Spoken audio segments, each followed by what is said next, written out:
Yeah.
I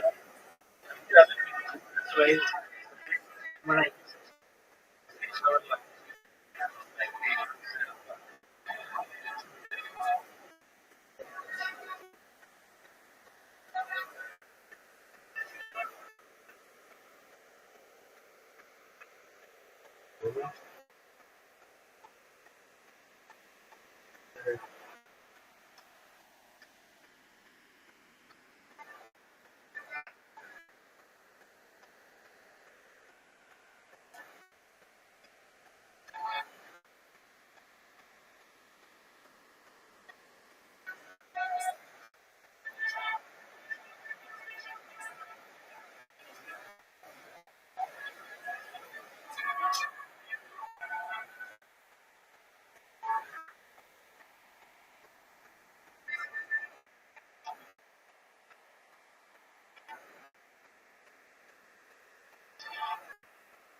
I don't know if we've ever seen you take your glasses off. Do you look out there and take your glasses off? This neighbor incoming here.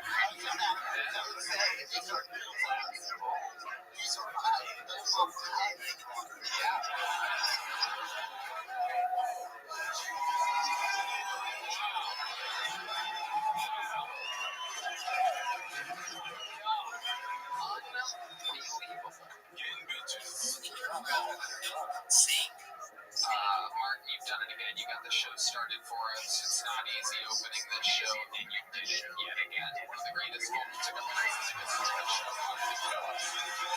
And now, ladies and gentlemen, this is where things get interesting as we make the switch over to the big bucket of destiny here. Some of these people are completely insane. Some of them are the next greatest talent in all of comedy waiting to be discovered. Some people sign up once they get up. Some people have been signing up for months and months. With no luck, anything can happen. You're watching it all live. Your first bucket full of the night is John Chaney. John Chaney, here we go. 2004, American Pakistan woman in the military. So keep your friends close, keep us closer. Can't get any closer to the sun. That didn't pay off, can't get any closer to the sun. No way. That didn't pay off, I read some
Yo, what up?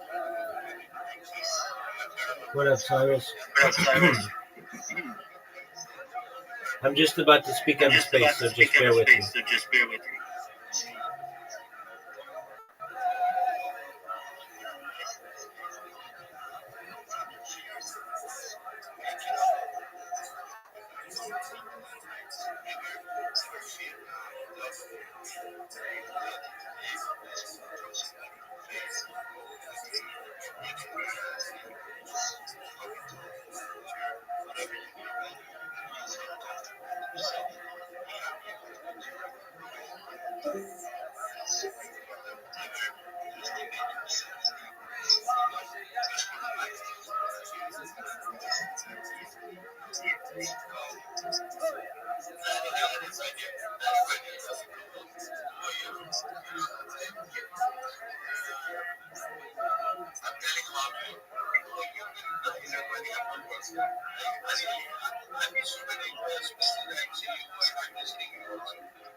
Every day is a holiday, every meal is a feast. Thank you for allowing me to be here. I'm Rabbi Rothschild. If you don't know who I am, you will. I stream my life 24 hours a day, 7 days a week, 365 days a year for world peace. I've been doing so for more than 4 years.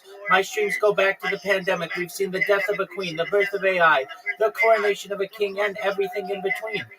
This is a real-life Truman Show, a real-life Big Brother. This is a timeline and a time capsule of human achievement. In the 1990s, Bill Gates coined the phrase, content is king, and I'm making it true today. I'm king of the internet. This is the biggest event in global history, and here's why. In 2018, The Economist magazine stated that data had overtaken petroleum as Earth's #1 resource, and I have more data archived on the internet than anyone ever, which is making me a very influential person. I'm going viral, and when I do, I want to make you, your friends, your family, all financially independent if you're not already. I want to ensure that you have generational wealth if you don't already, and I want you to be able to start charities and philanthropic organizations of your own. I'm unlike any influencer you're ever going to meet. I'm not live on one YouTube stream nor 2 YouTube streams. I'm live on over 20 simultaneous YouTube streams 24 hours a day. You can view my life in 360 degrees. I even have a ceiling camera. If you want to view these cameras on my YouTube, the link is in my profile. Additionally, the link to my YouTube is in my pinned post. You'll also find in my pinned post a link to my Linktree. I dare you to look at my Linktree. No one dares you to look at their Linktree, but I do, because I have more social media than any person ever. I have more content than any person ever. You'll also find a link to my Discord, discord.me/rabbi. We invite you to join us. We have over 2,500 people in the community and grow larger every day.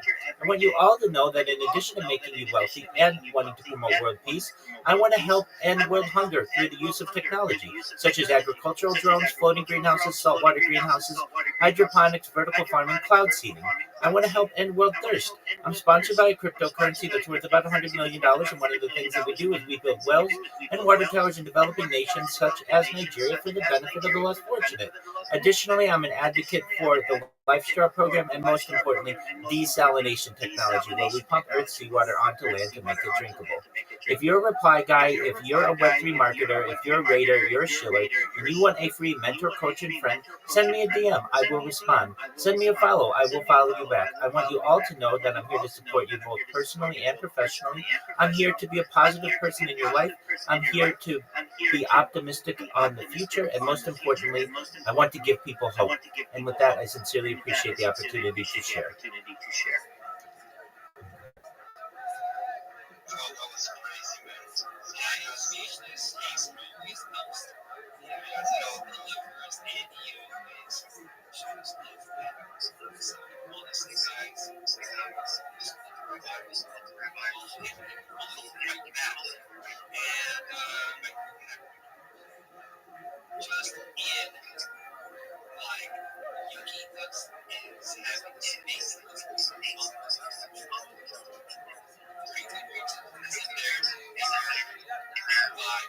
vibes. No, you do. Yeah, I know. When I would have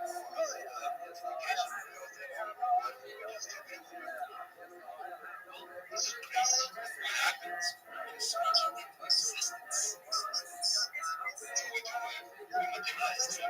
That's what we get. Absolutely, absolutely. Underneath the space.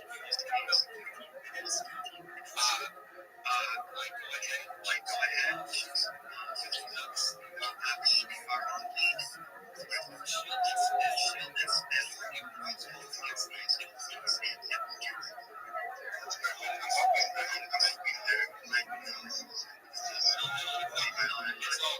It's all good. I'd actually want to read that. Just love. And yeah, to know that I think whether it's given away, yes, I am. Wait for it to be given away to there's a game, there's a game, and makes them FNS to the profile. It's on my profile. Yes.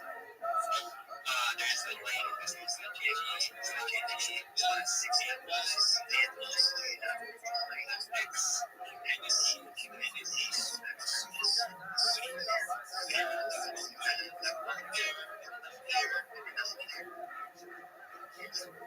yes, yes.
So much. I'm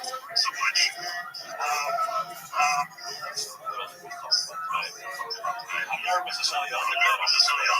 Just a couple of years ago. I know you're not supposed to talk bad about your ex. Let's just put it this way. My ex, she was a cross breed dog. Ex dachshund.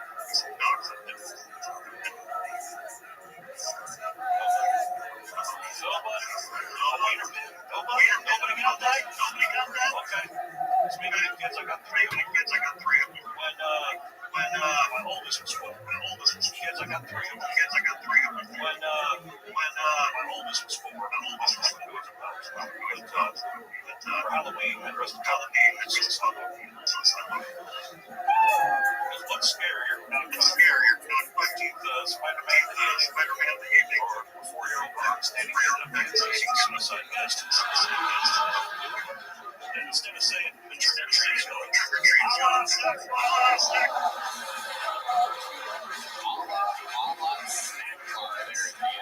John cheating.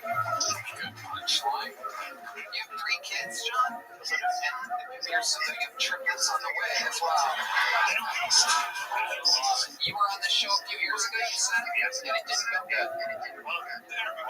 Okay. What did we talk about in the interview? You're back with Sandy and ex-wife. a little bit, Are you still with her? Okay. That didn't last. How long did that last?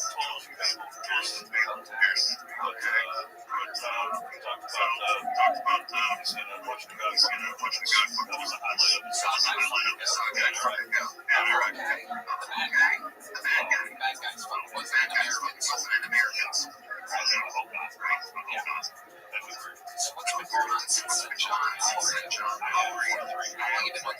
you been on stand-up?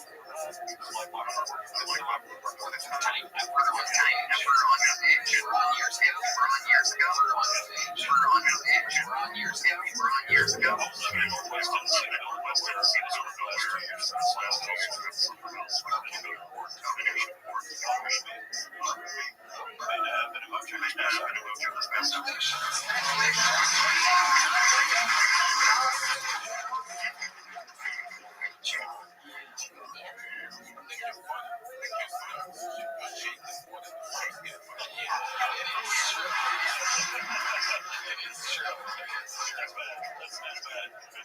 We're very nervous. To watch the show regularly. You're in it right now. So now you're in the interview. What do you think? You didn't tell us last time how long you would find interesting in the interview portion. This time you've had years to think about it.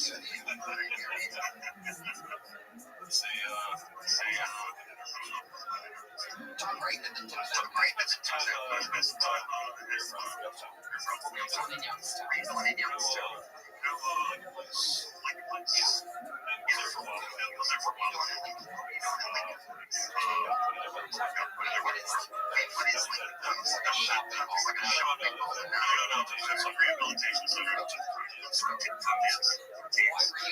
Why were you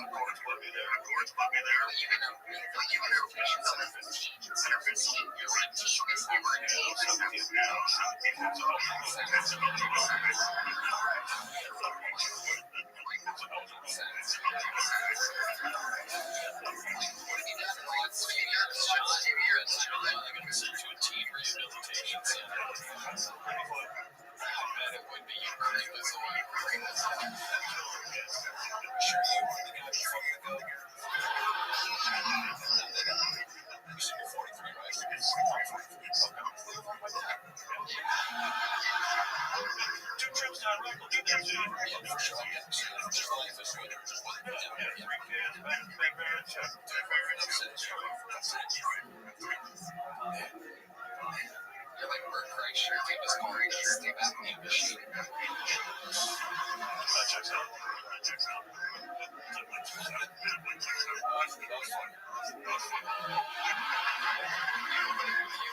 You look like Bert. All of his potatoes were full.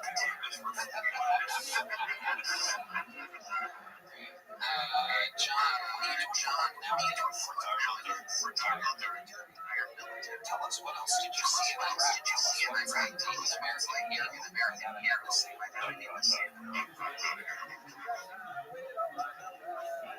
It's boring most of the time.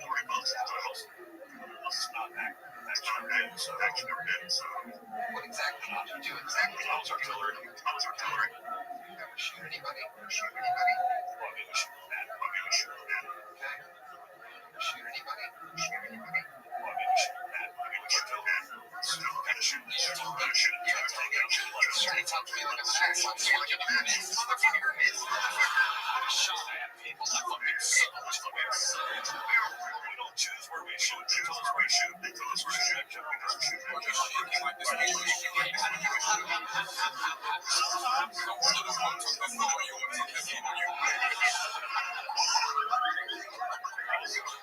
talked about it last month. We talked about it last month. Okay. I wasn't always. I look like I hate. It's a good point. You just want to keep yourself, John.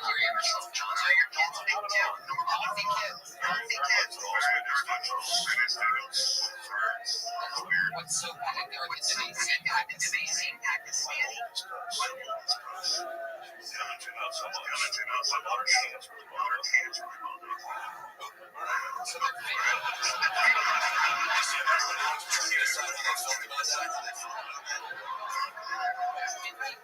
you and Pakistan, so that makes them snap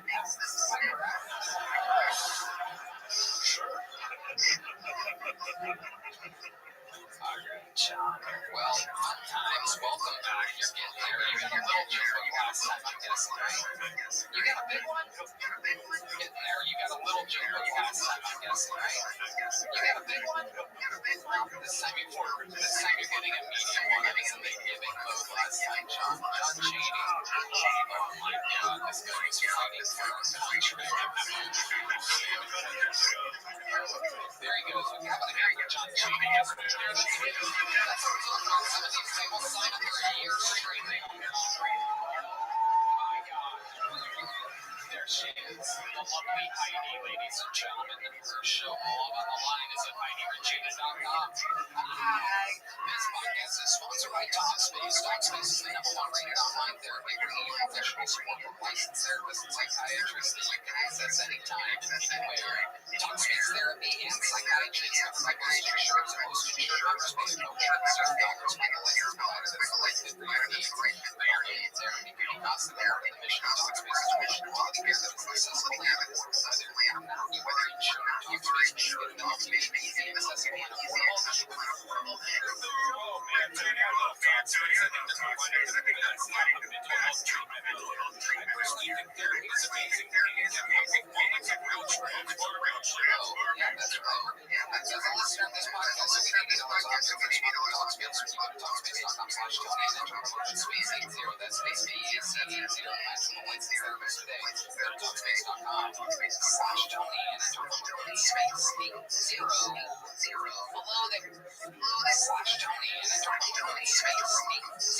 Hello there, everybody. This podcast is sponsored by the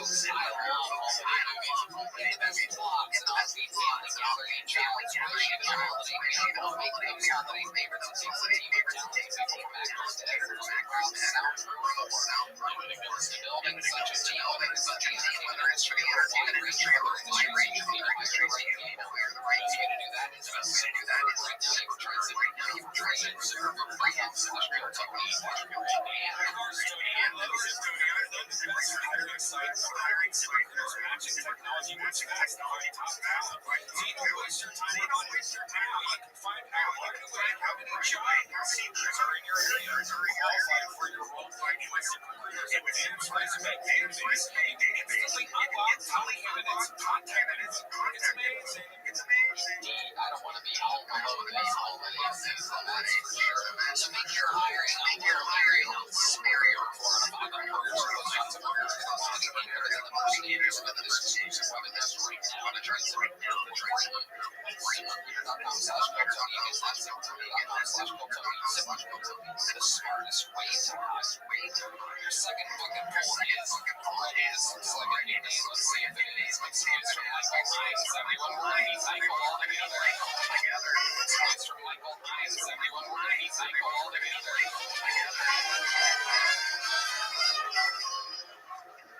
I want to be the strong silent type of John Wick. Really more of a really that proud John Wick classic John Wick. I'm Wally Everest. Just not my choice. Every girl I fuck is banging someone else.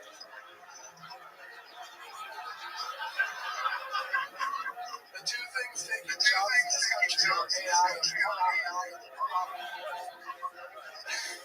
I think marriage is a lot like dating women. If you think you would never do it, my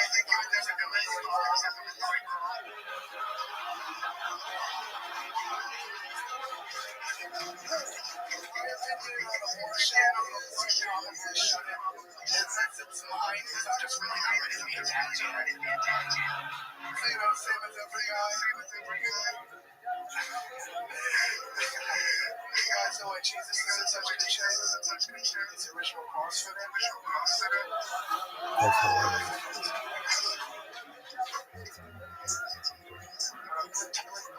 Type like John Wayne, really more of a really bad clown John Wayne.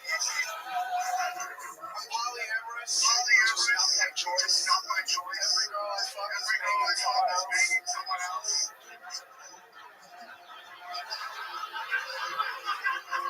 The two things taking jobs in this country are AI. I think marriage is a lot like dating women. If you think you would never do it, you're probably accepting the right girl.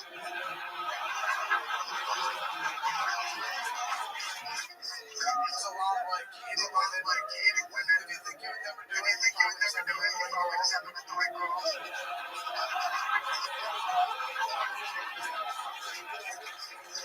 My opinion on abortion is you probably shouldn't, unless it's mine, because I'm just really not ready to be attached. You know, same with every guy.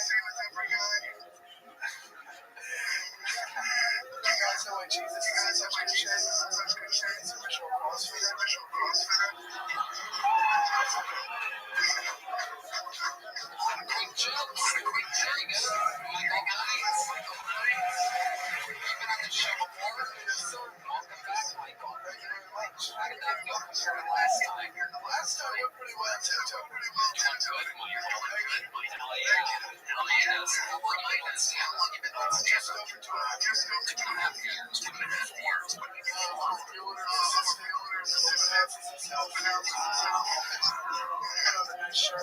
nice shirt. Hey, Adam Ray. We're gonna shoot up a bag and show up back.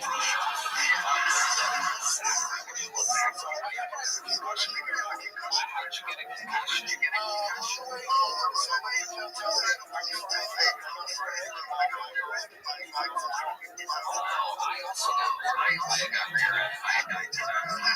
I also got rear-ended by a guy.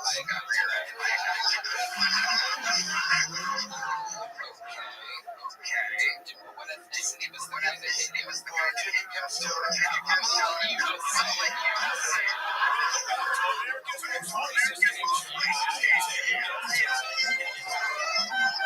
No way. I just asked my brain a question, and that leaves you with a responsibility to speak about the racist. It's not my fault. I didn't ever talk to him. What ethnicity was the guy that hit you, Michael? The world wants to know. He was white. The man's in a fucking mansion.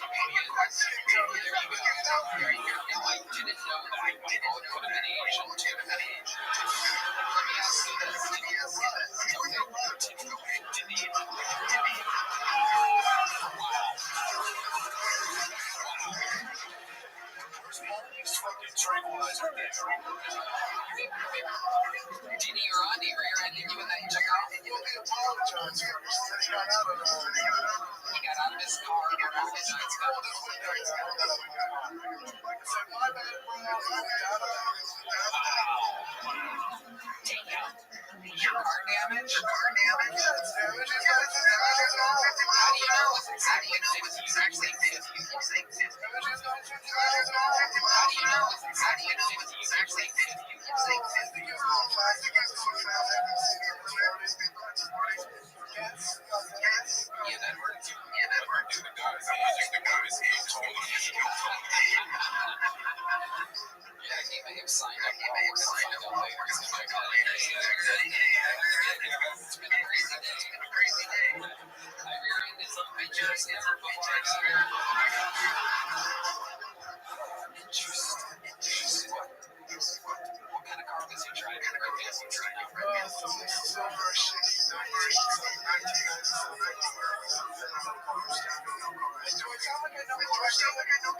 Rain Man gets the mic. How do we talk? I think I have some idea.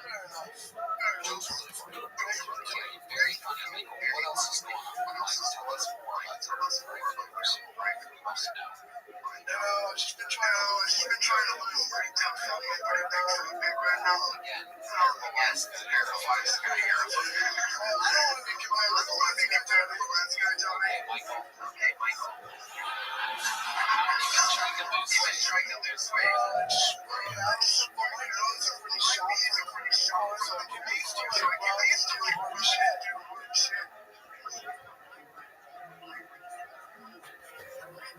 Look at this athleticism.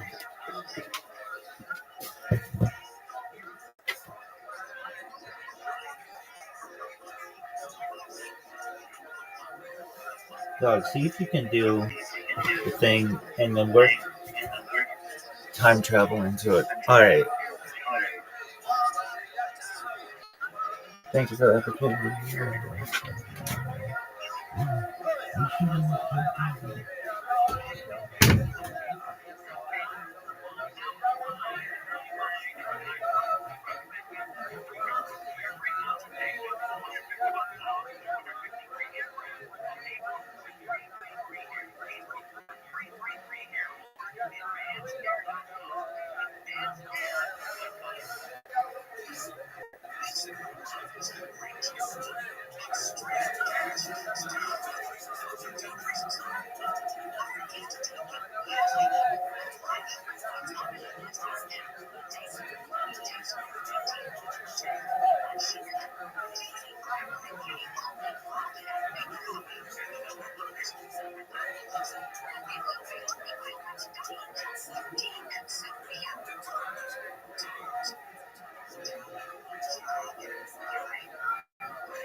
Shout out to Kubo. Shout out to Kubo.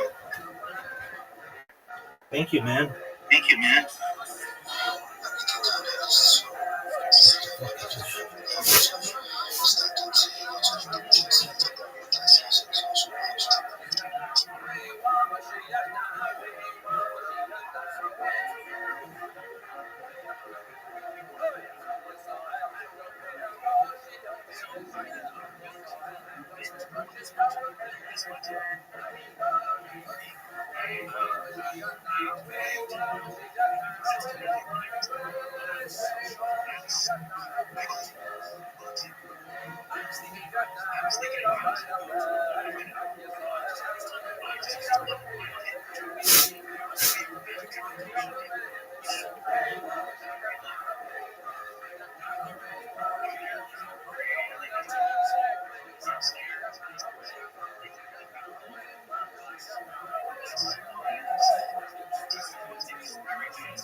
Tell us about your time in the military. What'd you do? Thank you for your service.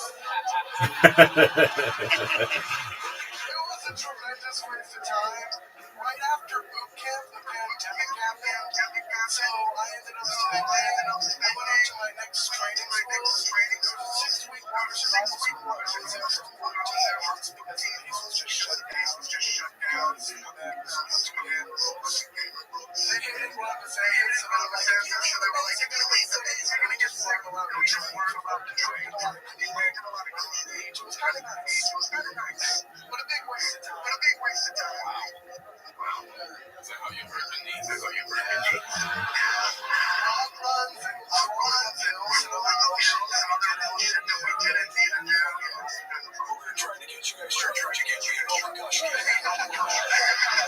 Oh, I did. That's right.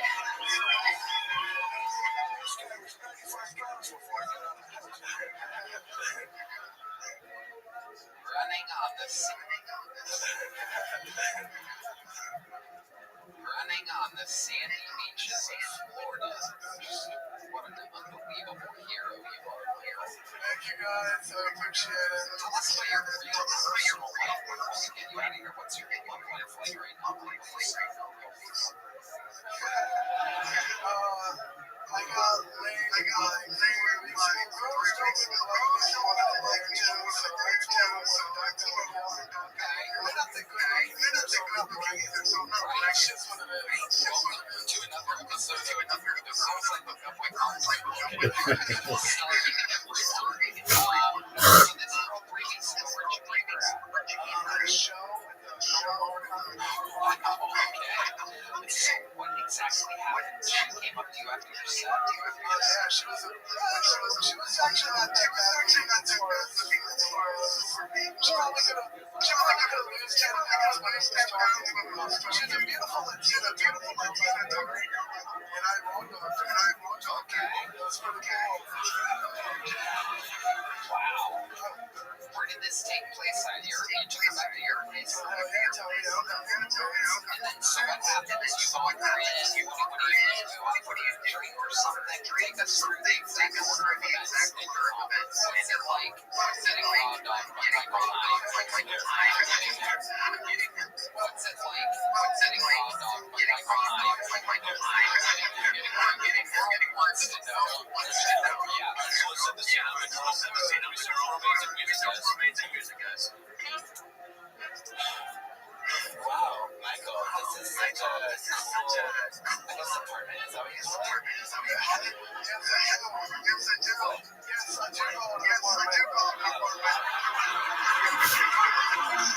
Earlier in the restaurant, you said you can't walk away, and I'm gonna phone you. I do remember saying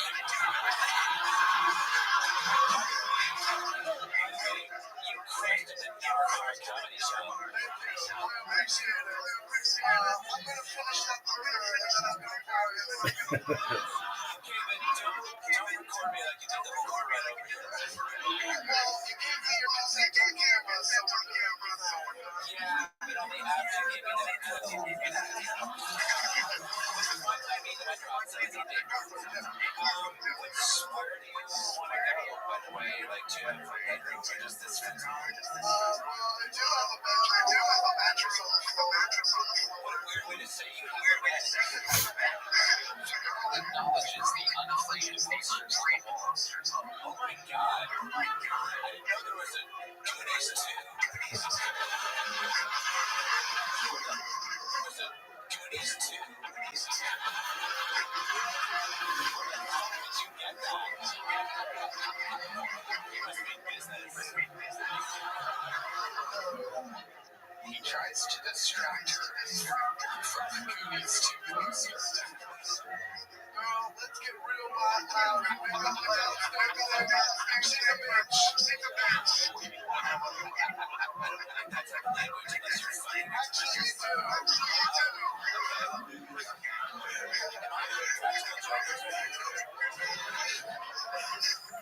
So, you said you had something to drink. What sort of beverages are in your fridge, Mike? Hill Country Farm, Diet Root Beer. Someone's trying to do this. You got something to drink. What sort of beverages are in your fridge, Mike? Hill Country Farm, Diet Root Beer. Someone's trying to do this.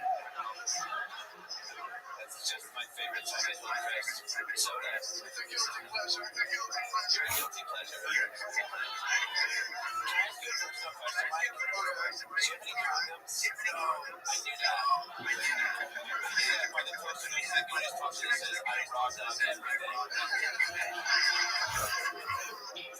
So, I guess I'll take my pants off.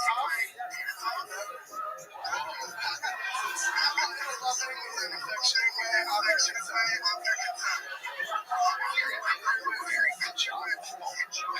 Boy, I guess I'll lay down because it looks like your knees are in pretty bad shape.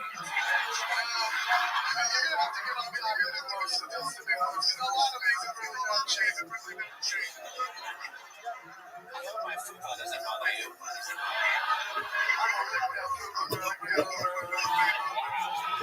Alright. Sorry.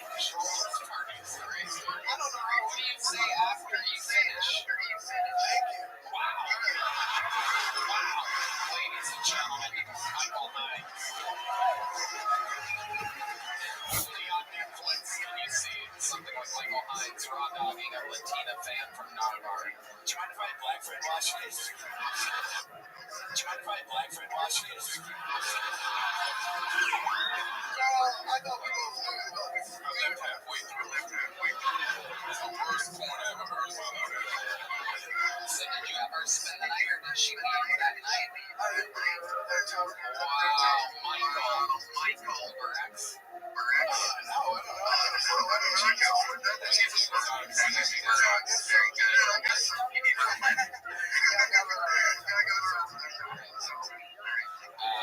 You got a big joke for last night? I still have it. Is it really filled? Wow, still not a caught joke tonight. How exciting is that? Good job, dude.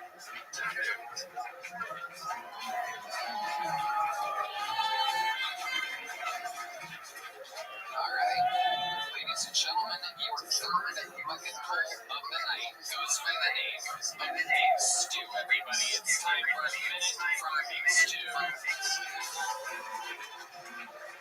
Oh shit. What it do? Comedy mothership. My name is Big Stew. I've been using this Duolingo app, right? Trying to communicate with my coworkers. And I just found out they can teach you how to have Spanish. They teach you Spanish in like Spain. So if you use that app when you go to Central America, like Spain. So if you use that app when you go to Central America, it's on the fucking door. They're not going to tell you either. They're just going to be like, shit. That begs the question.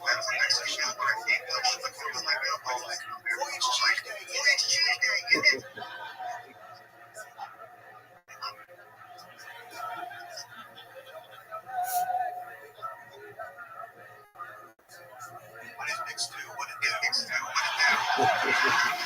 Hell yeah, filling in the last 5 seconds of time there perfectly with a catchphrase that nobody needed.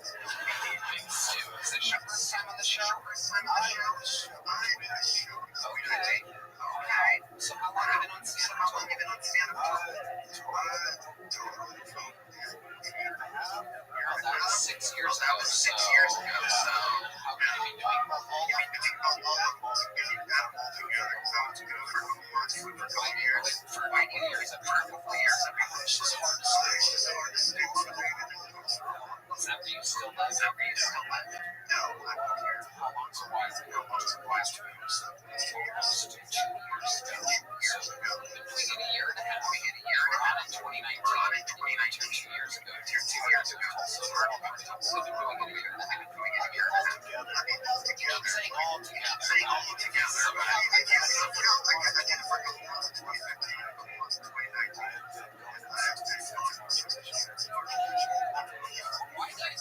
do you think you lose motivation so By the way, your name, you're the smallest guy that's been on the show tonight.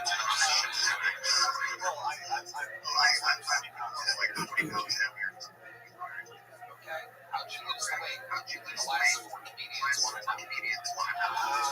Andrew and Ben. Exercise.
There she is. There she is.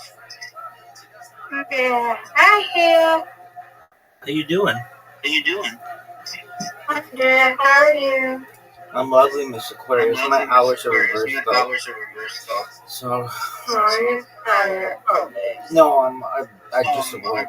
I just I've awoke. been up all night. Alrighty. Alrighty. But I'm sure to awake for I'm you, sure to awake for my you, friend. my friend. Okay. Alright. Yay, so we can go to sleep. Alright.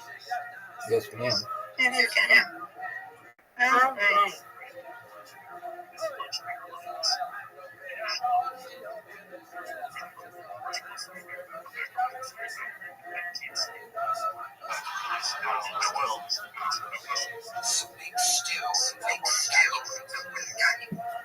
Oh, what a spare. Oh, what a spare. Everybody saw it, Yeah. and everybody was impressed. Everybody was impressed. Give it. That's what I'm talking about. That's what I'm talking about. Amazing. Thank you, ma'am. Beautiful strike. 1 for 1. 1 for 1. Get it. Get it. Okay, this is a tough spare, but you can get it. It does 3 and just boom, get that last one. Alright. Almost. Hi, Rabbi. No doubt. Second. Yeah. That's what I'm talking about. That's what I'm talking about. Good job. Thank you, ma'am. Thank you, man. Get it. Get it. Okay, you've got this. No doubt. No doubt. Almost. Wow. Okay, come on, Rabbi. You got it. Oh, boy.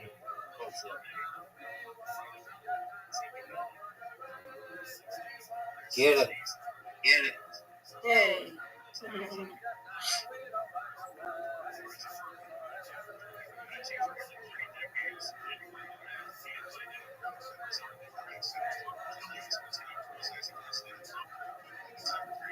I think you've got this. I think you've got this. Perfect. This Oh, that's garbage. Okay. That's garbage, and everybody knows it. And everybody knows it. I know, right? Word, girl. It's gonna be stingy with that. Word. Stingy is the word. Oh, no. Oh, no. All right. All right.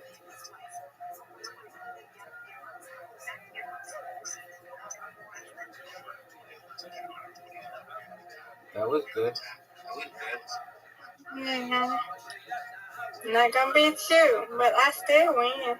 Yes, ma'am. Nope. Can never get that. Can never get it. I wish you was gonna show me, Rabbi. Oh, those are tough ones. Those are tough ones. I know, but you get it sometimes. Sometimes. Yay, let's go. You got this. Oh. You know, the more I play this game, you did it. The more my finger isn't going straight on anymore. It like curves. And that's throwing me off. Oh, yeah. Alright, Mr. Aquarius. You got this. No doubt. No doubt. Yeah, no doubt. I have no doubt. You're gonna get this. That was good. That was good. You got 7 on the first one, and now you're gonna get 3 for a total of 10.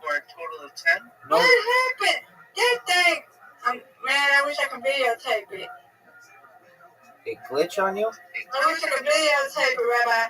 I'll tell you that nothing hit on my side. When I did, it just went down the gutter. But you got. They need to update this. But you got 7. They gotta update it. It's okay. What you say? I got what? You got 7. You got 7. It's okay, but I'm telling you what happened on my side. So if I am clarifying, it went in the gutter on your side, but then it showed that you got 7? Yeah, show me no pins. Oh, wow. Oh, wow. That's a glitch. Yeah. All right. Well, next time I speak with the president of Plato, I'm going to give him a piece of my mind.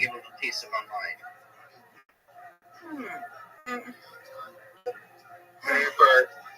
Hey, Miss Aquarius. Hey, grandma. Hi, Zoot. Hi, Zoot, how did stand-up comedy go? stand-up comedy go? Excellent. Okay. Excellent. What Okay. joke did you tell? What joke did you tell? The one that you didn't laugh at. Which one? Which one? The everything one got the hardest laugh. Okay. What's the joke? What's the joke? It's like it starts off with a homicide hotline, and then it's like I'm pretty sure if you were the suicide hotline provider that had to deal with Jeffrey Epstein, you'd be like, I think then you start talking, you know you're not about meant to think this, but you start thinking, I think you should do it, and then he would start telling you about all the connections he had, and you'd be like, go on, and then he would start telling you about what they did, and you'd be like, shut the fuck up, you're trying to get us both killed. Okay. And they thought that was funny? They thought that was funny? Yeah. Okay, great. Okay, great. Did anybody talk to you? Anybody talk? Did anybody talk to you Did afterward? anybody talk to you afterward? Yeah. All right. All right. Were they cool? Were they cool? Yeah, they're cool. All right. Well, that's cool. What were you gonna say, Zoot? There was only 10 comedians there. There was only 10 comedians there and 4 people in the audience. So it was like 14 or 15 people last night. Okay. Nice experience, Aquarius. Okay, nice experience, Aquarius. You're welcome. So it was a shit crowd. It wasn't a shit crowd. Why were there only Why were there only 14 people? Beautiful spin, Rabbi. Thank you, man. Thank you, ma'am.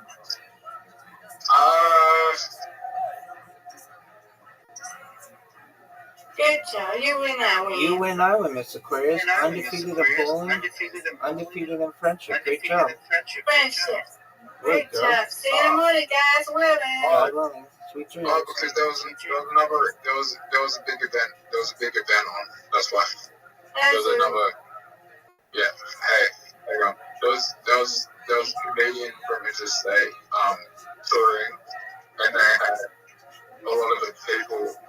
A few of the people that usually there were doing the opening for that. Okay, are you ready to lose? Okay, are you ready to lose? Yeah. So there was a lot of there was just a lot of stand up like performances on there was a lot of stand up comedy performances on because we got a pretty big comedy scene where we live in South Australia. All right. Do they teach you in South Australia how to accept an invitation to minigolf? Yeah. Okay, well, not very well, obviously. Dog, I've sent you the invitation.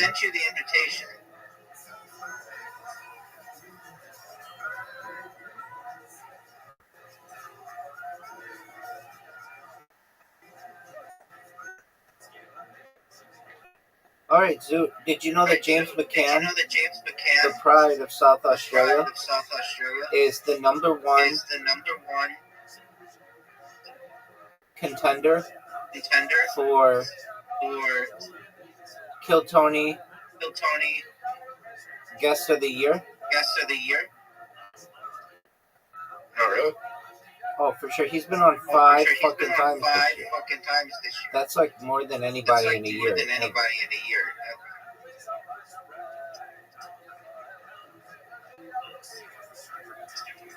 And he was up there earlier this year. And you didn't know who he was before I told you.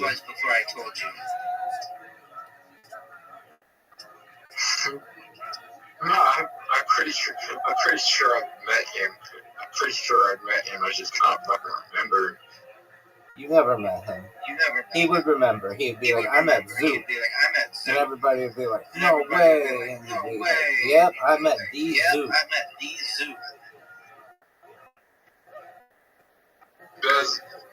I know people that know him. I don't know if that's true. I don't know if that's true. Who do you know who knows him? Who do you know who knows him? What a shot, Zoot. What a shot. What an incredible shot. What an incredible shot. That was great, dude. That was great, dude. A lot of people. Okay, who's a lot of people? Who's a lot of people? Like everyone that's performed at the Rhino Room in the last 10 years. Is that his home club? Is that his home club? Yeah. And you still didn't know who he was before I had to teach you? There's pictures of him all over the Rhino Room. And you still didn't know who he was? Didn't know who he was?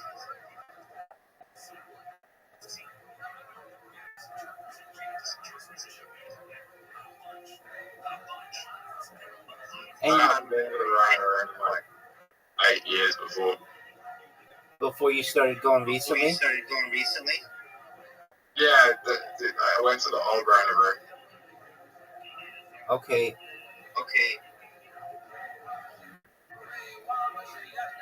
Why haven't you asked your cousin, who is a famous comedian, for advice? I was saying Christmas because he's busy. Okay. Are you going to ask if you can open for him? Yeah. Oh, he's going to shoot you down. He's busy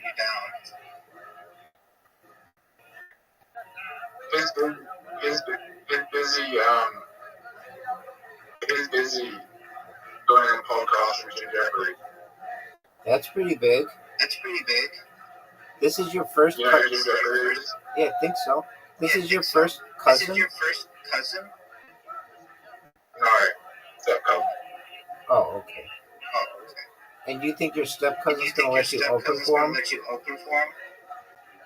Maybe. Probably not. Not in a million years, Don. Now, what he may say is start headlining your own shows, small shows, and then if that gets good, then maybe.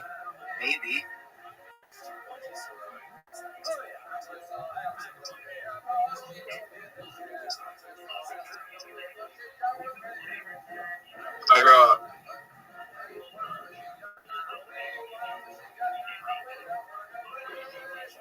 You got what? I might take a break for a bit. From stand-up? Yeah. But this is your passion. Yeah, but you gotta. I gotta work on material. Okay. I mean, you never have material like going into a week. Then you just come up with it like the last week. So I mean, isn't that what you always do? Yeah. Okay. So then, why don't you just keep doing that? Because what I usually do is 20 minutes before the show, I usually have everything in my head, like a week leading up prior, and then I'll suss before I go into the show. I won't ever rehearse because I will suss out who the crowd is, and if I notice, I'll suss out who the crowd is, and then I know what to perform in front of the crowd because I can gather the information from the other comedians about like what I pick up on what the other comedians are asking the crowd when they're doing crowd work. What does it mean to suss out the crowd?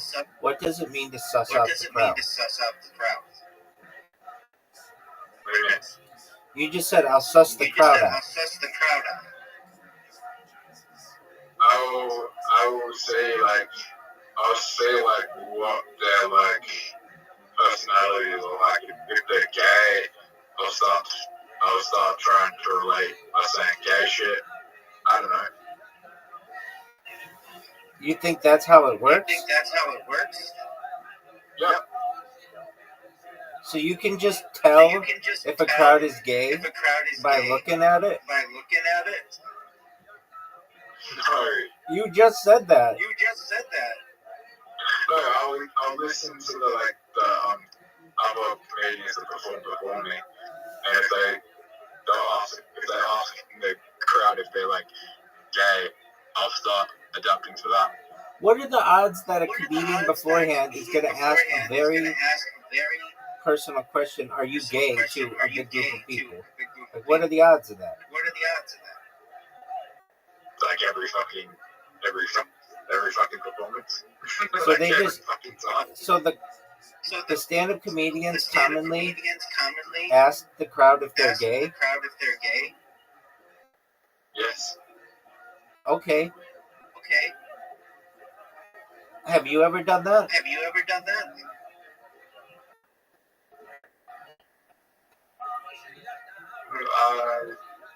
Last night I was gonna ask if anyone was lesbian, but I already knew, so I didn't have to ask that because I was talking to them beforehand. Okay, but so you've never asked the crowd if they're gay? No. Okay, is that a question that you think you'll ask the crowd in the future? Yes. Because you're looking for a date? No. Okay, so you think you have the balls to go up there? You think you have the balls to go up in front of 4 people? Damn, Zoot, you're on fire. In front of 4 crowd members to say, is anyone in the audience gay?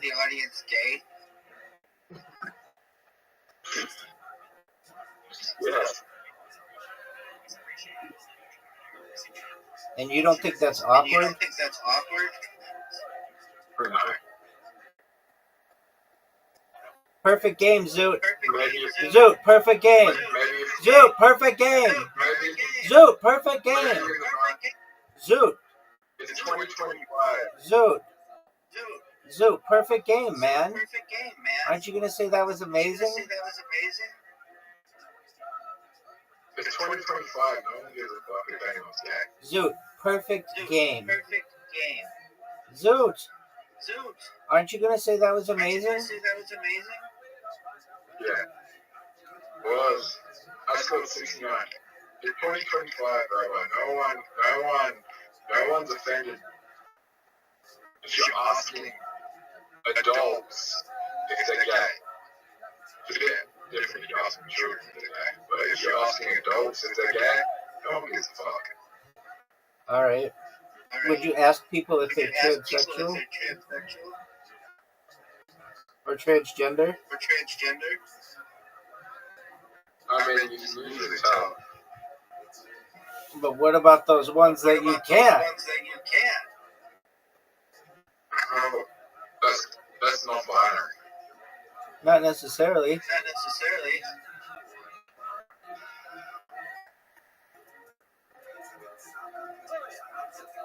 You can usually tell if someone's trans. But sometimes you can't. And that's where the interesting line is drawn.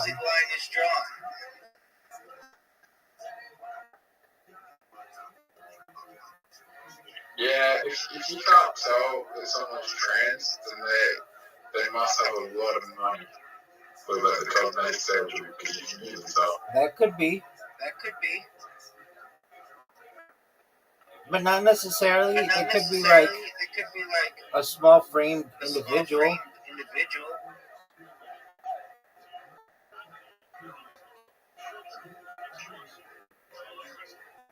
Have you met many trans people? Not a lot.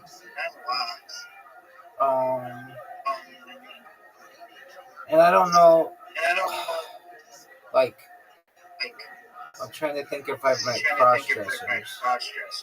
I think I've met trans people, but they're, I generally just don't say anything and let them live their lives.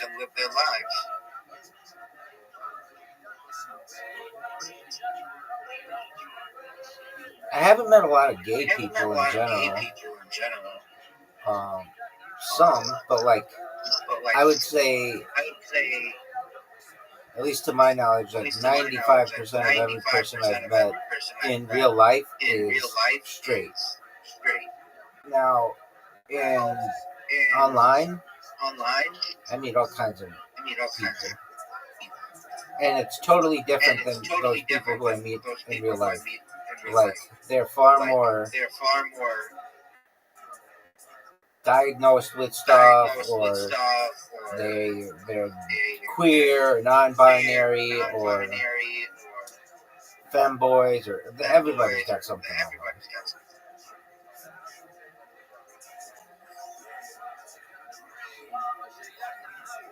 Zoot, you just got 51 points. Are you proud of that? Look how sick this is.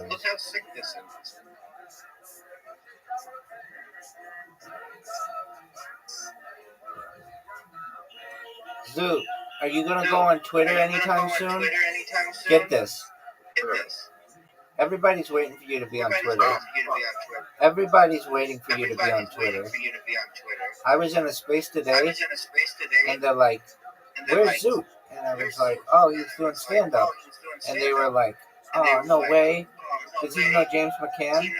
And I was like, "He says that they were friends when he was a kid, but he doesn't remember meeting him." And they're like, "Oh, that's so Zoot. That's exactly what Zoot would say." I'm like, "I know." Who do you talk to this? Everybody. I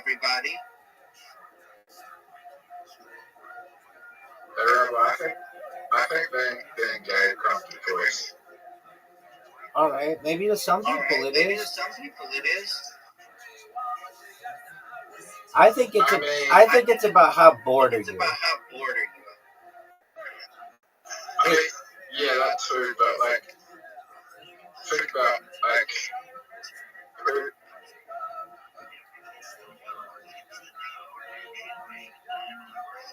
I mean, why are you straight? Because girls are fucking hot as shit. So you chose that. You chose that opinion. That's an opinion you choose. Oh no, I'm just like naturally wired that way. To find beauty to be attractive.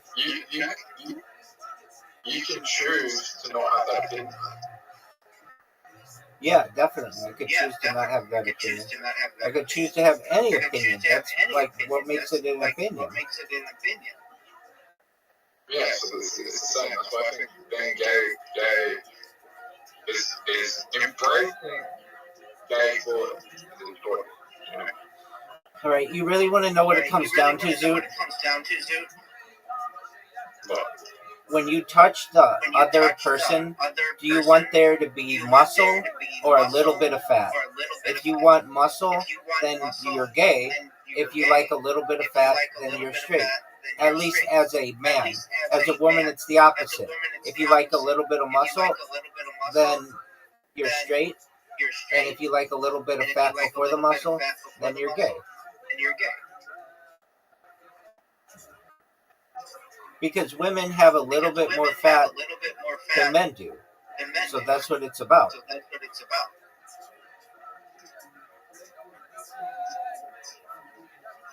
What if you like fat men? They still have muscle.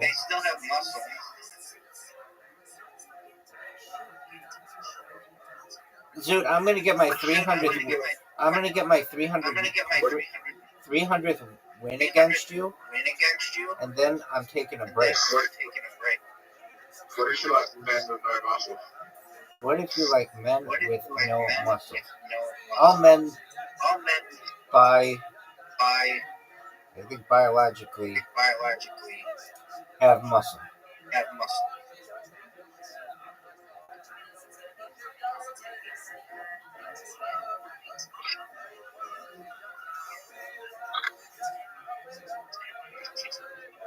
What if you like women with muscle?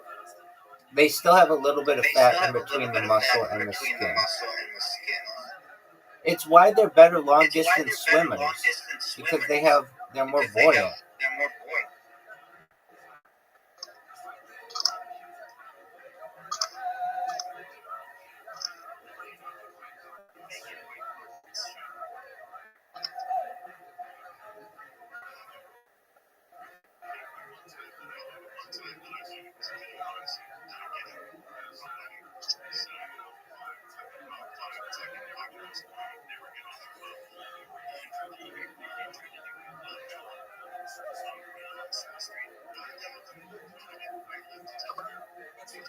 But you're 10 out of 10. 1000%. I'm sexy. I'm hilarious. I'm intelligent. I'm the total package, baby.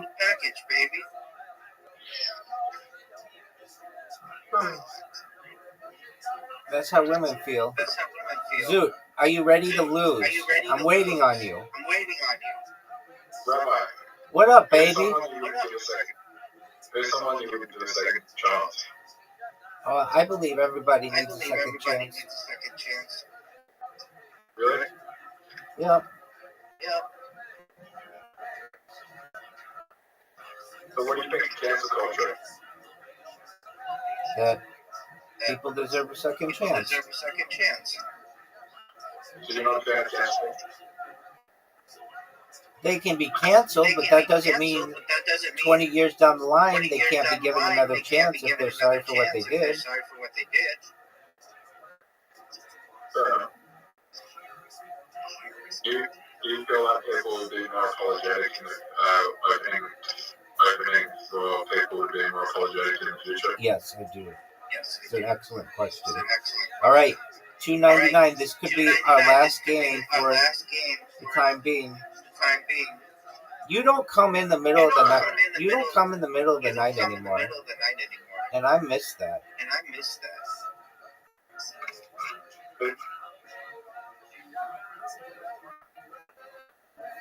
Zoot, you're up, baby. Oh, that was not good. That was not good. You're giving me a huge opportunity here. Maybe one of the biggest opportunities in the history of the game.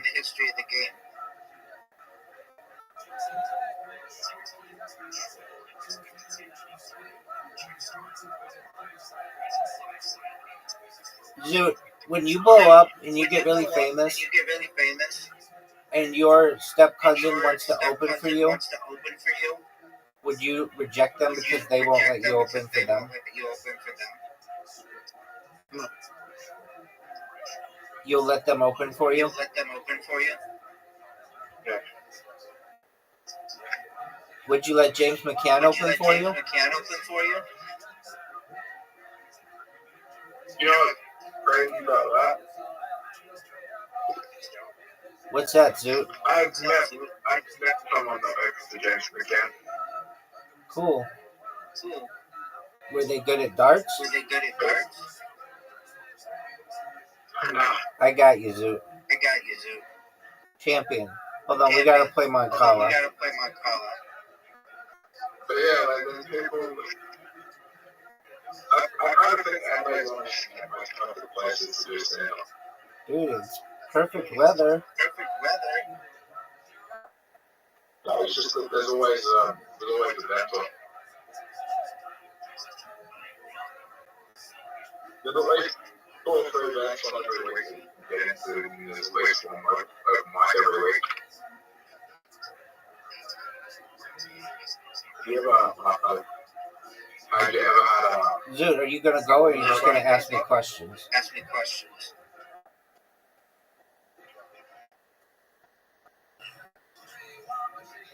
No.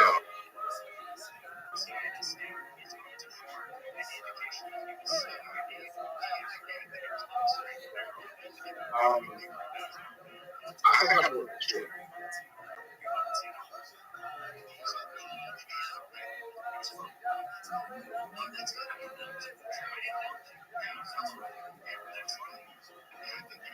Rabbi, you know what's annoying? No, what is it, baby? So they brought out the new season of Stranger Things, but they did it in 3 parts. So then they brought out part 1 and part 2 is like just before Christmas. And then it's like New Year's Day or something. They do the final part. Yeah, what are your thoughts? Yeah, what are your thoughts? And the fourth on that, Yeah. Yeah. it's a shitty way to do it. Okay. How would you do it, Zoot? How would you do it, Zoot? Oh, Zoot, that sucks. Oh, Zoot, that sucks. That was really good. That was really good. I would just bring out the last season. Cool. Okay. Okay. Are you gonna go? Are you gonna go?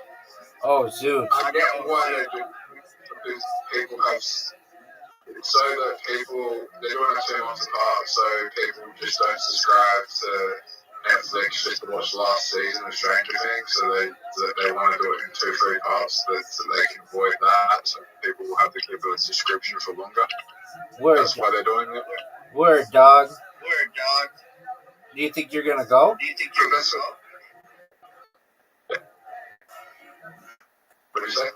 I asked you if you think you're gonna Ask go. you if you think you're gonna go. Did you watch Did Stranger you watch Things? Stranger Things? Yeah. Did you like it? Did you like it?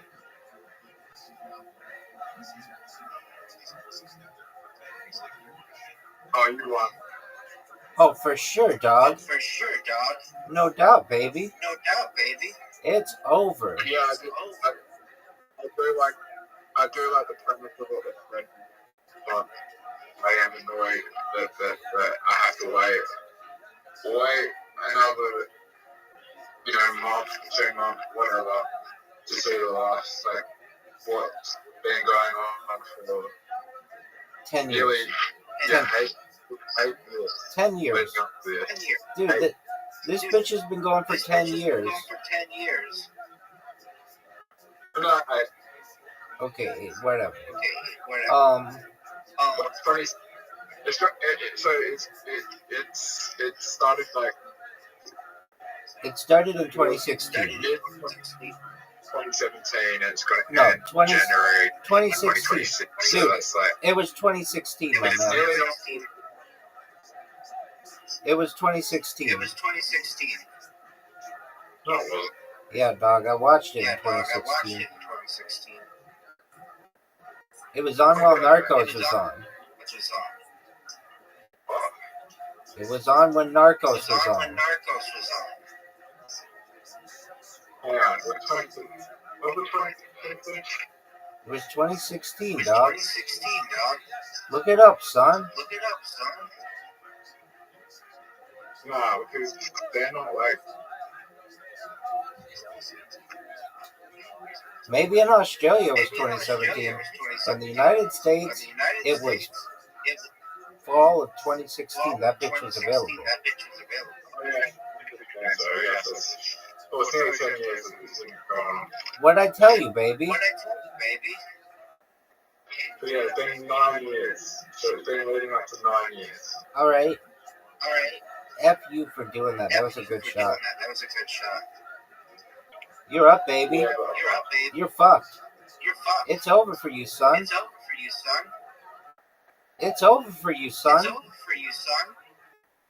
I might be able to come back. No way. No way. Maybe. Maybe. Oh, fuck. Oh, It's gonna be. It's over, baby. it's over, baby. You're done, son. Make the worst. You're done, You're son. done, son.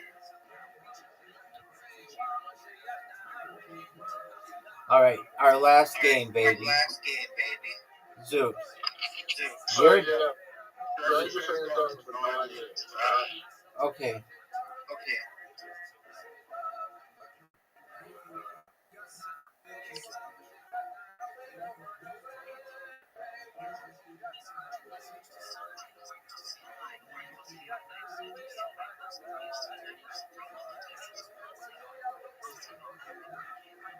So, who put on the cancel that you think will have a big career in the 10 years?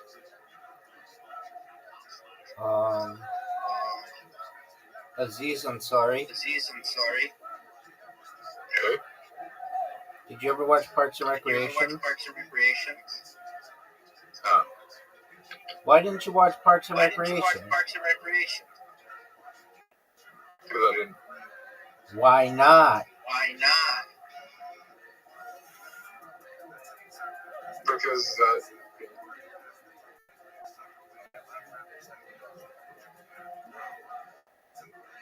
Why? Why? Because there's a lot of shit. There's a lot of shit. Right? Doug, you're not even making You're not sense. making sense. I can't watch every video. Yeah, you can. Yeah, you can. You literally have nothing You to literally do have but nothing watch to do but watch every fucking every movie fucking ever made. movie You ever have made. You have nothing else to do than that. to do to that. I don't think I could. I don't think. You know how many? I don't think I could watch every movie ever made. That would take you a long That time. would take you a long time. I don't think I'll be. I don't think there's a person on this planet that would be able, like, that has lived long enough to watch every movie ever made. Okay, big man. Okay, big man. Zoot, So, this could be a close this could be match. a close match.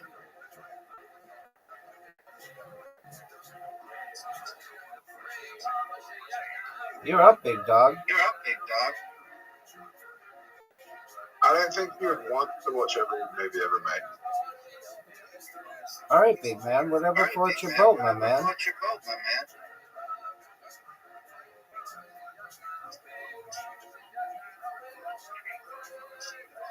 I just tied for the I lead. just tied for the lead.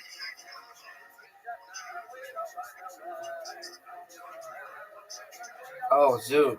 Oh, Zoot. Zoot, Zoot. are you gonna win, big dog? Gonna win, Zoot, are you gonna win, big Are dog? you gonna win, big dog? And the problem is watching every movie ever made is next week you have to watch the next movie. You have to watch the next movie. It's going on forever. There are only like I don't know. I've got. of like big budget Of, like, movies. big There are only budget like movies, there are only, 200 made a year, so you 200 could made do a it. year, so you could do it. You could probably do You it, could probably do it. but like But, if you're like, talking independent if you're talking films, independent films, that's where it gets difficult. that's where it gets difficult. All right, Zoot, Alright, Zoot. come back in the middle of the night Come and back we'll in the play. middle of the night and we'll play. What do you consider a movie? Theatrical release. Theatrical release. Okay, how long would it take to watch every theatrical release ever made? Well, ever made's a different Well, ever made a question. different question. Per year, Per year, there are like 220 theatrical releases a year, theatrical something releases like a that. year, something like And okay, so And, let's say okay, so 300, let's say 300, just in a big year or just in a something. big year or something. All right, Alright, and if each one is, so each one is and if each one is 3 each one hours, is 3 hours. that's like That's like 900 900 hours hours of watching, and each of week watching. is like Each week is like 162 162 hours or something. So hours. So it would take you, it would take you without sleeping, something like something like 5 weeks to 5 watch weeks all to of that. watch all of that. And if you did And sleep, if you did sleep, then it would take you maybe then like it would take 8 you maybe weeks. like So 8 weeks So 8 of weeks your 52 of your week year, 52-week year, you could watch all the you could watch movies that are all the released per movies year. that are released per year. And then to go back and And watch then the to go back old and ones, watch the old ones, that would mean that you that would mean that you would have to watch like, have to watch like oh, oh something like something like you'd get done like you'd four get done like 4 years 4 years every every year.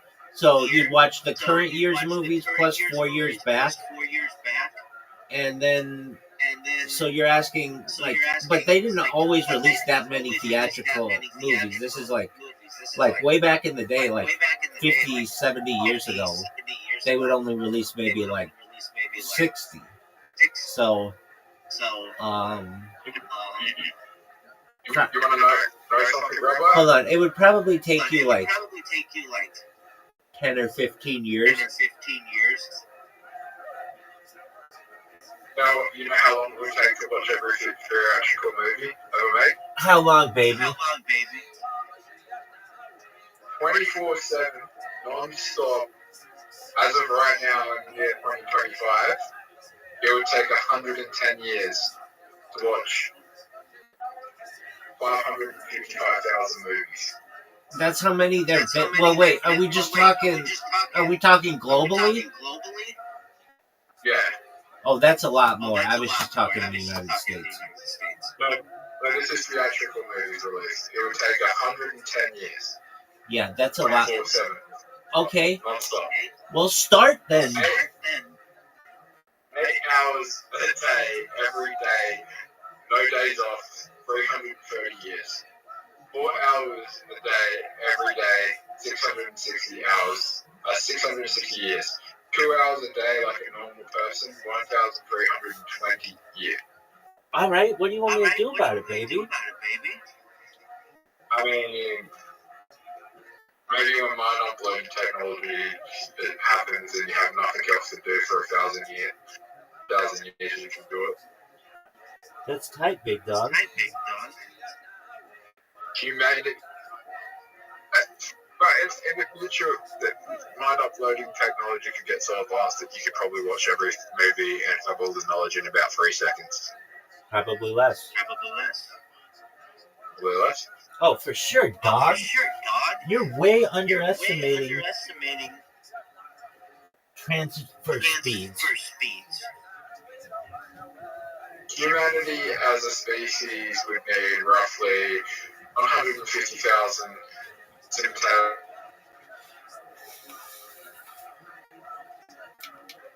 Zoot, baby, you just cut out. Zoot, what happened? Zoot. Zoot, I can't hear you anymore. Baby, what happened to Zoot? Gets you motivated, clearly easily unmotivated. How do you stay motivated?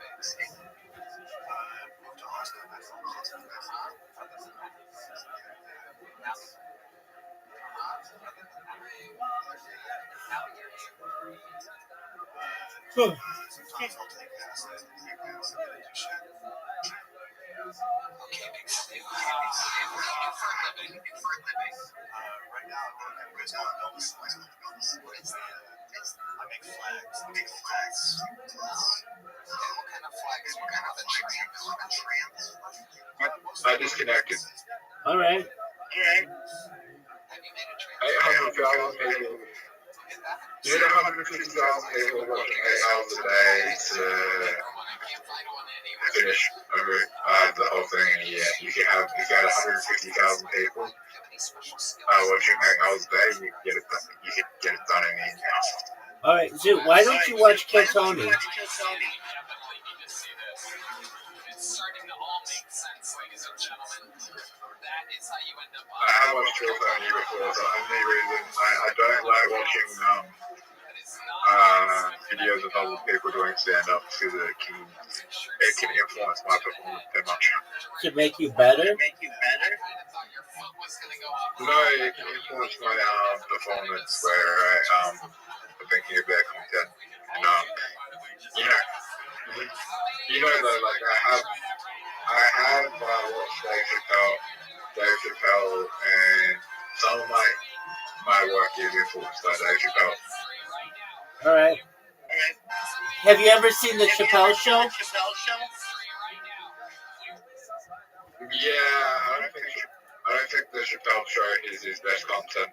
It's good, but it's not his best content. Dude, what is better than the Chappelle Show? I'll wait. What's better than Chappelle Show? Yeah, nothing was the answer. Nothing. His earlier work prior to the Chappelle Show is better. Like his earliest stand-up methods. Okay, which one? The jerking off on the bus one was the most fucking funny shit, and then some of his shit in the early 2000s. All his shit's in the early 2000s.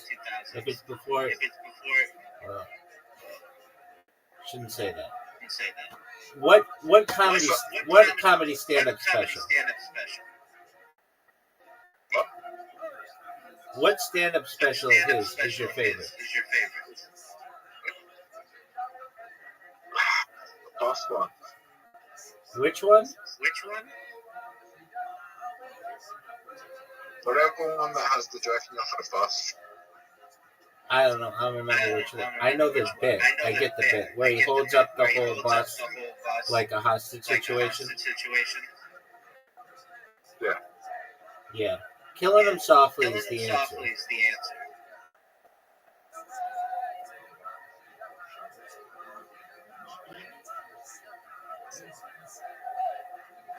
So, Zoo, why will you let Dave Chappelle influence you but not kill Tony? I'll wait.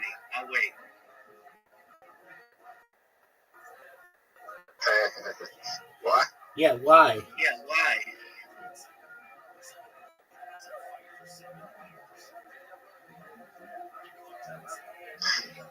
Because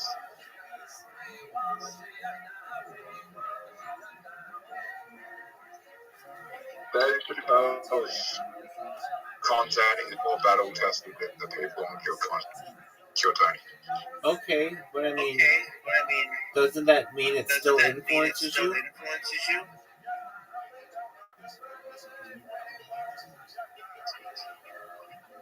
Yeah. Like, when I say influence, like, it's just, like,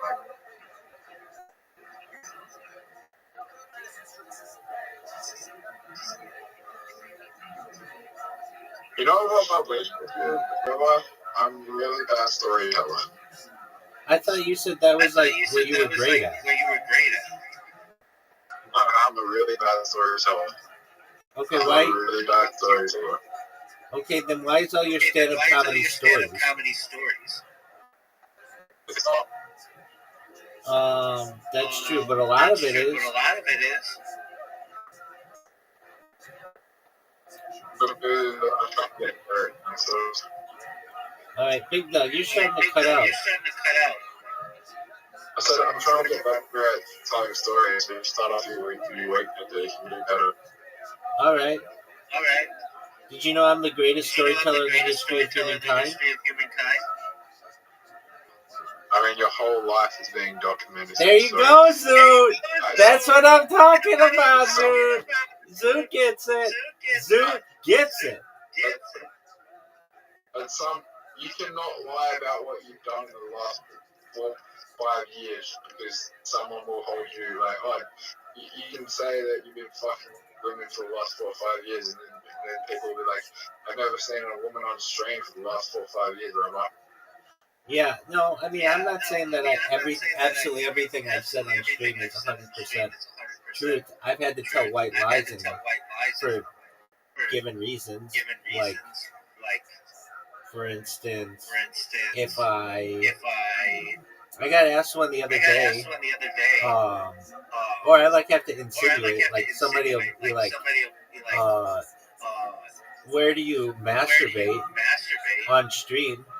And I say, well, nobody knows what I do under the covers, but I've also masturbated outside the covers, like for the whole world to see. Exactly. So, like, that's not all that truthful, like, but it's kind of a white lie to just, you know, basically get through a really awkward situation. Zoot knows.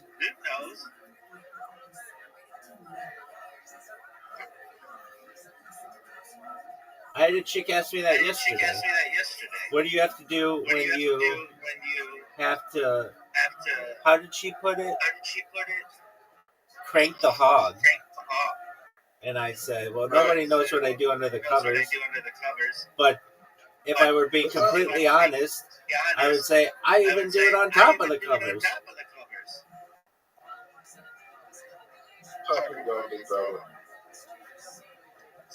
Is there a Big Brother Australia? Yeah, it was in the early 2000s. Big Brother was like my popular show in Australia. It will never be as popular as it was. You know why it won't be as popular? Because they had hot chicks on it? No, because the influence of social media is too impactful on the show. Where back in the early 2000s, social media wasn't as big, so it was kind of like a shock to see who got voted off and win, because like no one knew, because the whole Australia was watching, and there was an opinion. Now you just go online and you just go onto like Reddit or you go onto Instagram and you can see who's favored, and it's just like, fuck, like no one cares anymore, because like everyone's just having their opinion of like these people on social media, and it's taking away from the show. So when you watch the show, you're just like, my thoughts of those people were just what people think on social media. Like when Big Brother came out, like people were just like, in the early 2000s, no one really had those thoughts. You go to school, or you go to work, or wherever, and you would talk about the people on, and it was a big deal. At one point, there was 2.2 million people across Australia watching Big Brother, which is like 10% of the population. Now it's like, I don't know, 200 or 300,000 people watching. So it was a big deal back then. Like 10% of the population were watching Big Brother. Okay. That's huge. That is huge. Word, dog. I still think it would be a big if you watched Kill Tony.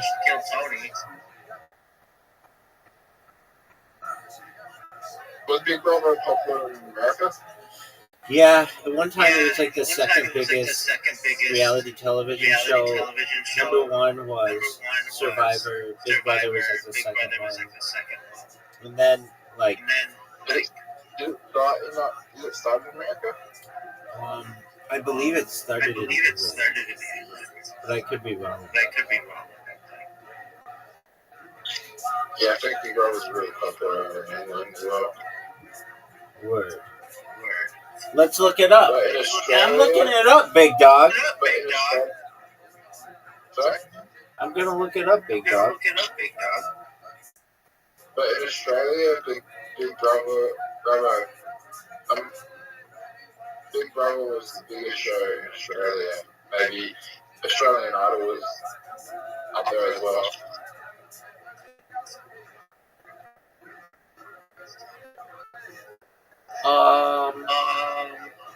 It looks like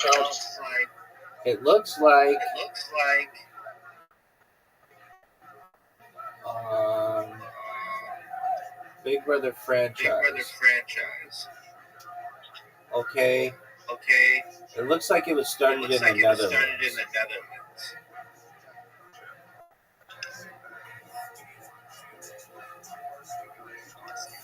Dog, what are your thoughts about it starting in the Netherlands?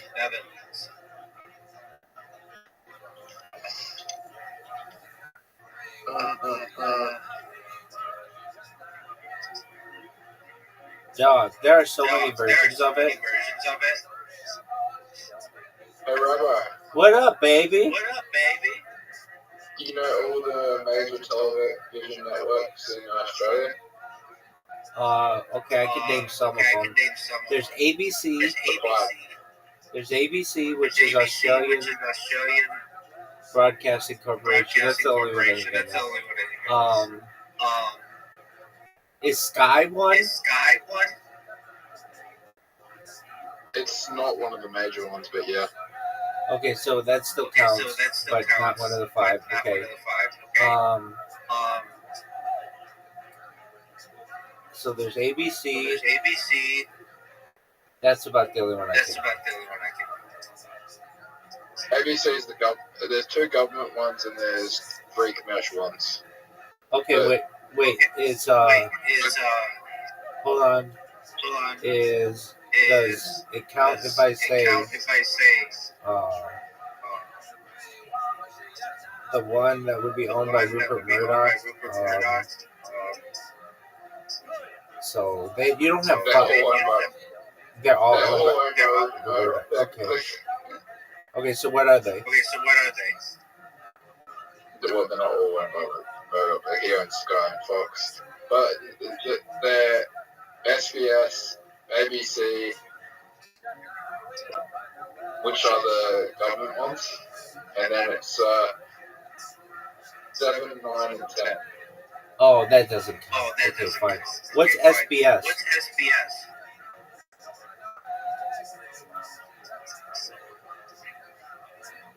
I think it's standard broadcast service. I need to look it up. I'm looking it up, dog.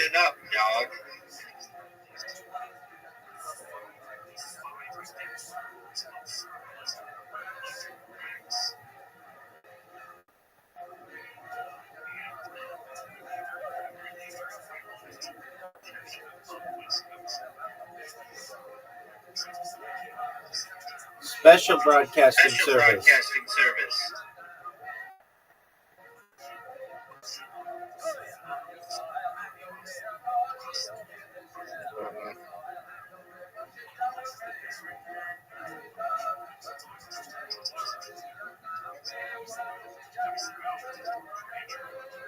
Special Broadcasting Service. What are your thoughts, Zoo?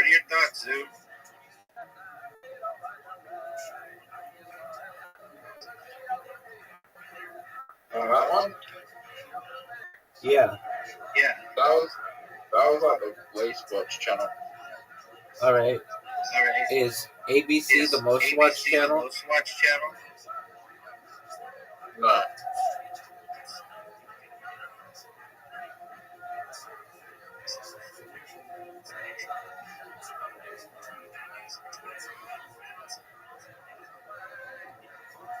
Channel 9 is probably the most watched channel. They have all the sporting events.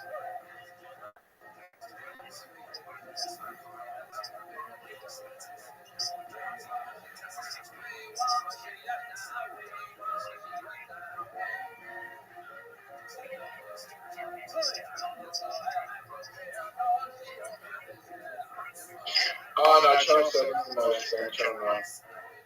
Okay. Why don't you watch Kill Tony?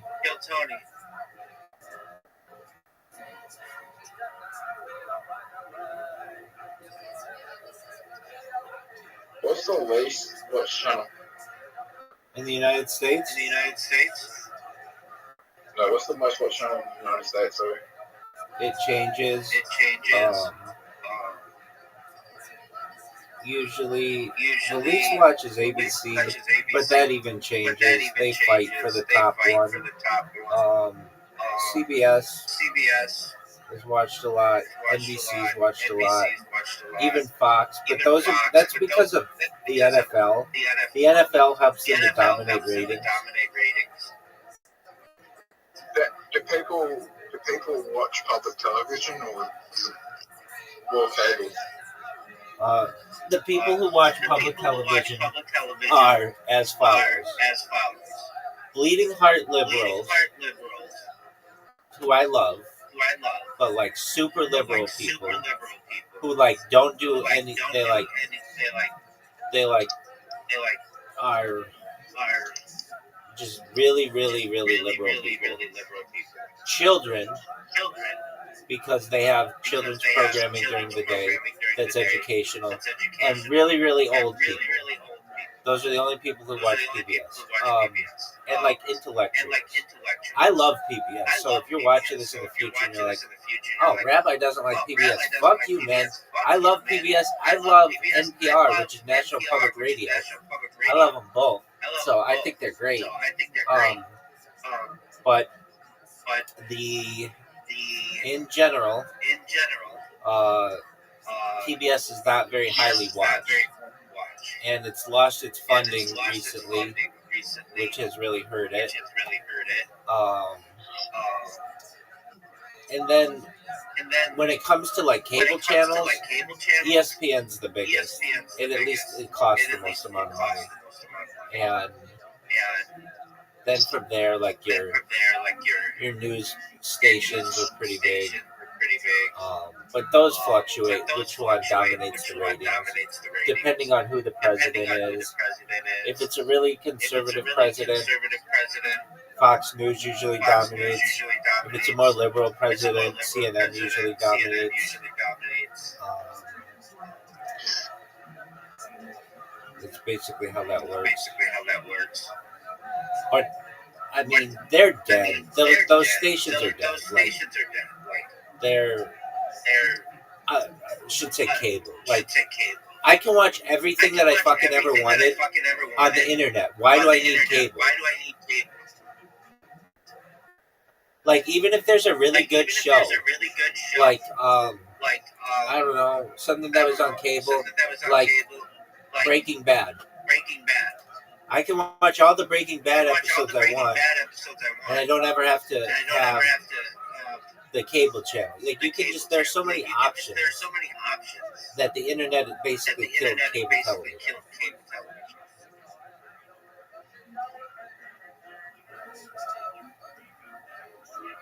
I'm pushed a lot of content from Comedy Central on my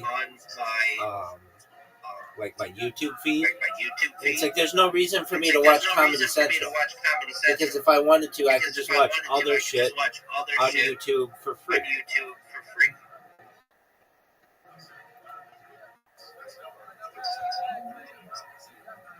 And the commercials that they show on, especially just on TV, but on cable television, are they're very scammy. They're also like sometimes very infomercially, because it's become very, very expensive to advertise on television. So like there's not a lot of people who can afford it. So it's basically like if you watch American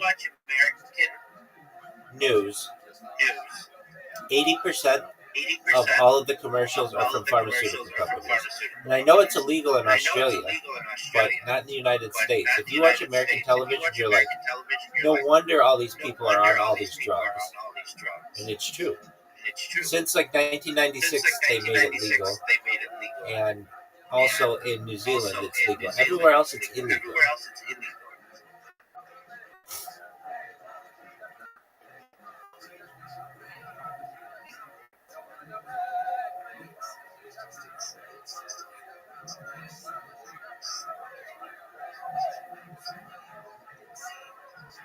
Well, it is legal to have over the counter. They do pharmaceutical company, but they do it for like over the counter stuff. Not over the counter. If you don't do it for prescription, they can still start. Dude, do you know that it's less than 1,000 days until the Los Angeles Olympics? And I'm stoked of anything that I might live stream. I've thought about the World Cup, but I might.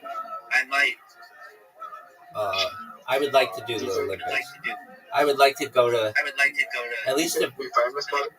Yeah, I hope so. But even if I'm not, I think I would want to go and at least do a couple of events.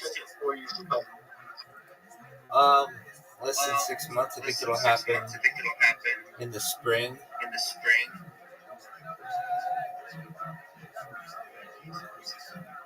Like around. Why do you think it's going to take that long? Well, I'm getting better and better known on Twitter Spaces. I've got in 1 month, I've got 1,900 followers, which is pretty good. And they're not just like lame followers. They're people with like 200,000 people following them. One guy has 500,000. There's some UFC fighter who follows me. He's got 500,000 followers. A bunch of like financial investors. I don't know if you know who Fiddy.eth is. He's like one of the neighbors of the Kardashians. You know who that is? Sorry? You know who Fiddy.eth is? Yeah. Yeah, he follows me. What are you saying? He's like one of the neighbors. He's like one of the neighbors of the Kardashians. Oh, is it? Yeah, he lives in Calabasas. Is he that rich? Yep.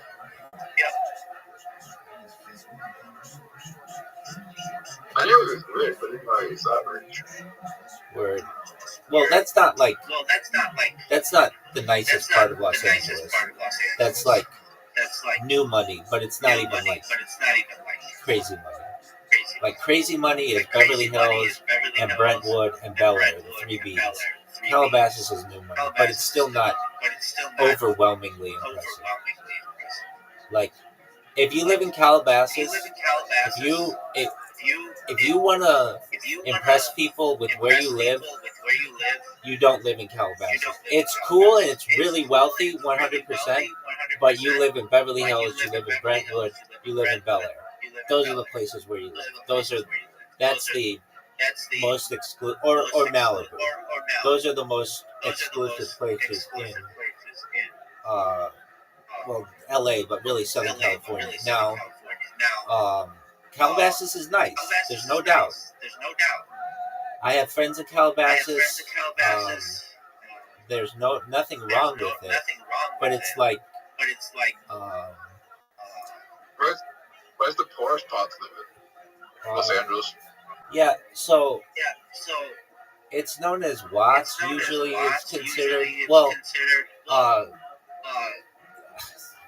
but that's usually considered the roughest part. I used to work very close to Compton, and I loved it. I think Compton's really nice. Like, people will say, "Oh, like it's really a bad place." Like that, like the shittiest part of Los Angeles is nicer than some of the best parts of like Detroit. You know, like it's nothing against Detroit, but it's like the fact that it doesn't snow is like a major advantage. In a lot of people's minds, but the worst part. It depends how you define Los Angeles, because some people consider it the entire metro. Some people consider it the entire metro. Some people consider it the entire metro area, which, if you're including that, then probably the worst places are like way out in the desert where it's super hot. But how big is what? How big is Compton? Compton, I believe, has like it has like over 100,000 people. It's beautiful though. People shit on it, but it used to be horse country. Like, it used to be really, really nice, and I like it personally. I really do like it. I worked in a neighboring city called Bellflower, and Bellflower is gorgeous too. I mean, gorgeous, like really, really pretty. And then, like, Compton's only like maybe a 15-minute drive to the beach. I mean, to the Pacific Ocean. It's not that far. If you take the freeway, it's, in my opinion, like it's people who already live in nice areas need a place on which to shit, and so they find little places. And the reason why Compton is chosen is because it's its own city. Like, I could say, oh, such and such part of Los Angeles sucks, but people don't really know that well, but they have the town or the city of Compton associated with it. But it is not bad. I mean, I looked at buying property in Compton, and it was still very expensive. But that was the only place that I could like afford that was within Los Angeles, and I couldn't afford it now. It's like the housing market has just increased. What about Beverly Hills? Hollywood Hills are nice. They are not the most exclusive place in Los Angeles. The most exclusive place in Los Angeles is Bel Air or Malibu. But really, one of those two. What up, Miss Aquarius? I'm a true man. I'm glad you have a lot of forces and I'm like great. You do what makes you happy. You can't serve me. You can't serve me. Hey, Miss Aquarius. How big is? Miss Aquarius. Do you know you can play lo-fi in here on the video? Okay, go to activities and then type in lo-fi, and then you can. Oh, yeah. It says lo-fi, yeah. Yeah, I know that. Okay. So what were you asking? I follow you from here. Where in Orange County? How far is that from Los Angeles? Well, it borders Los Angeles. Borders Los Angeles? Yeah. North or south? Uh, North or south? it's southeast. But I'll find it. Look at Los Angeles and just follow the coast south. It's between Los Angeles and San Diego. Is it under Laguna Beach or? Laguna Beach is in Orange County. Okay.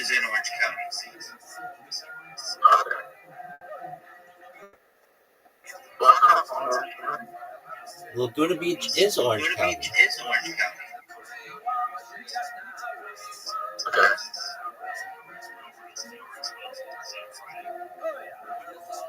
So the cities that you're going to see are Laguna Beach, Newport Beach, Huntington Beach, Irvine, Anaheim. That's like prime Orange County. So Orange County connects into Los Angeles, kind of? Yeah, they border. Okay.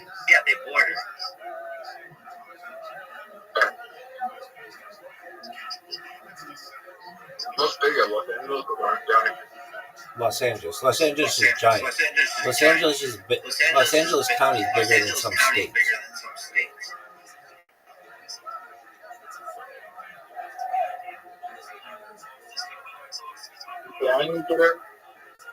What did you say, Big Dog? Downey, what's that? Downey? Oh, Downey's nice. Yeah. It's more middle class, but it's the home of a lot of like engineering companies used to be there. It's known as one of the Harbor Gateway cities, just the gateway cities. So Downey, Norwalk, you'll find there. Whittier, places like Bellflower, Santa Fe Springs. You're gonna find things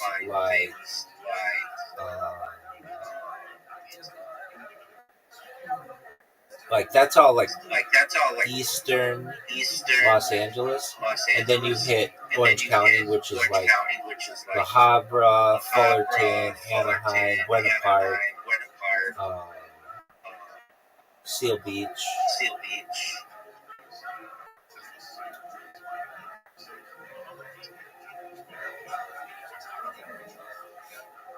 There's what's called the Orange Curtain between Los Angeles and Orange County, where, like, when the people who designed the area, Orange County specifically, they did not want minorities in Orange County, which is kind of hilarious because it's like mostly minority now, but it's Asian. So they built a bunch of golf courses and parks in between Los Angeles and Orange County, and it's called the Orange Curtain, that basically separates a lot of lower income people. But I mean, I say lower income people. The houses are worth $1 million each, so it's like, okay, how lower income is it?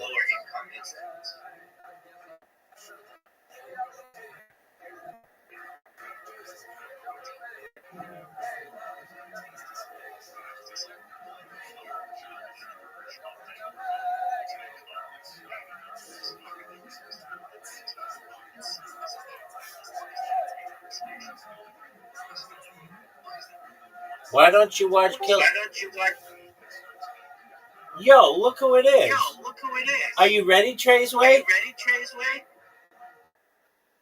No, not yet, dude. But I do. Wow, you are always. It's like a 50-50 chance if you're going to be in good medical status. Okay, I understand. Transway, you let me know when you want to play, okay? Excellent. Well, I'm glad you're here.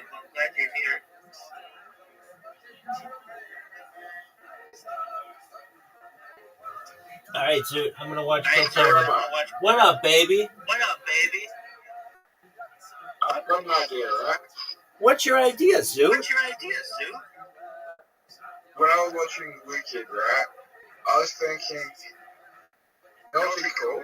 What would be? Instead of a musical, like a story, but instead of they do a breaking, like instead of they breaking out to a musical, they do like a stand-up between each set, and you get a movie, but every movie goes into a stand-up like sort of thing that tells the story within the stand-up, so you know what's going on, like in the scene, but that scene's leading up to a stand-up set instead of a music breakout. You know what I'm saying? Yeah, I like it. I think that's funny.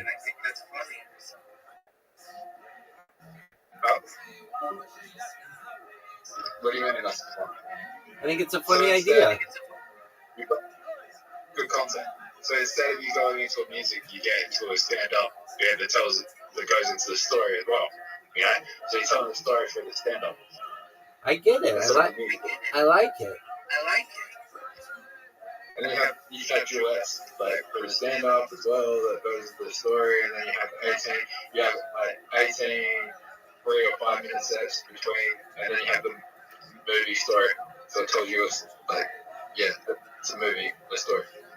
Now that's maybe a good idea if it were properly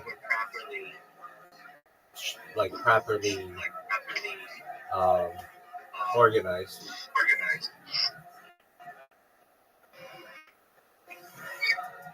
I like it, Zoot. Zoot's gone. We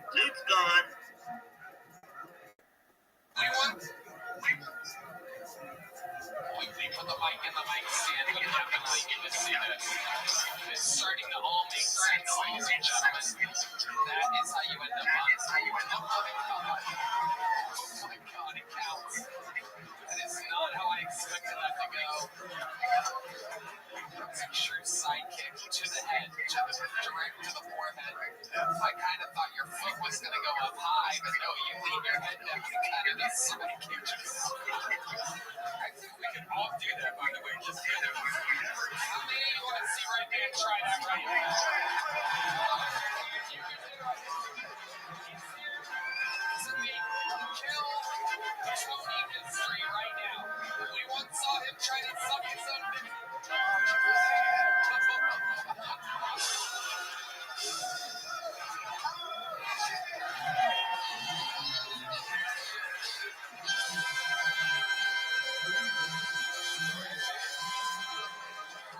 Coming about 3.5 feet away from his head on the first try. The physical limitations are incredible. We're getting old, buddy. We're getting old. He's like, I can do that. I heard 3 discs pop out of his spinal cord. That was like watching your kid jump off a high dive and just flailing to the bottom. Oh my God. Are your belly hurts now? Oh my God. His belly button, ladies and gentlemen. Not everybody can be this anomaly that makes Stewie's over here. Guy's been kicking himself in his head. How long have you been kicking yourself in the head for, Big Stu? We're learning a lot about how you ended up like this. Wow. And the family has to do it. Wow, it's a big thing in Tulsa, Oklahoma. You could have been mayor with a trick like that. What's the biggest crowd you've done that for? This one? Yeah, before that, how about that? You know what? I'm not going to make you think that hard about it. What did you? Did I ask you what you do? Yeah. That's right. You make that. What's the craziest flag or sign you've ever had to make? Which you're like, God, you really have to do this? Somebody had a flag. It was like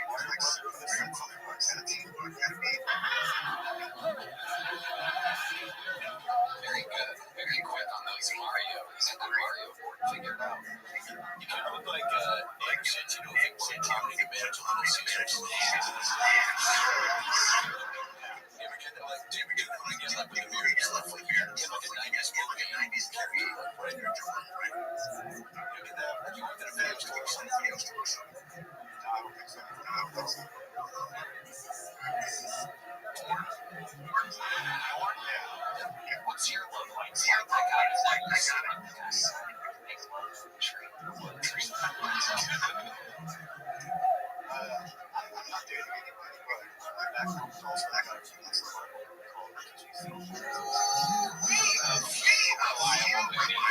So like the last call you had, like, can you walk us through that? What's that like? What's like hanging out with a guy like Mixed?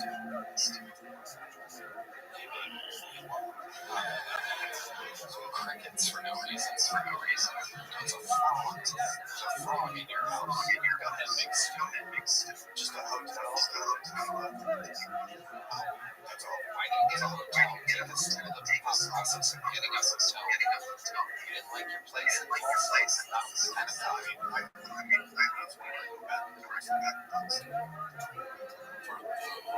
For the hookers, yeah. So you look up at the hookers. Okay. How about here in Austin? Here in Austin. What you got here? Place like when you find that girl.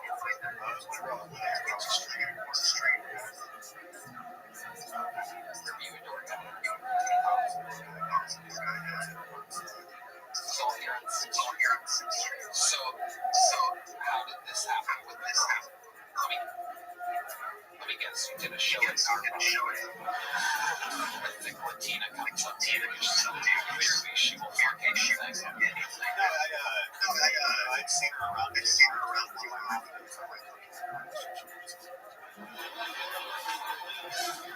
Only if you think you're somebody ahead. Yeah. Was it a thick Latina? It's a white girl. Whoa! I would not have expected that. You look like a racist. Quite the opposite. That's your style, that's your flavor. What do you love about what you love? What do you prefer? Why do you prefer black? Take us through the process. Tastes like honey. Damn. Look at that.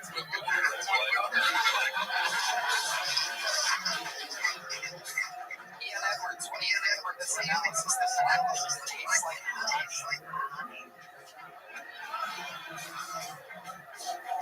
It's not the worst thing that's been said about this one. But the fact that it's coming from a guy named Big Stu. So you like black women? Is it because you like a red guy? Like a red guy? Like midway Jackson? No, I'm just saying. redheads like it.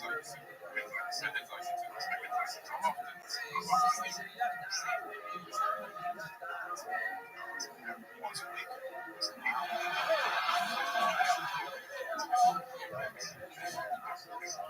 Amazing. I know they be out there. So just like, for example, this black woman that you met, how did that happen? You offered her cocaine, and then what happened? And then we went to the thing park. And upstairs, so she was just downstairs. Up downstairs. Yes. Oh, you live on 6th Street. Was it both of them?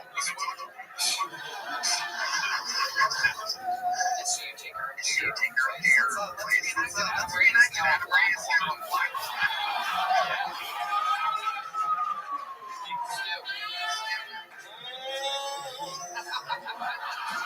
It's the right lighting here, Gina.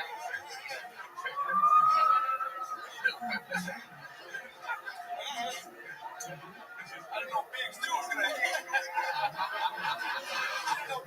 was gonna have such a big room. She acknowledges the unframed concern on the little. Oh shit, Jurassic Park 9? I thought they all made 4. You got some cocaine mixed too? Yeah. I know you do. That's all. Yeah. So hot that shit, you shoot my I got you. Well, bust that apple, man. Let's do it. You do what more if you take it. Say what?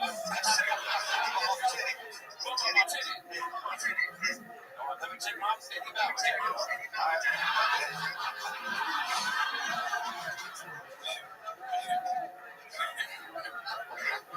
Which titty you want to do? I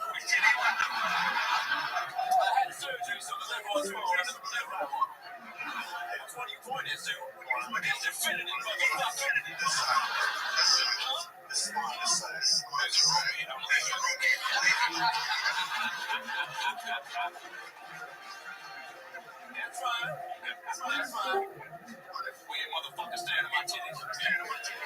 All right, big Stu. Go ahead and do that bump, baby.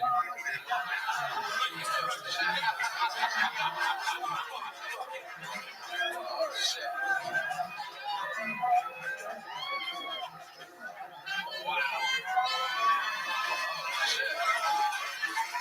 He gave the nipple a little kiss there. There was no way for you to know on my actual titty. But now that we're here, you want to turn those lights down, baby? Maybe show me something bigger than just your name. Yeah, sure. Yeah, I got you.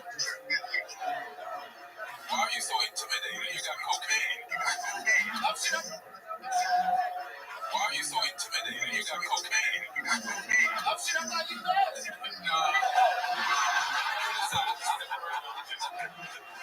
Why you might be open to give me a sandwich? I'll saw some bread and meat on them. Thanks to them cheeses. All right, I got you. Thanks, baby. Big Stu, what do you say after you finish with the black woman? Why are you still here? Wow, unbelievable.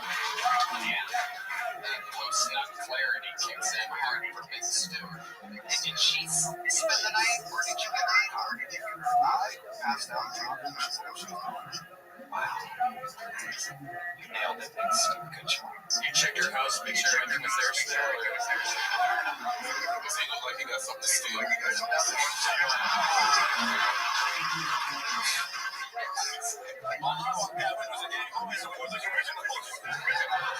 Madness is going to find that woman right now.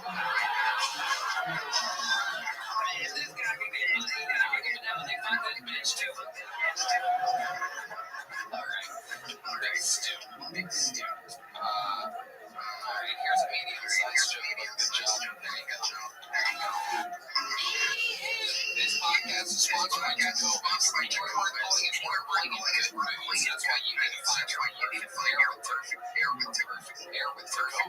Jacob is craft quality. That's right. It's generational ranchers. First time food buyers, engineers. They're handcrafted with 200 meticulous steps right out of the box. I know I feel kind of like I'm wearing my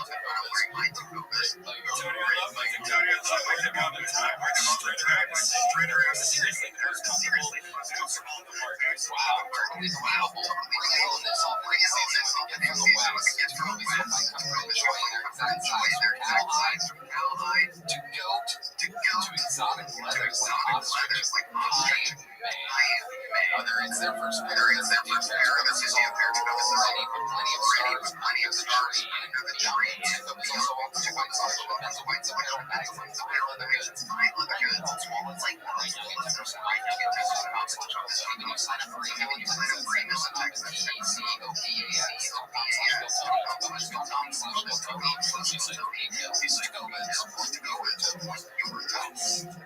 This podcast is sponsored by ExpressVPN. Going online at ExpressVPN is like your laptop, like your coffee shop, like your coffee shop, where you're time you're probably fine. You're probably about to your laptop, your time you connect with every time you connect to networking, carriers, hotels, airports, set up your online data is not secure. Any non-friendly networking access to personal data. It doesn't take much technical knowledge to personal data. It doesn't take much technical knowledge to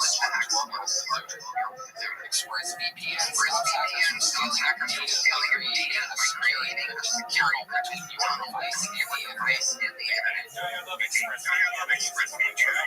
Traveling, knowing that my data is secure. Plans just start $9 a month.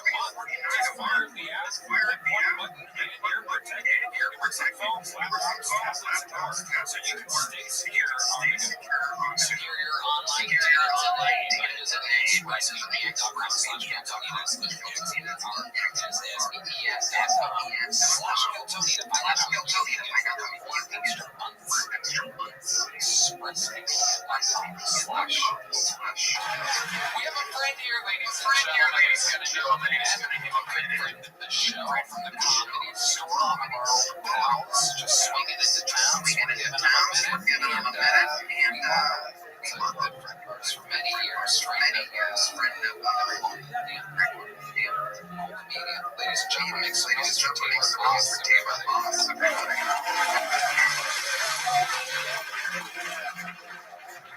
I used to be addicted to drugs, then I got off of them, I found a woman. I could tell she really wasn't that heroin again. Class. Growing up though, my parents probably should have known I was going to have an issue with addiction. That's how I used to eat. My brother, you would eat his like a little forever. Just a little piece of those. And that's how I would eat my friends. But let me know if you would eat the same way. I could just take this up and I could just take the whole thing out of me. I rolled up to a little ball. I should have known I was going to have an issue with addiction. I was trying to hold it down. I rolled up to a little ball. Turned on the spoon. And melted it down. And I would inject it. I would inject it by my vein. I was 10. Thank you. Taylor Boss. Hell yeah. Melting down your fruit roll. Welcome, Taylor. How's it going? Great. Tony, thank you very much. Having fun. Tell us about it. Tell us about it. Someone expected. A lot of walking, a lot of eating, a lot of eating. I almost turned into a cancer. A lot of eating. Yes.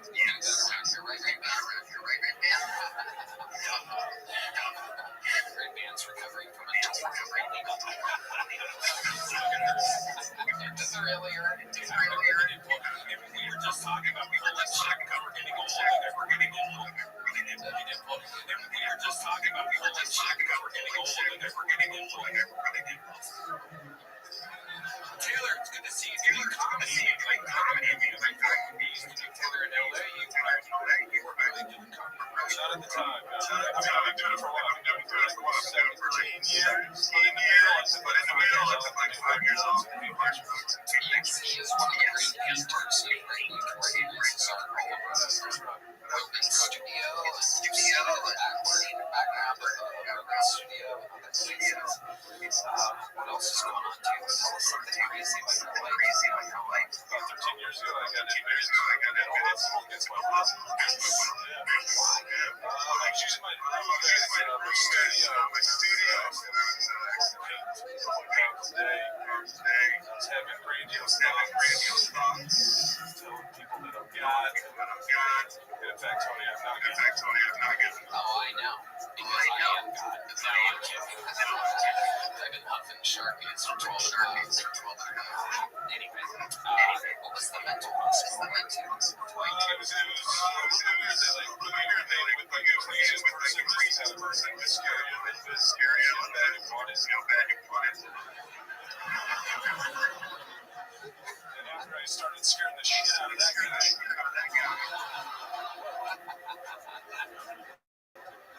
they put me into actually the first activity was dictionary.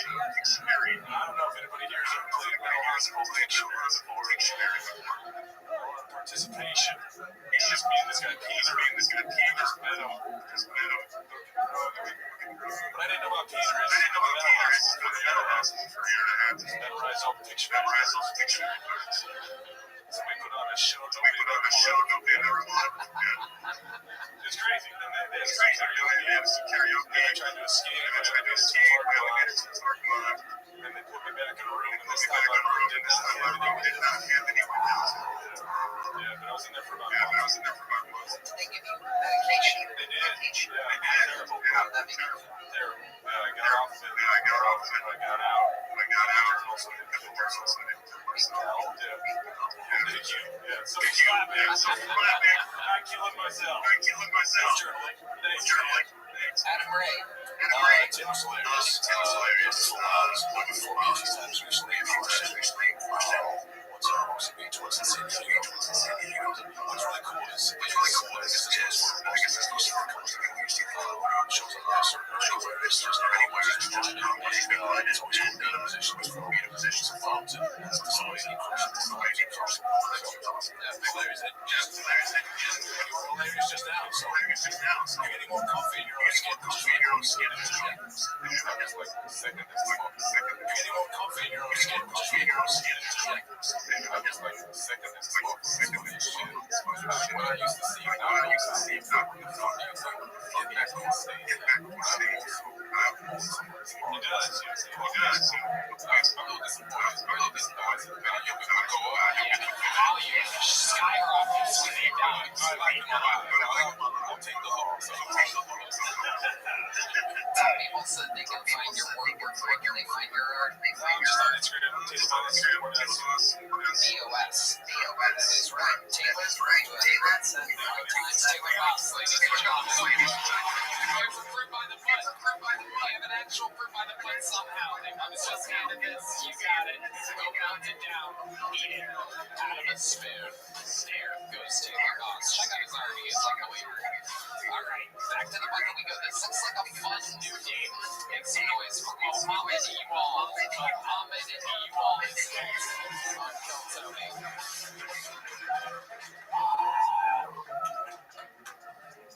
Lord and Savior, Joe Rogan, got in trouble for saying. I don't have a problem with people who can afford to go to space. If you can exit the Earth's atmosphere,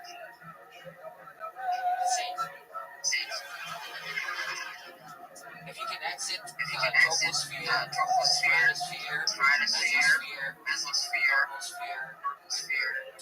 exosphere, ionosphere.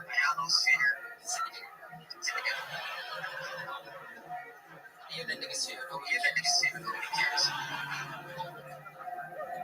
I've been kissing sleeping homeless people on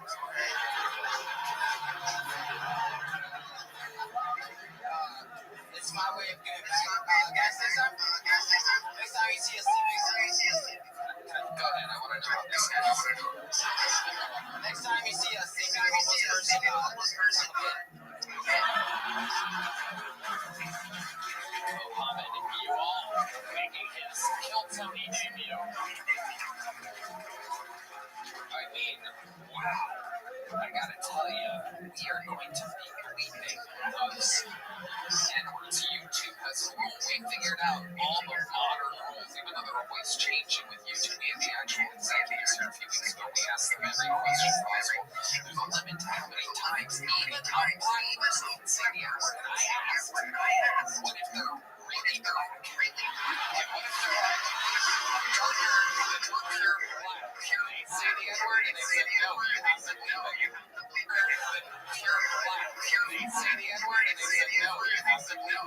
Somehow, I know, because you are that guy. You're going to have to bleed her 4 times. So you guys wondering what he was saying. I mean, was the N-word.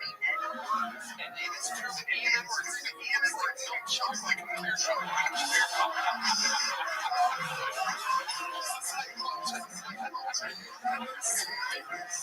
Shades of black over here. Oh, this is the first time I've ever been light-skinned.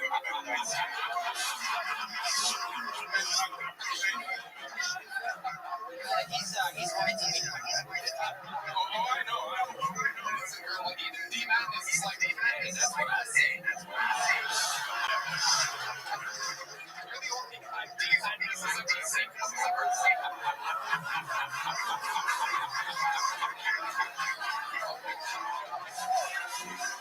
Oh my God. What the fuck? That's my kind of motherfucker. I had to come back out so I can see that shit. Mohammed, tell us what life is like being quite that shade. I mean, when you see a police officer, do you just lay on the ground and fucking automatically, like, what's the situation here? Call me the outline of the top line. That's incredibly racist. I don't know. Okay. Welcome. How long have you been on stand? 10 years. 10 years. Iowa and Austin. Wow. You must have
Target exactly. I do, you know, those samples. Yeah, I do samples.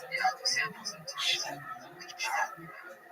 It's like Adam Ray's. It's like Adam Ray's here. Here. Push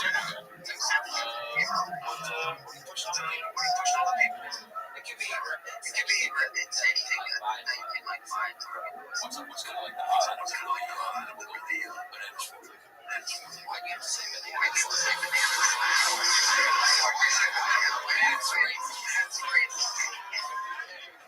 Adam over here. What are people going to eat shit about nowadays? I should have been a character. I can't trust myself. I know you know what I meant. Crazy. What do they fucking bring out people, you know, the food that Last week I had peppermint chocolate. What's your love life like? Tell us about that. Because let's see what making sense. You're a handsome guy. Well, I moved out here in comedy and I had a girlfriend in Iowa. And then from that, you miss her. Yeah, how long have you been in Austin? 2 years. 2 years. Talk to her at all? No. She's sad when you like. Yeah, I was supposed to get married. Yeah. Tell us about that. Like you proposed. I didn't propose, but was it arranged? No. Well, no. My mom does. She has a arranged the girl that liked you, and she didn't stand up yet. She's still doing it. I don't know. Wow, you really just don't. Right now. She's Sudanese. Shocking. Asian girl. It's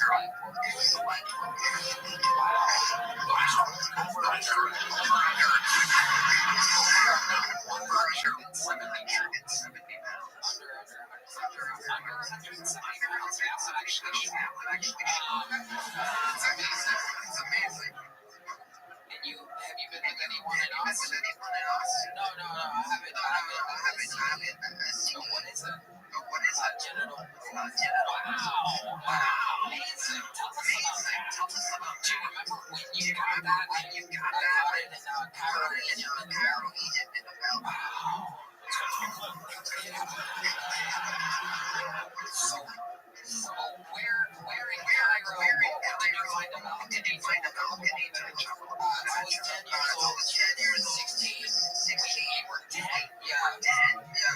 Oh my God. How did you know you were 10 years old?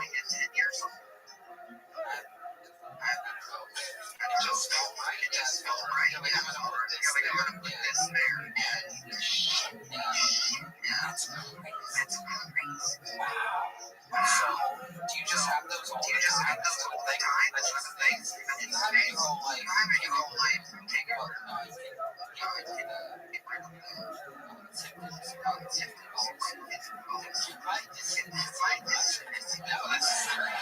we find out what's funny about everybody here. Did you bring this up? This feels like a pretty personal. No. So basically, I mean, what does that mean? You just have to use a condom all the time. Yeah, basically. Alright. Is it a couple or is it just like one? It's a good question. Maybe I want an actual description. You tried to name like all TikTok remedies for That's enough. Right down the microphone. Again, what were you doing in Cairo exactly? So, in 2004, Sudanese got pregnant. Just randomly, or was there a specific reason? South Sudan had resources.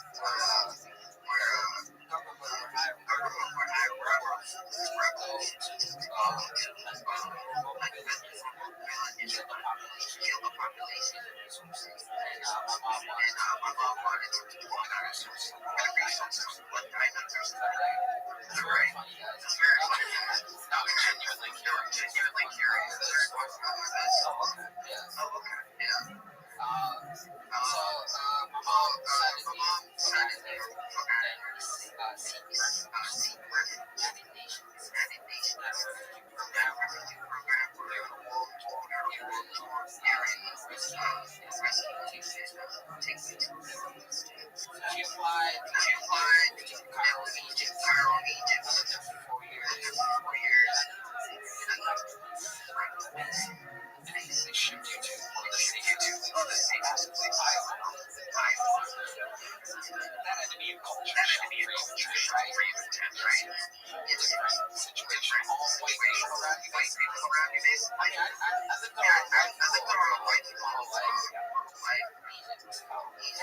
Mohammed, do you have any special skills or talents?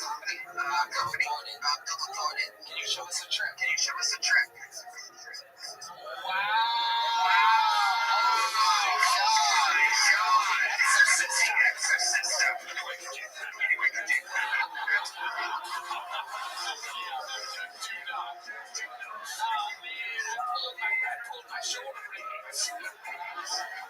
Mohammed, I like your style. Congratulations. Thank you for signing up. Come back again. Let's do it again. There he is. Mohammed, you all, ladies and gentlemen. All right. Ladies and gentlemen, we have what I think is one of the greatest regulars in the history of the show. He's only been on for a few weeks. I think he is the future and the present. This is a brand new minute, great teacher, ladies and gentlemen.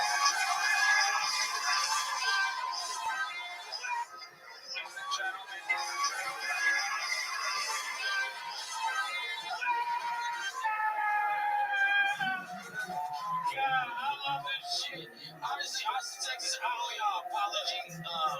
I was shitting on y'all wicked online for a long time and in public. It wasn't my fault. This is the first major city I moved to where I had to count black people. Because I'm from Atlanta, I don't have the time, you know, to count all the black people. And then I was on the, then as soon as I got killed, Tony, I was like, oh shit, I got great success. This is what booming city in North, right? That's my favorite comedian. Tony Hinchcliffe.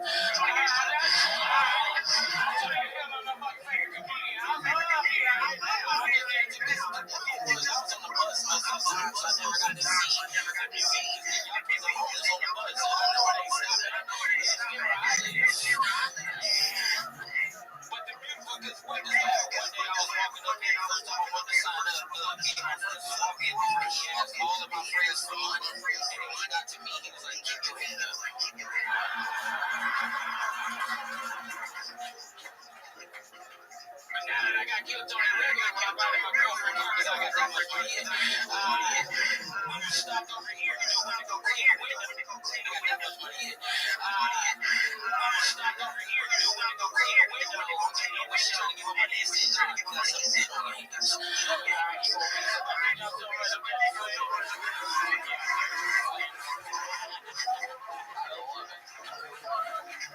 Is that true that you rode the bus in Austin? Yeah, all the time. I didn't even know that was a thing. I guess I kind of realized you gotta walk like, where I gotta walk is like a 2-hour walk around the interstate, and then you get on the bus and there's no like real bus lines and all that. Well, that's because you got money, Tony. I see him all the time. I'm like, yo, that's the one I was on there. Even when I'm driving around in my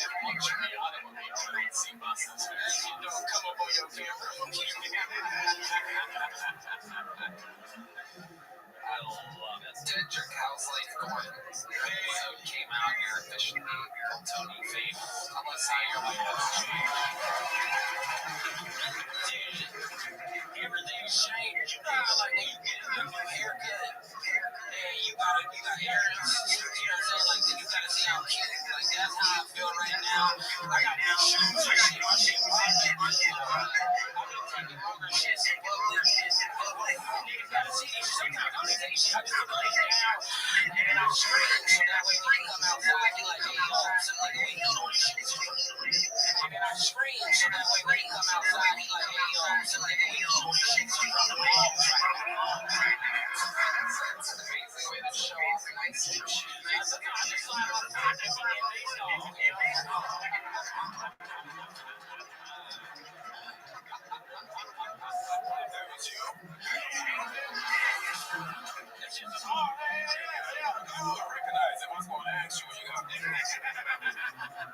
That is awesome.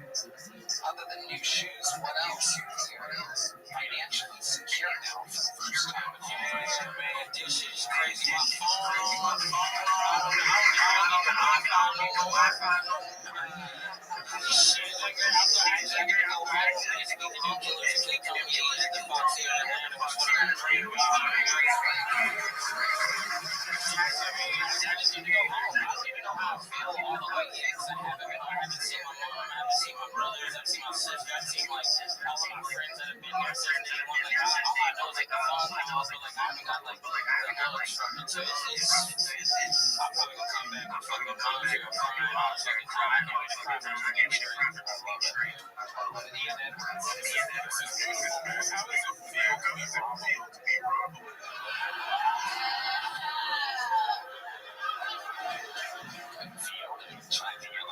We got a different frame.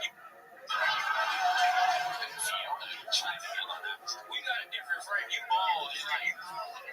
You look like 5 cigarettes put together. You're black and miles. I'm not very probable. The hookers don't look me in the eyes. Like I told you, they give me respect off for it. They know I got a gun. Tony know I got a gun. He said I can bring another gun for regular. It's true. All regulars are allowed to have guns. That's why William has 4 attached. Dead trick. Yeah, right. Yeah. He was removing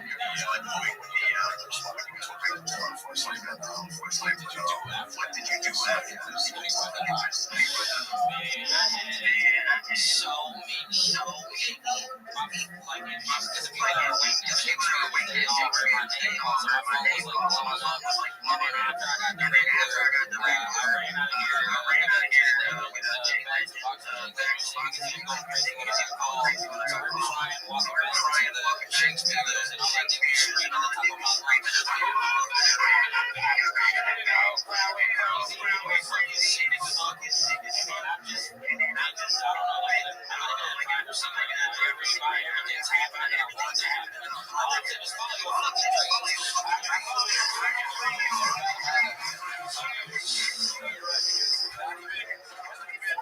I saw you after the street like it's your street. Not even 4 years ago, I saw you after the street like it's your street. Now to be here, that's all back with up. I don't take away from stuff. Just go ahead, dude. Just go ahead. It's honestly like all the way to your level. This is what's possible with the 39 times signing up to nothing, to getting on, to opening for Joe Rogan 2 days later, to doing the Fox Theater 3 days later, in the arena, yes, gonna be at the arena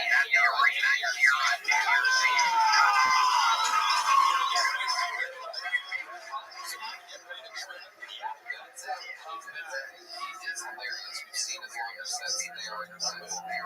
Find them, follow them, ladies and gentlemen. Get your drink.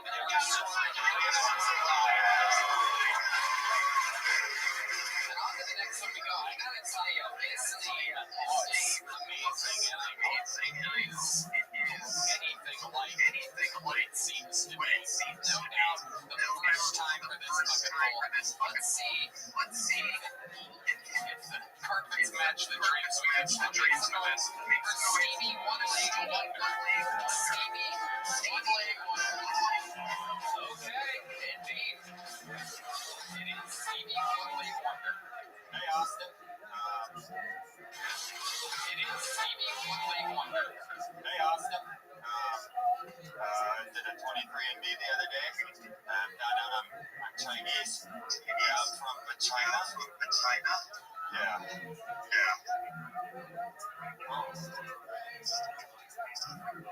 My bad.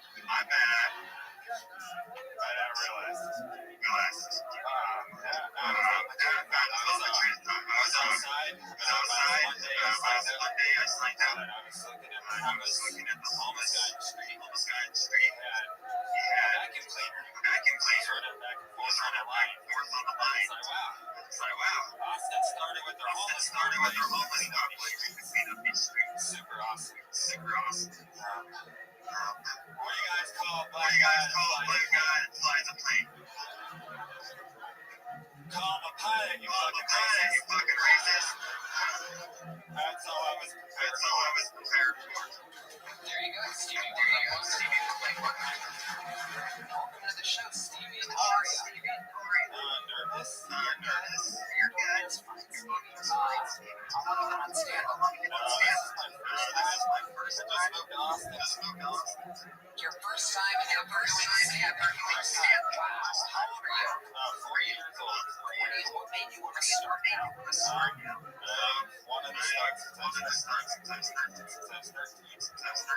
And I took around when 16 had kids and work days until I was 21. Got a divorce, rated as myself. How many kids? 20 and 22. Wow, you raised 3 grown kids.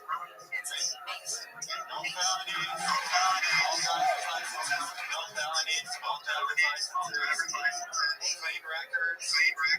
Amazing. So, okay, let's jump right into it. Not jump. How did you lose the legs? Which story do you want to hear? Because I tell like 100. Can you tell the truth? For you, Tony, I will tell the truth. So I was working up in Denver. We were both outside. I said, it just went wrong, and I was on my back, and I was taken to the hospital. 2 weeks later, they just let me go.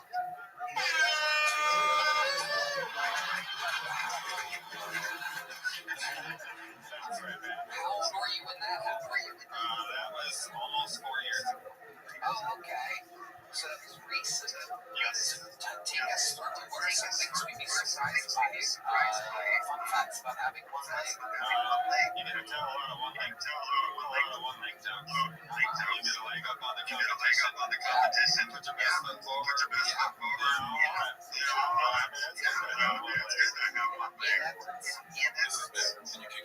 And you kick yourself in the head.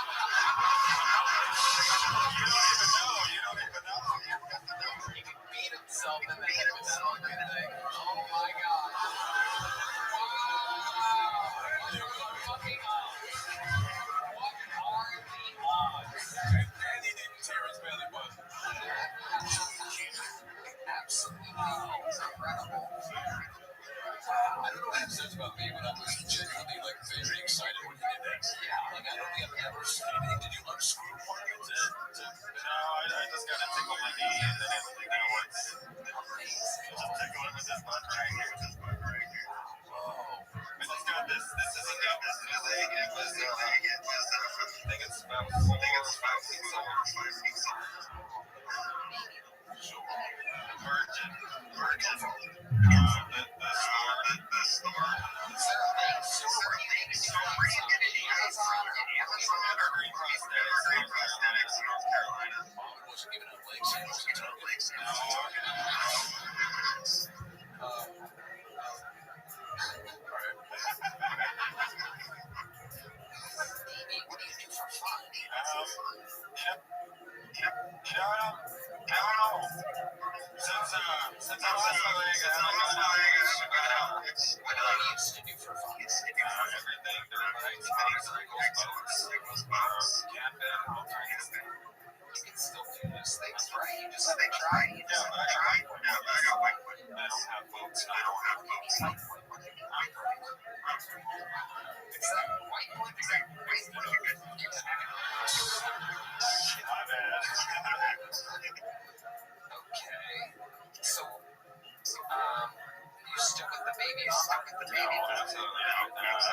was married for 7 years. 7 that we were together. What the divorce cost you? Just a negotiating.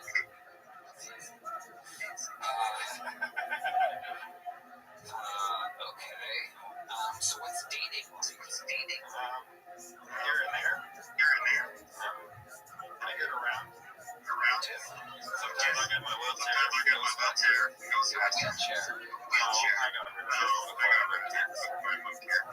Okay. But how long have you lived here? Thursday will be 2 weeks. So you haven't been on a date or been on a date?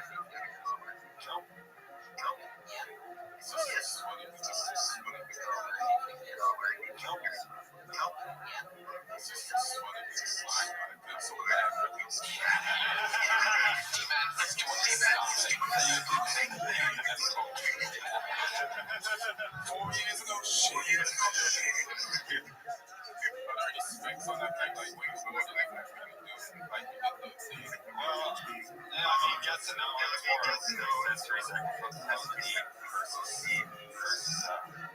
anything else. I can put the running leg on here and it's just like a big spring. It looks like spring. It's like weight on it. But I don't run. If there's a bear, I guess I'll find it. There's no bears here. What's weird up here? Raleigh, North Carolina. How's Austin? It's kind of cleaner downtown. I was actually surprised. I just watched the show and the homeless population down there. I was thinking Denver. Denver's you can't walk down there. It's true. Talk about the populations really 2 or 3 laws and 3 laws. I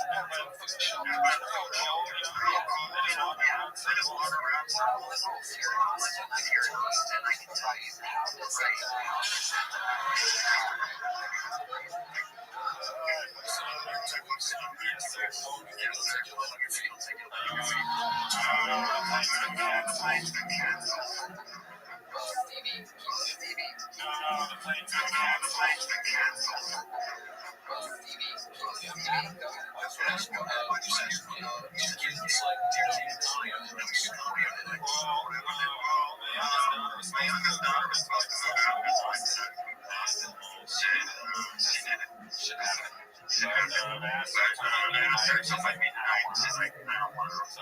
She's supportive of me being here, but she just doesn't want to be here. She said, Dad, I'm 18. I don't want to hang out the bar. Bunch of drunk people get drunk.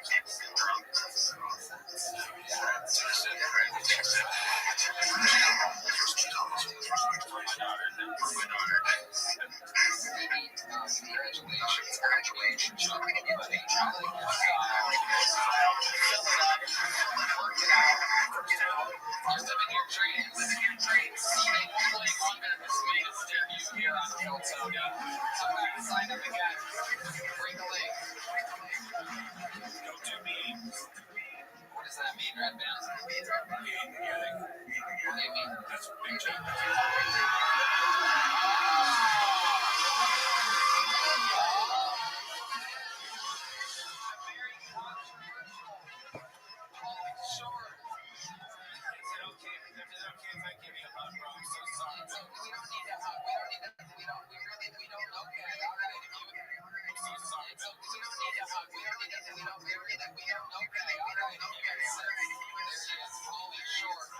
Coming up a very polarizing episode of Kill Tony with Roseanne Barr, in which somehow he was the wild one. I just wanted to come out here in front of your whole audience. I know my audience is different than your audience. Very different. And I was on. Thank you for having me on your show a couple months ago or whatever it was. When I was going through a lot of stuff, and I've been taking some meds. And I said that I got banned.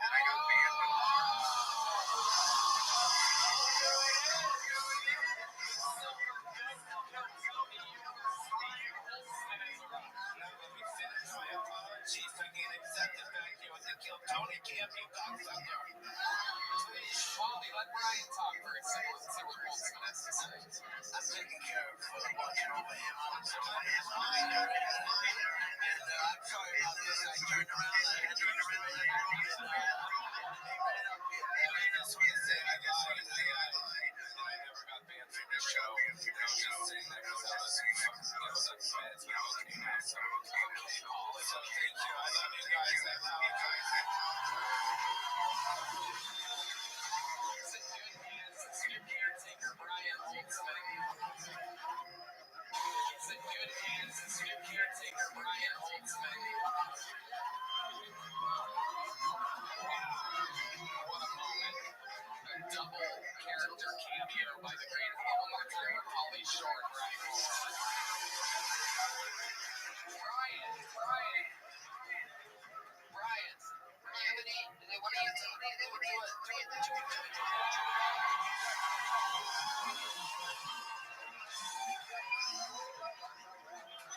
Don't do anything. Just be part of this set. No, Paulie's going through some rough times now with the controversy that took place.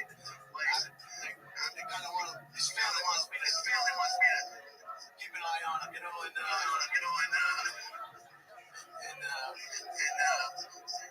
I hate everybody too. So I just got back from New Orleans. My asshole is still sore. We had a good time. Everybody's happy about that. Everybody's excited about that. And I wasn't expecting to be up here. You can't have any kid. Everyone's going to say, talk to the airport. I mean, you're in the airport.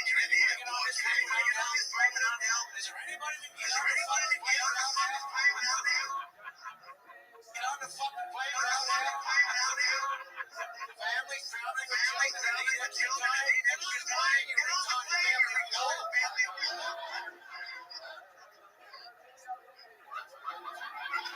There's no steps on the jetway. Just get on the fucking plane. You should be a super airline. Free time with handicapped people. Get on the fucking plane. Free time there. Ain't a big wheelchair on the tail. I don't know. This plane goes down. Nobody cares. You mean we can get it? With the work page on the back.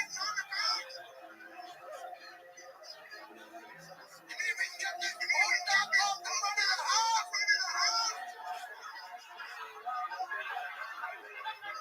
Front of the house is just laying on the street. Why don't you put the red when we get to the house? Somebody, are you doing well in the house? Put the red in the back of the house. I'm on the house. Fucking they want to know I'm fucking somebody again. What's that?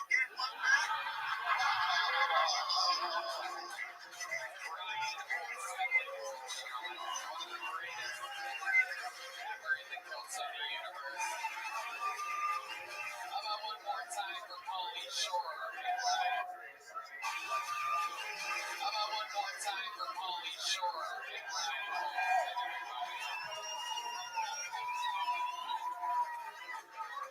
What a crazy world we have around here. Pauly and Holtzman just come stumbling in. Back to the bucket we go, everybody. Who knows? The next Pauly Shore or Brian Holtzman could be this bucket full. Anything can happen. Make some noise. This is a minute uninterrupted for Owen Gallivan, everybody. Owen Gallivan.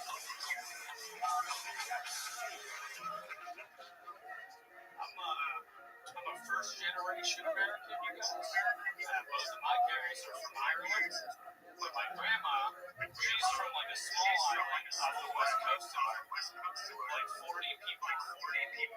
Didn't really dawn on me until I visited there last summer. So that just makes me inbred as fuck. Who are they having sex with? I should be way uglier and way dumber than I am. I can never complain about being short. It's a miracle that I can do math. Guys, there was one post with two last names on that. My family tree is just a wreath.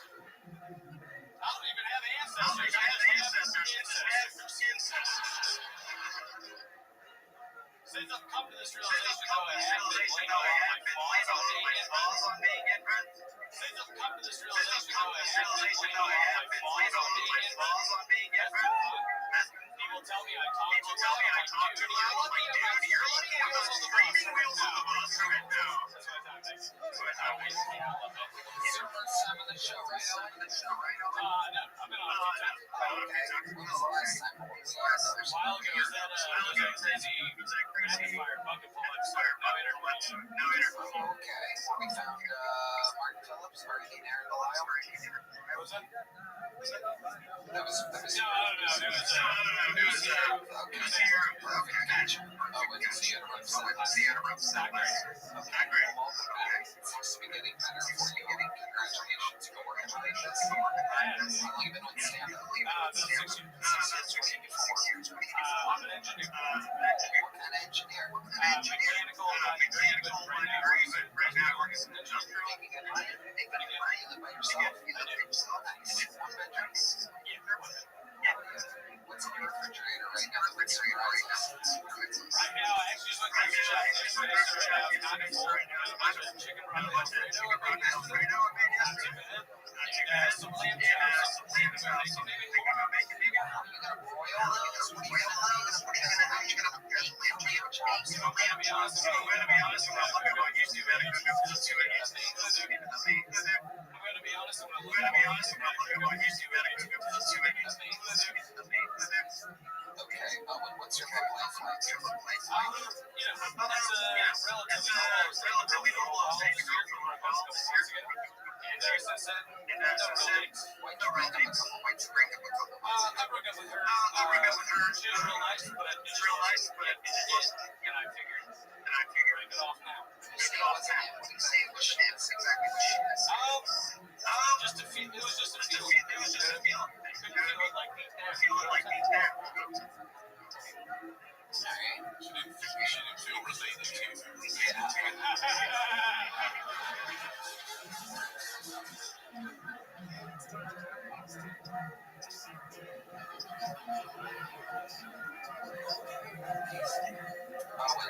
Do you have any special skills or talents? Surprise us. Nothing I haven't done before. Last time I did it, What's the other cricket voice? Red hand. It's literally doing a cricket. You want the sound effect. That's the sound effect. That's with this cricket noise. It's too much.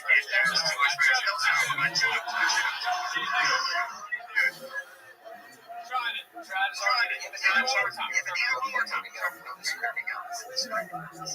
Can't do it. Trust me, it is good.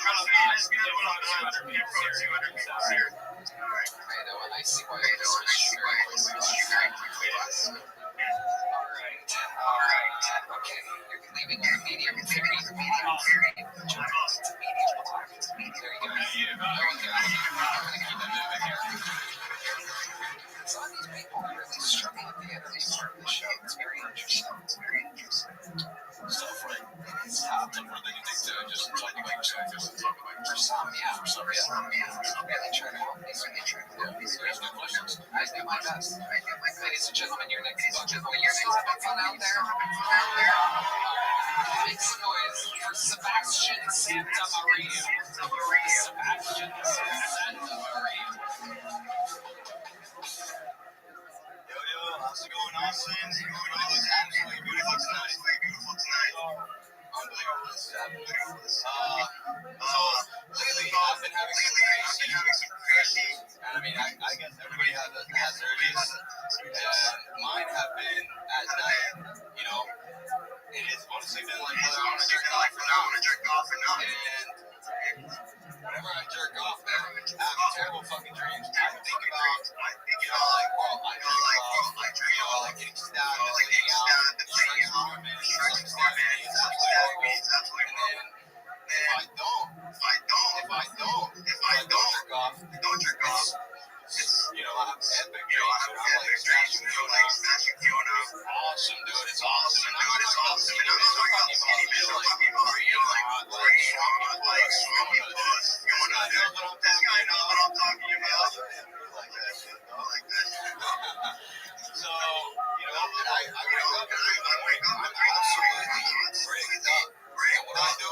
jerk off.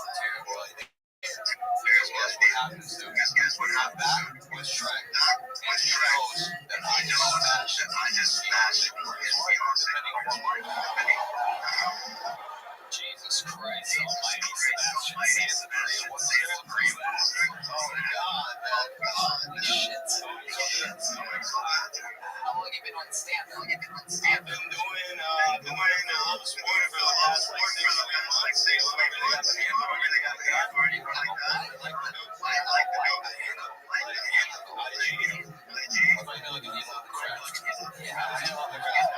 I think on that second time of the night, I want to Shrek, you know. I always love a good. It's one of my favorite things. Like my favorite acting. I even did a joke. Like starting on the TV, at least one of them would like to do a joke. It was maybe not what they thought, maybe not what they said, or how they wanted to say, or they go,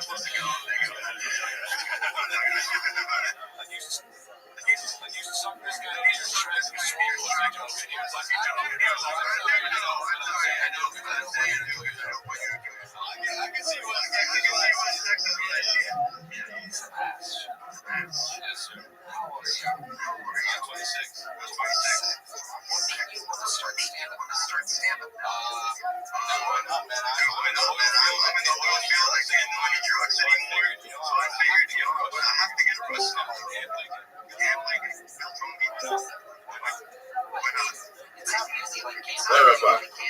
What up, baby? What up, baby? No way, Kicking in, so you. It's not really gambling. I mean, if you prepare it, you tried it out and open Absolutely. Are you ready? Are you ready? Yeah, okay. Do you have any special skills? What have you been good at in your life? You're a good-looking guy. All right, answer the question, Jesus. Just fell in love with that. Yeah, guys don't get that many compliments. That is the one compliment anyone could give anyone. You do look handsome once you start talking. All the pussies dry up. All the hard cocks go soft. Those gone pussies. Sorry. I've been doing that for a while. What'd you say? These engineers can I'm gonna let someone back doing there. that for a while. Dog, can you speak English? Engineer a joke, huh? Good, they let someone back there. They also.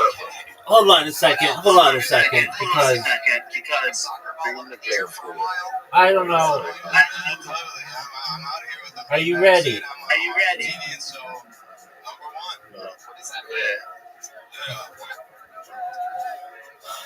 So, no, you're not ready? You are a fucking tease. You are a fucking cock tease.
Dog, you know when I'm jerking off.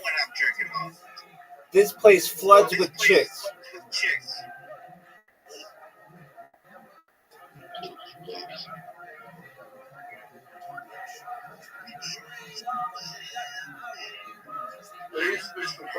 Who's that? A friend. You even told my George, she's weird. What the fuck? Well, yeah, because she lives not where you do, and you come in at crazy hours. Yeah.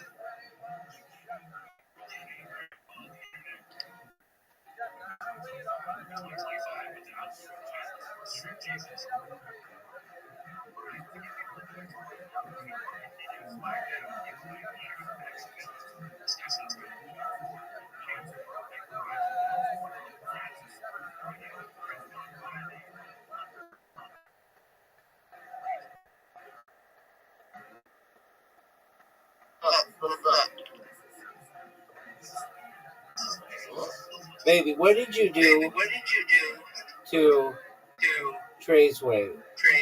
He hasn't been the same. He's not feeling well. What happened?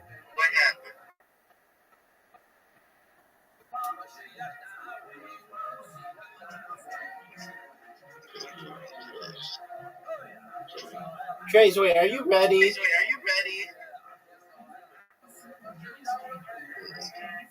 Okay, that's respectable.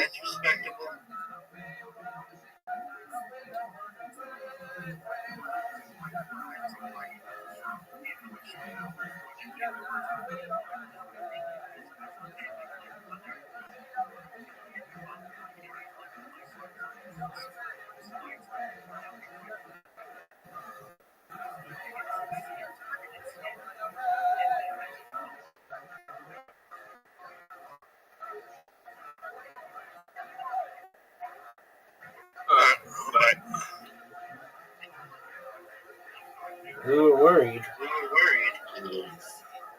Yeah. Did you ask your man how he's feeling? Yeah. But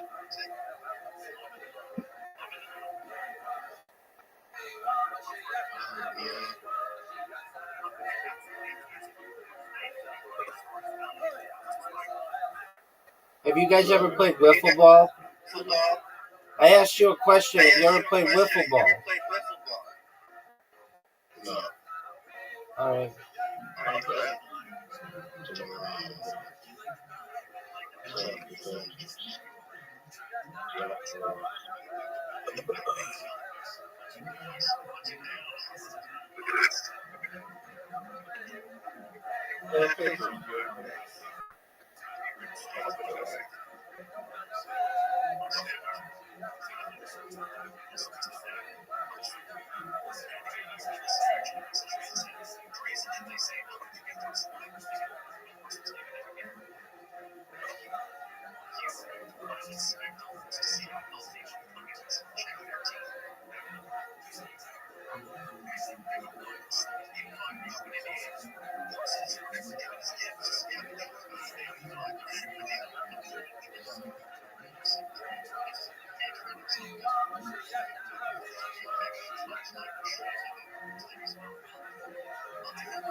What the fuck?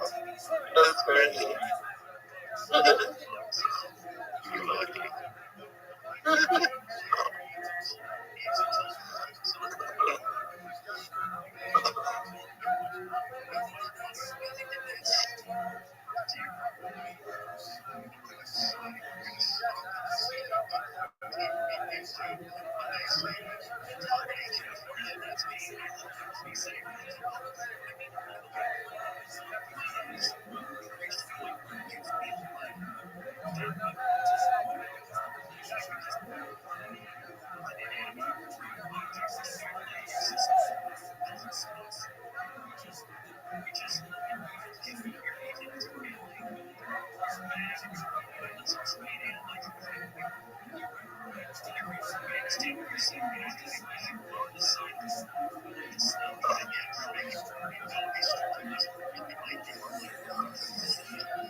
This is so boring.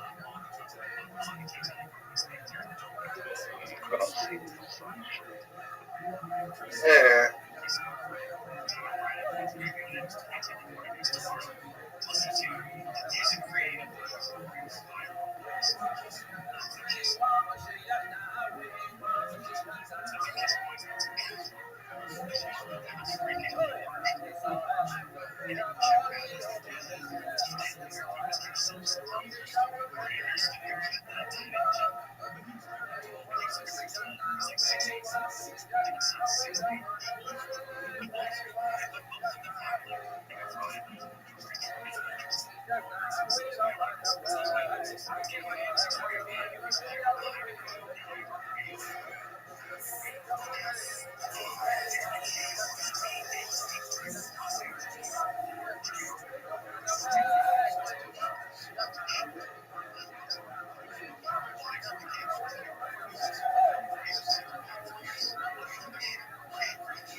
What else did she say?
it or not, the rare black soccer fan.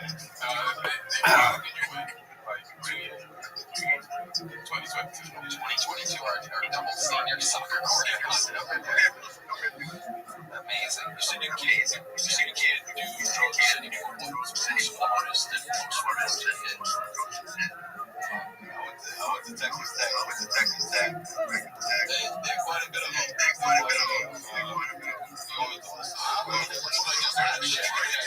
Remember what I said? What were some of the hard drugs that you did? Fuck me, I'm moving on.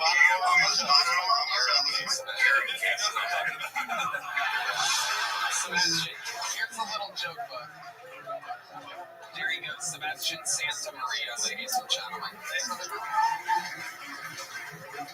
So I'm going to tell you what, we're going to do something special here. This is completely unplanned. This has been one of those rare Mondays where I have been in full recovery all day. We are coming off of Skate Fest weekend. I flew in yesterday with Shane Gillis and Joe DeRosa, and we drank all fucking day yesterday, starting with screwdrivers on the plane. We landed, went to a fucking bar, and drank for 10 hours straight. I was sick in the middle of the night. I got I've been drinking water, coffee, this, that, to repair myself. Today, I've been drinking water, coffee, this, that, to repair myself. So I so badly that I'm basically sweating out of my eyes. So what I think we should do, if the crowd wants to do it, and if Adam wants to do it, why don't we do a little Tony Hinchcliffe, and I go, and now that you call it fucking full, is that sound fun to you guys? Ladies and gentlemen, hosting for me while I step out to the bathroom for a couple minutes. Make some noise for Tony Hinchcliffe, everyone.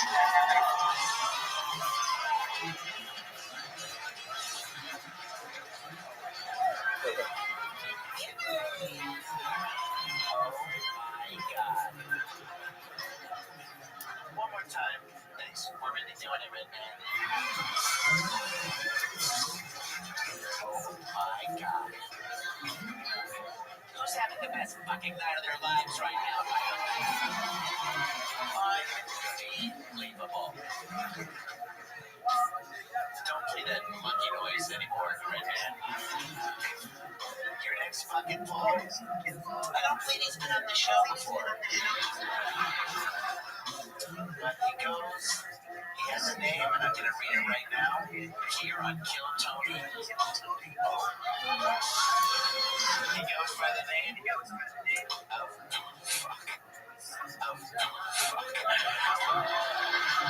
Brandon Rares. Keep it going for Brandon Rares, the Kill Tony debut. Here he is, everybody.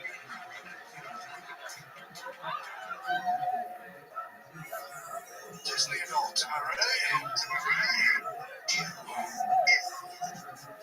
My kids trust me. I have an excuse for anything else. Just celebrated 15 years of marriage. Same energy the last 15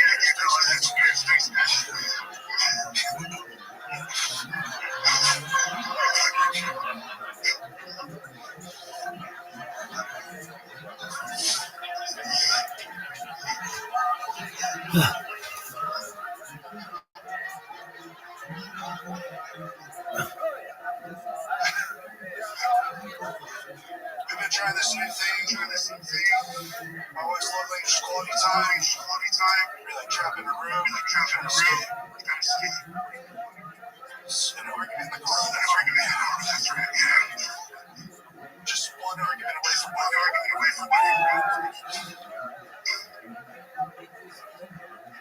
Keep going. I want to hear where this goes.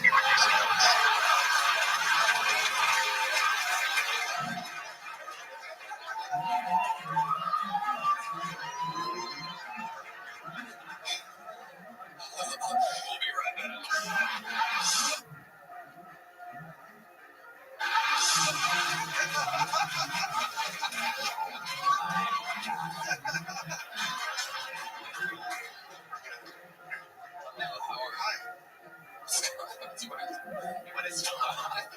He was gonna finish the rest of his joke. Oh, you're still doing it? Stay cool, my man. It's going now. Finish it. Yeah, come on.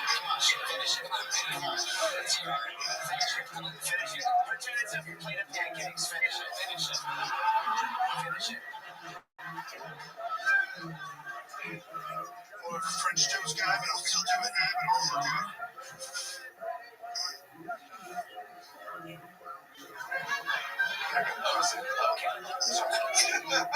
Look at that ass. More of a blood guy. Anyway, take your seat back. Yeah, that's why. So I swear it's the one step up there, Dr. Phil, don't miss it.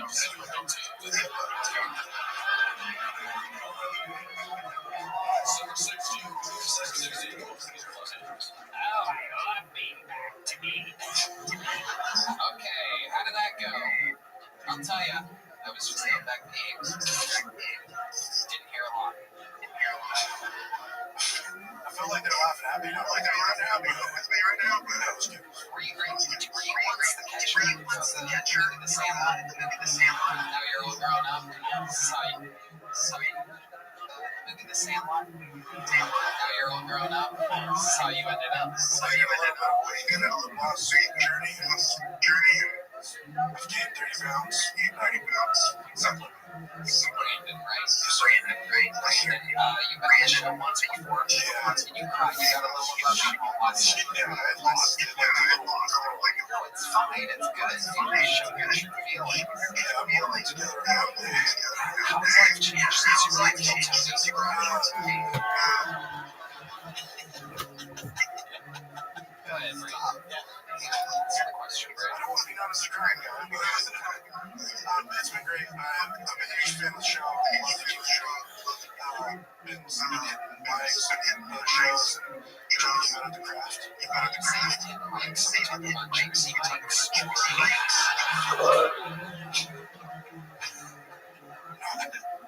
Maybe. What else has been going on in life, Brandon? I've been doing VR comedy. So, like, I should work on those podcasts. VR comedy. And Dan is our senior VR. Yes. Cool. Okay, there you go. Keyword being feed there in actual reality, not much reality. Keyword being feed there in actual reality, not much going on, but in virtual reality, you guys are living your dreams. It's trying. It's been fun. I've been away from it because I've had my kicked out to my cheap out to come try to help me out for more jobs. There's like real people in the thing. Most of our friends, but you work with. What's your avatar? Spider-Man. Spider-Verse. I'm gonna kill everybody in this room. It's unbelievable. It's just, this is what fat guys do, by the way. They go to VR and like, I'm Spider-Man now. I can jump around in virtual world. Look at me, I can run in virtual reality. Oh, if I just press down this toggle button, I can do what I can't do now. Oh, watch, I'm going to kick myself in the head. Pain-free kick in the head. Thanks for showing the last one. What am I missing here? What am I going to ask Brandon? You saw it. I missed the first couple of jokes. What is there like a joke that you didn't do? I guess that you feel like maybe you kind of get, you know, just people out here, right? Something you wouldn't do. I did. I was planning on going into another joke for that, but another joke is there, but then I just felt like the room was laughing. Yeah. Just take a like,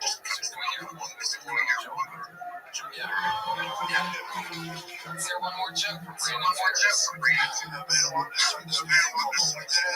My dad's wholesome. He's want to say things to you like, hey, John, you like, or Ribbon, I should do it. And then just like your real dad, which is your real dad, Alright, Brandon. Reaction.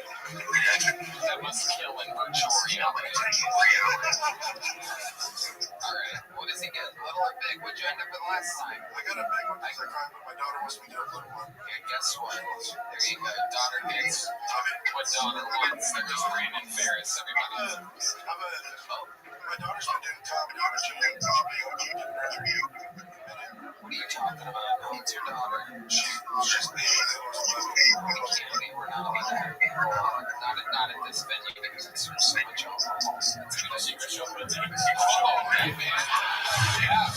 Red Man wants to know how big her tits are before he books her.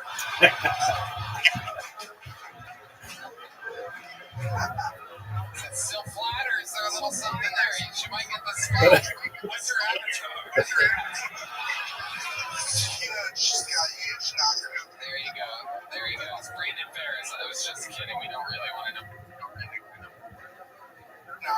There you go. There you go. It's Brandon Ferris. I was just kidding. We don't really want to know what your daughter's tits are like. There's Brandon, everybody. Final bucket bowl of the night, ladies and gentlemen, goes by the name of Kendall Jr. Everybody, here we go. Kendall Jr.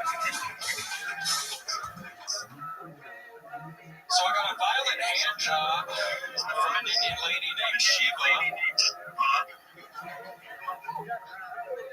Many hands.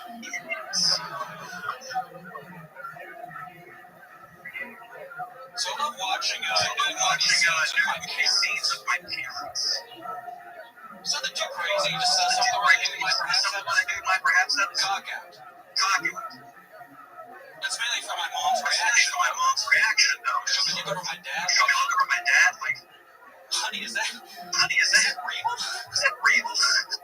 My dad's like, don't worry, baby. He just fluff that shit up. That's what they do.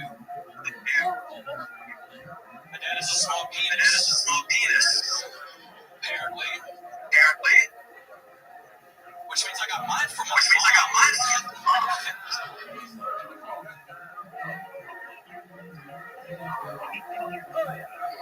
I've been thinking about parody of Men in Black. But they just called it Men in Black. Men. All right, thank you. Kendall Jr. T-Madness base riff that says it all. Kendall, how long have you been doing stand-up comedy? $1 million. 1 year. Okay.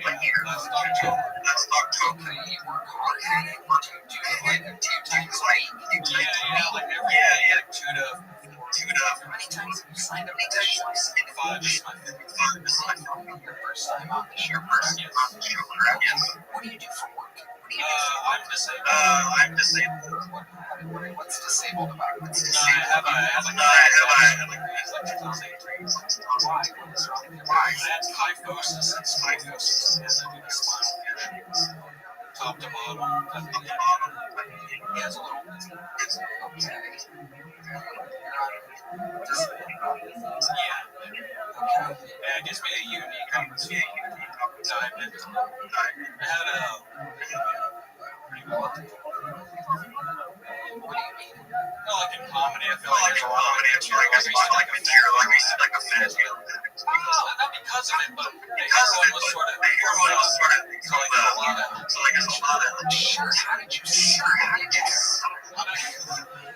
Well, it was like prescriptions, overprescribing it. It feels really good. I have a bad back. I could just but no, So it started as a pain painful addiction. and it got out of control. And someone's like, hey, This was like 2015. try this. Recommended heroin. A buddy of mine was a good friend. He's dead now. I think he's just gonna show us.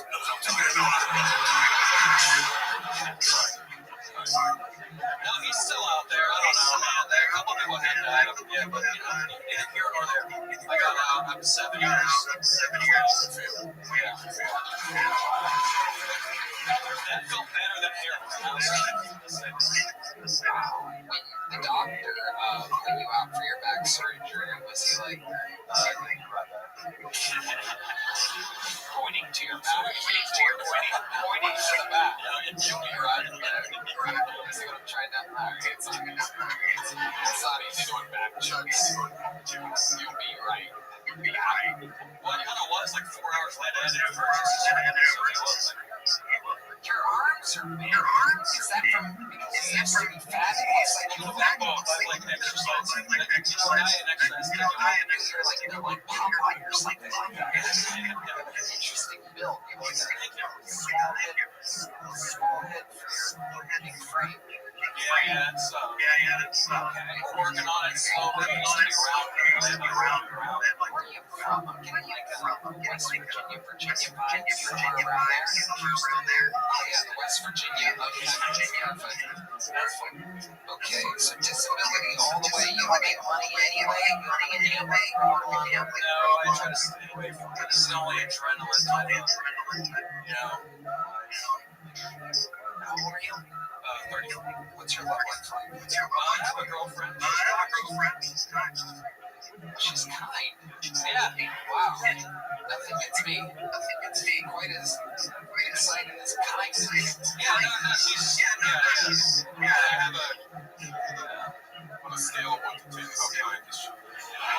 Good question, Ian. Spinal tap. That goes to 11. So, oh, she used to be heavy. But now she's like, You guys lose weight together? no. I met her a few months back. No. How heavy were you at one point? I was almost 360. I say 355. I know. I say because it's like I'm only fat. So you were 360. She was, I think, like 260. She's well under that now. I didn't meet her then. What no. Wow. I know what it takes. I know what it takes to get out of the gutter. Sometimes you hear loose skin tangled up with each other. Alright. Kendall, before I let you go, craziest thing about you or your life?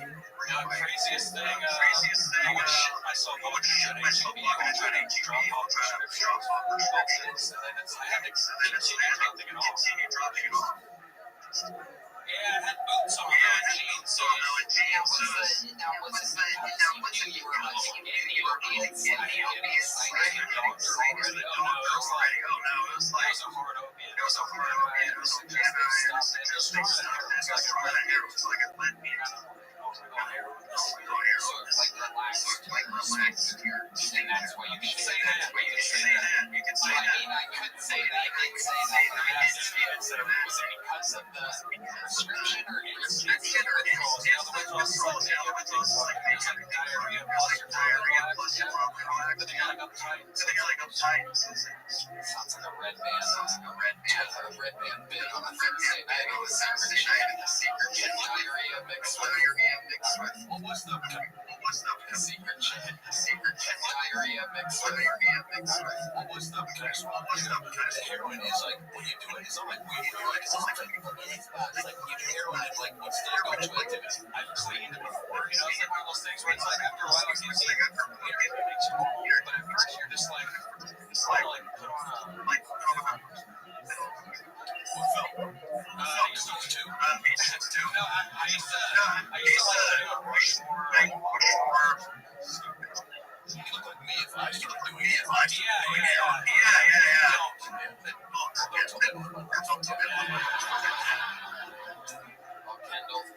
Kendall, there's a little joke book. There you go. Kendall Jr., ladies and gentlemen. Well, what an episode it's been. Forget Martin Phillips' amazing opening. And then a lot of fat military people.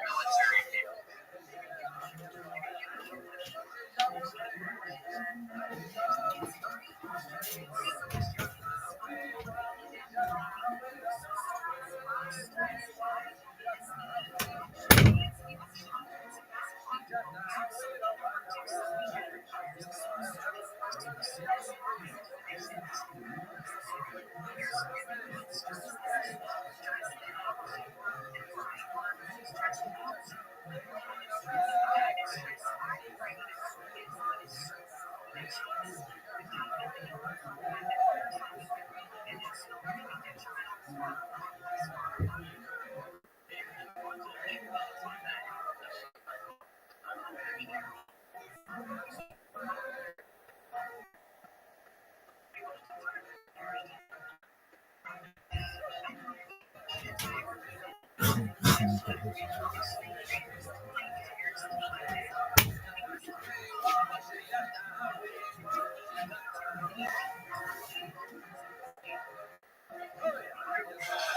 then the darkest man in the history of the show, Derek Flynn.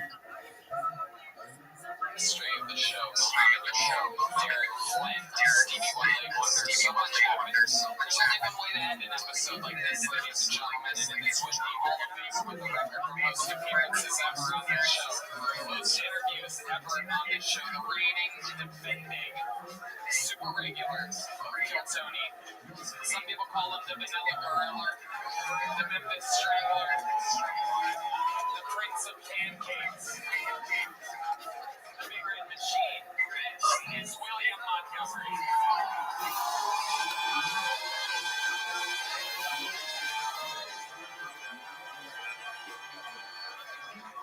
Hey, Redman, I'm still thinking about your fat ass kicking your leg off, bitch.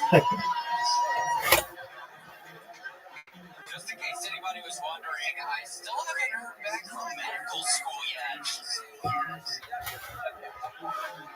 So coming out the Smokey and the Bandit remake, but the truckers are all wearing turbans and sideswiping minivans and cutting illegal U-turns going 75 miles an hour. Hey, Redman, I saw that you got a colonoscopy recently. I'm wondering, did it hurt when they put the tube in your nose?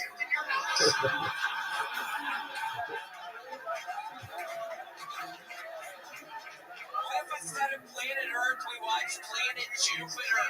Dude, that would have been such a long show. Dude, that would have been such a long show. Okay, that's my time. Thank you. Wow, William Montgomery gracing us with not one but two Redman jokes. And tonight I couldn't believe this fucking crazy ass. I can't see you able to do that with your kick your fucking head. He wasn't. To work his belly button at one point. Woods. Can you imagine that? Can you imagine what Redman's belly button was? What do you think that looks like? It's probably veins at the inside. Once you get the hair on the inside, he's seen his ass naked in your time. I believe Bubba Fett fell into it in episode 3 of Star Wars: The Return of the Jedi. Is that the Sarlacc? Sarlacc pit. That's what many people describe his body was. Just not true. Let's talk about it. You are 2 weeks out of being survival now. The world is talking about it. I think it's a big thing. It's a big thing. A lot of people, and it was heavily tied at Skankfest. You were talked about what people say. Everybody there, every comedian there thinks it is the funniest thing they've ever seen in their entire life. They think that's the way to enjoy William Montgomery.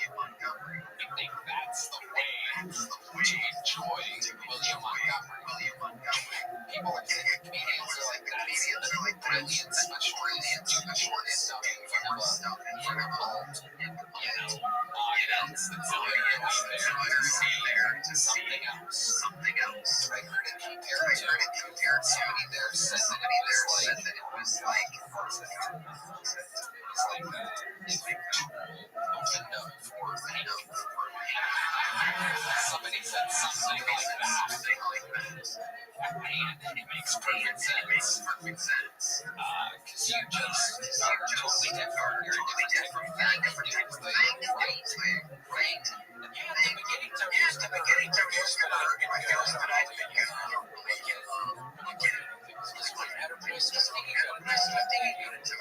what is the problem? So what? I do not people just never. That's all I did. Kick confuse me. Just, I don't know. It doesn't do that obvious. So you're the last person I want to hear anything from. I want to hear anything from right now. I'm not feeling real great right now. Just generally speaking, so I don't really want to hear you right now. Seriously. Kind of been feeling down today, so seriously, I don't want to hear. I've kind of been feeling down today, so seriously, I don't want to hear you.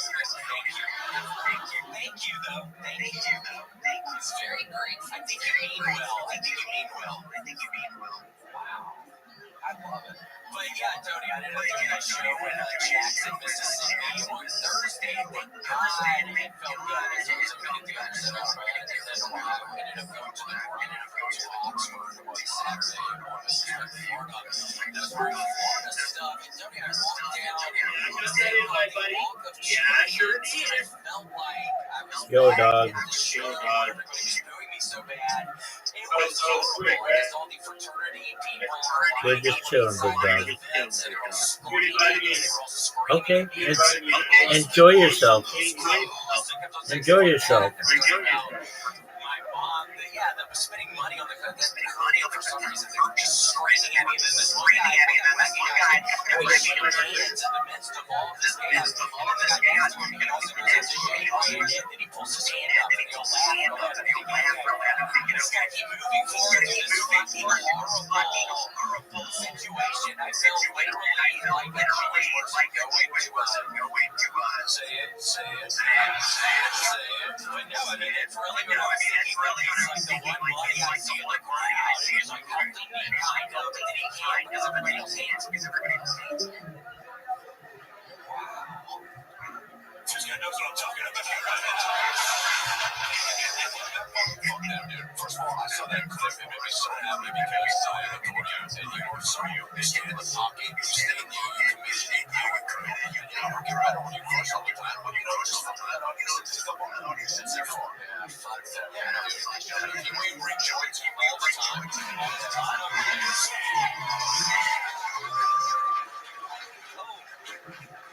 You hurt yourself? Never.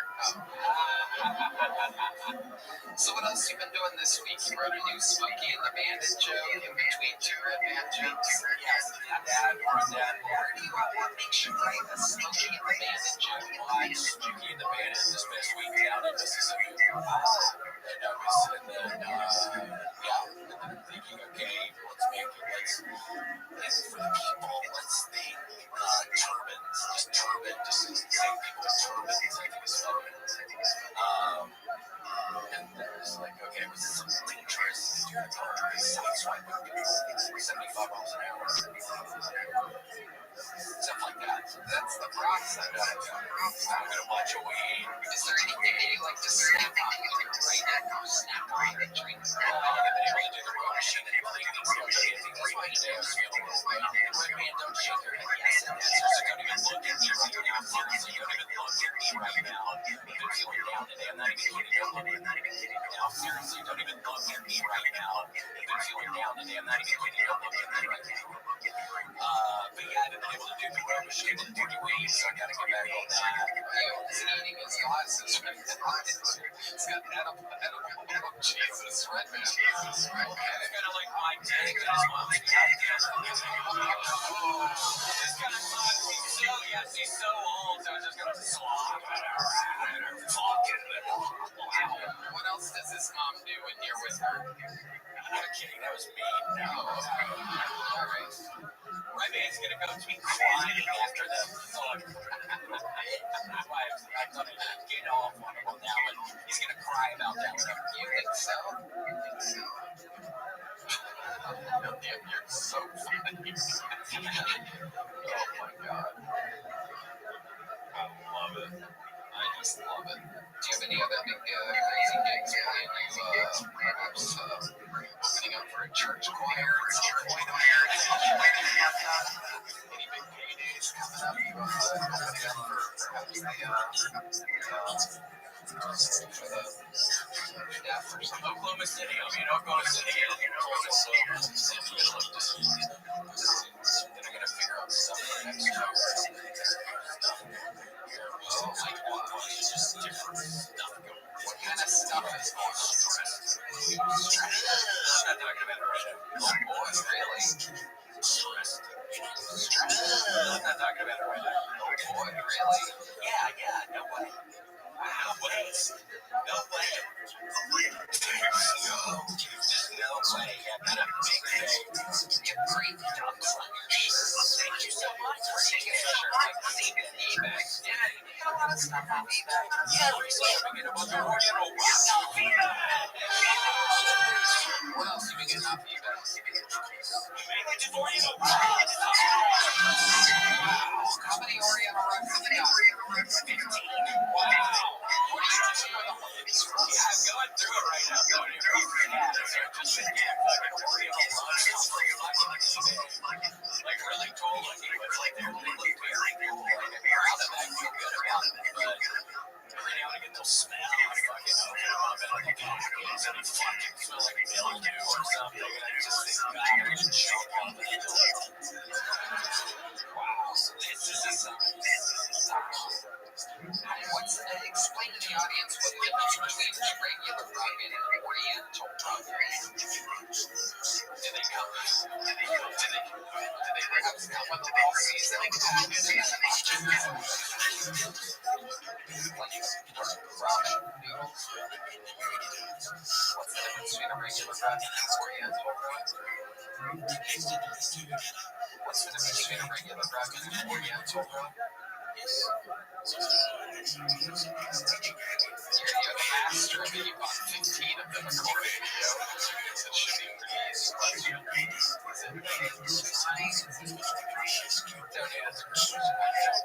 I don't know.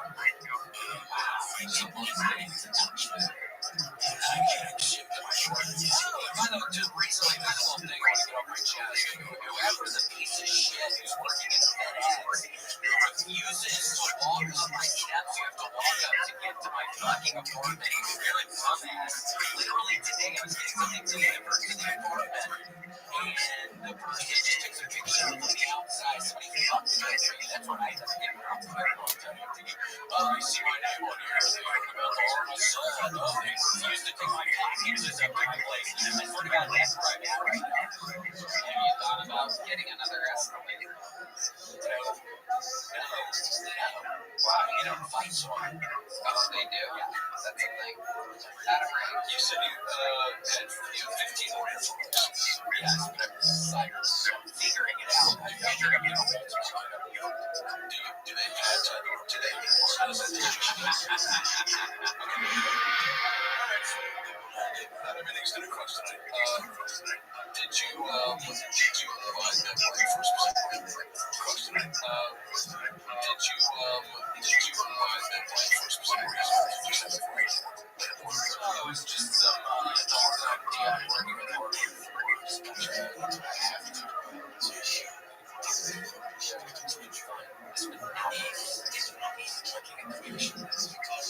stuff, and I look back at the picture and you mentioned stuff it's very inefficient. It's kind of is there anything else you want to say to these people? Yeah, it's been real weird recently, Doug. There's a lot of measuring. Do you have a tape measure? Yes. You have a little tiny one. It's a little small, but I have to make little marks on the floor. I'm doing like 15 feet. I have to make like 15 different marks. It's a long loop. Wow, that's stupid, guys. Yeah, that's crazy. Yeah, make it one big part. Just put it all on top of the check. You'll love it, Tony. I can't wait to see your compilation of Oriental rugs. Is there anything else you're passionate about? Oh,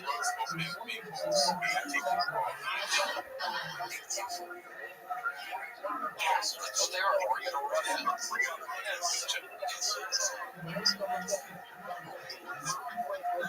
I don't know. Now I'm thinking maybe some of the people that showed like a couple weeks ago that were using Oriental rugs. A couple weeks ago they were using Oriental rugs.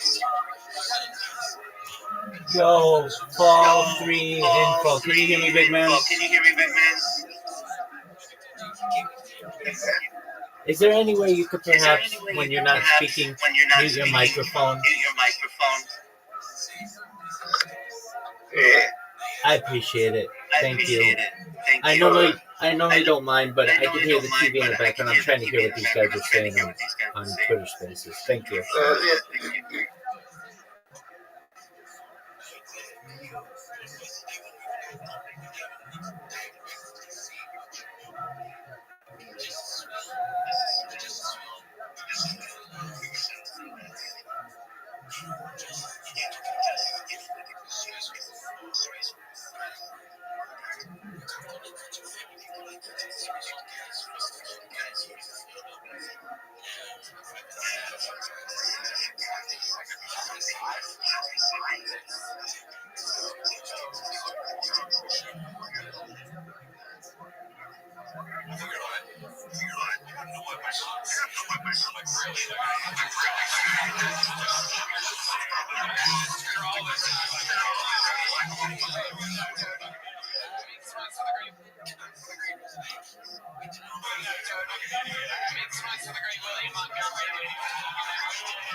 Another episode. Thank you to Blue Chew and Quo. Adam Ray's new theater tour, Who Is Me, is happening. Tickets are on sale at AdamRayComedy.com. Final Dr. Phil live from Wiltern Theater. That's right, December 16th. That's the final Dr. Phil show. I mean, it is an absolute blowout. I would be able to make it, but it's on Monday, on Tuesday. But I think Monday is crazy. Ian Edwards' new special Untitled is out now. Check out Ian Edwards stand up on YouTube. That's Ian Edwards stand up. One more time for the best Steve Van Allen right here. Check out sunsets13theaters.com secret show every Thursday. Hey guys, your last chance to get tickets for the one and only Mooney Center New Year's Eve. All you people that say I try to get tickets, it's your only chance. New Year's Eve live from the Mooney Center. It's going to be a hell of a blowout way in 2025. Live audience, thank you so much. God bless you. And God bless the United States of America. Thank you. Good night, everybody.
Absolutely, GM, everyone. Every day's a holiday, every meal's a feast. I usually shill in here, and I wanted to know, I have a longer shill that I'd like to do for you all. It's not too much longer, but it involves a lot of futuristic technology. Do you mind if I share it? Thank you so much for your kindness. I'm Rabbi Rothschild. If you don't know who I am, you will. I stream my life 24 hours a day, 7 days a week, 365 days a year for world peace. I've been doing so for more than 4 years. My streams go back to the pandemic. We've seen the death of a queen, the birth of AI, the coronation of a king, and everything in between. This is a real-life Truman Show, a real-life Big Brother. This is a timeline and a time capsule of human achievement. In the 1990s, Bill Gates coined the phrase "content is king," and I'm making it true today. I'm king of the internet. This is the biggest event in global history, and here's why. In 2018, The Economist magazine stated that data had overtaken petroleum as Earth's #1 resource, and I have more data archived on the internet than any person ever, which is making me a very influential person. I'm going viral, and when I do, I want to make you, your friends, your family, all financially independent if you're not already. I want to ensure that you have generational wealth if you don't already, and I want you to be able to start charities and philanthropic organizations of your own. I'm unlike any influencer you're ever going to meet. I'm not live on one YouTube stream nor 2 YouTube streams. I'm live on over 20 simultaneous YouTube streams. You can watch my life on 360 degrees. I even have a ceiling camera. If you want to view these cameras, the links to my YouTubes are in my profile. Additionally, they're in my pinned post. You can also find a link to my link tree in my pinned post. I dare you to look at my link tree. No one dares you to look at their link tree, but I do, because I have more social media than any person ever. I have more content than any person ever. You'll also have the opportunity to join my Discord. We have over 2,500 people in the community and grow larger every day. In addition to making you all rich and wanting to promote world peace, I'm an advocate for ending world hunger through the use of technology such as agricultural drones, floating greenhouses, saltwater greenhouses, hydroponics, vertical farming, cloud seeding. I want to help end world thirst. I'm sponsored by a cryptocurrency that's worth about $100 million, and one of the things that we do is we build wells and water towers in developing nations for the benefit of the less fortunate. Additionally, I'm an advocate for the Life Straw program, and most importantly, desalination technology, where we pump earth seawater onto land to make it drinkable. In addition to being a live streamer, I'm a futurist. I'm someone who likes to study the future. I like to have conversations about things like anti-gravity, antimatter, faster than light travel, faster than light communication, artificial narrow intelligence, artificial general intelligence, artificial superintelligence, things like space elevators, space tourism, terraforming of other planets, things like interstellar travel. I like to talk about things like Santa Claus machines, replicators, things like certainly cryptocurrency and quantum computing. Things like invisibility cloaks are all fascinating to me. Other things that are fascinating to me are things like de-extinction. People don't know this, but the first successful de-extinction took place in the year 2003 with the Pyrenean ibex, which was a goat located in northern Spain, southern France. Fast forward to the year 2021, a company out of Dallas, Texas is founded known as Colossal Bioscientific. They've made it their goal that within the next 3 years, or by the year 2028, to reintroduce the woolly mammoth into the Arctic Circle, utilizing Asian elephant surrogates, which I just think is a mind-blowing goal. Following the reintroduction of the woolly mammoth, they want to reintroduce the Tasmanian tiger, followed by the dodo bird, which I think will be really exciting for the world to be able to witness. In addition to talking about futurology, I like to talk about things like life extension technology. When you were all born, the average life expectancy for you all was perhaps between ages 50 and 80, and I want to increase that with your consent. I want you to be able to live to be 100, 120 years old, and I want to give you the resources to be able to do that.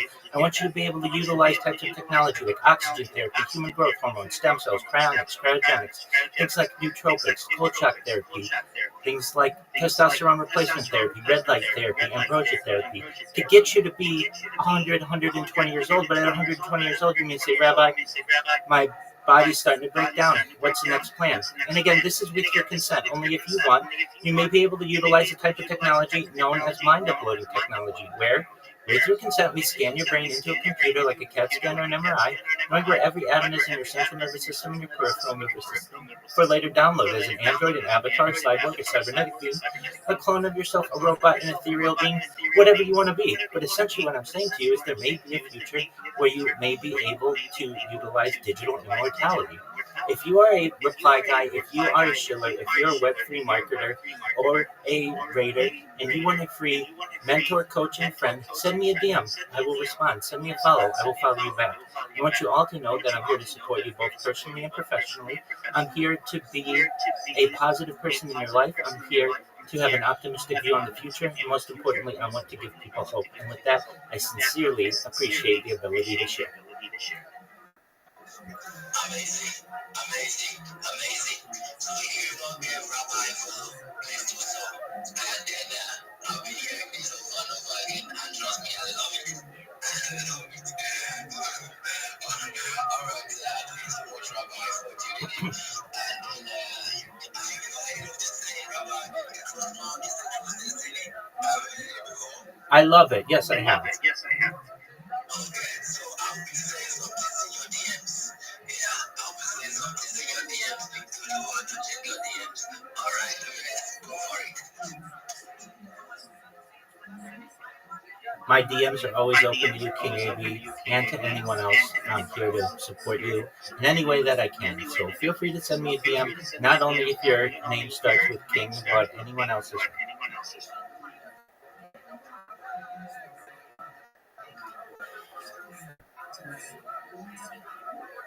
Alright, guys, you guys see it. Yeah, go ahead. I think Fez had his hands up. No, go ahead. Fez, what's up? Nothing. I know this a plan. I'm thinking you gave it on this shit. You don't listen to this one, but I understand. I got to say, like, crypto ninja in the building. Crypto ninja in the building. Alright, my bro, you're welcome, man. In case you're just joining us, I'm also seeing Sylvester. Sylvester. Because they sound like you on them. Because they sound like, child, you're welcome, my bro. You're welcome. What you going? What I'm on with you. But you're welcome, man. You're welcome. So in case you're just joining us, it's maybe, guys. So let's get to it with the space. Exactly by 8 p.m. Sorry, 8 a.m. Not mind me, 8 p.m. I'm still waking up close to the job of strong guy. But before that, let's get to like I need to this space. You understand? Yeah. I don't think I can't be bringing up close to it. I can't people that the first people that's like.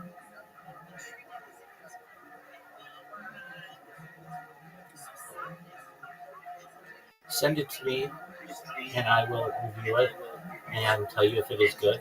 And then we will work on creating titles with hashtags and descriptions with hashtags for you using Grok.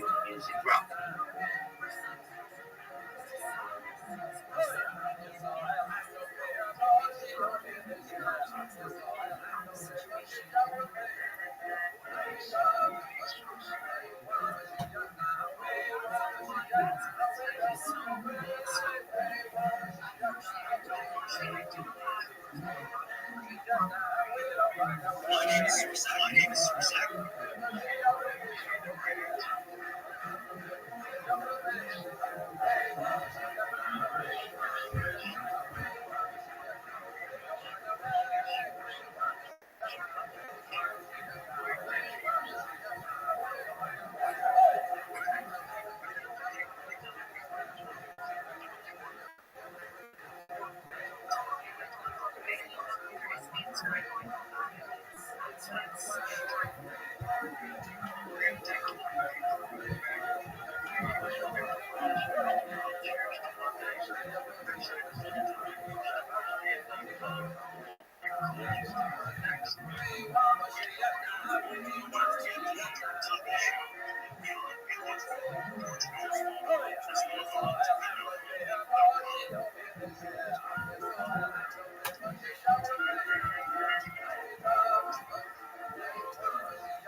Worst people ever.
What'd you say, Big Dog?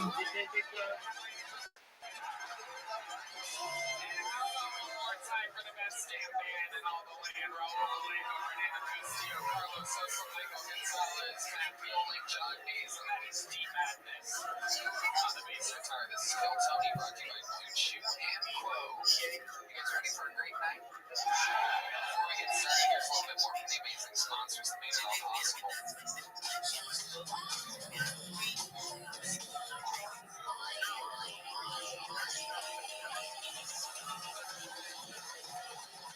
You've been eliminated, folks. Ready to start tonight's fucking show or what? Here we go. This is it. Every single week I have two of the best guests on planet Earth. Two of the best comedians. Ladies and gentlemen, this is a special one. Two returning guests. One of them, a returning guest of the year, a multi-layer guest of the year, Hall of Famer, with another one of my favorite comedy store comics of all time. Ladies and gentlemen, make some noise. Fuck. Here for a special episode. Very sad. Very sad day. Well, my fantasy football team's been eliminated from the playoffs. They would have made the playoffs in this league. Have you ever come close to making the playoffs in this league?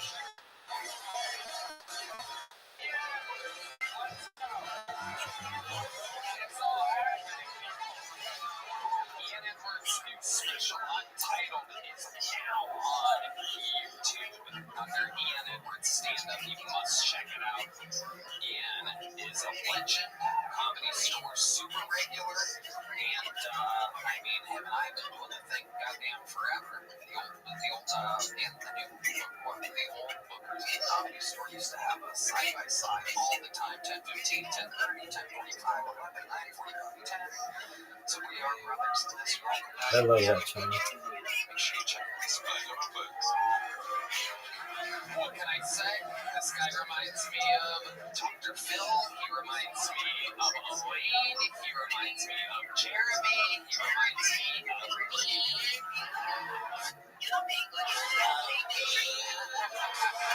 I've got it. It's the Hall of Fame Guest of the Year, Adam Ray.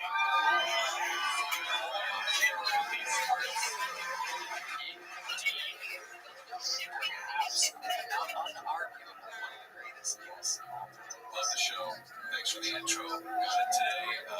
Shaved for a minute, back an hour before the show. And it was fine with the beat.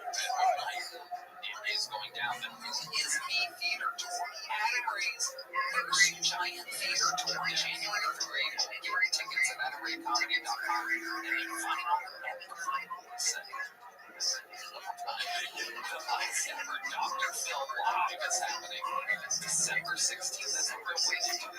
Floyd Mayweather Jr. You're like, this is my last fight. Yeah, I'm gonna have to get there.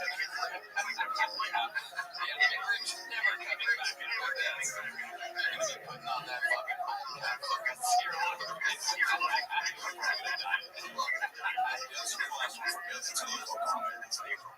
Until what? Absolutely.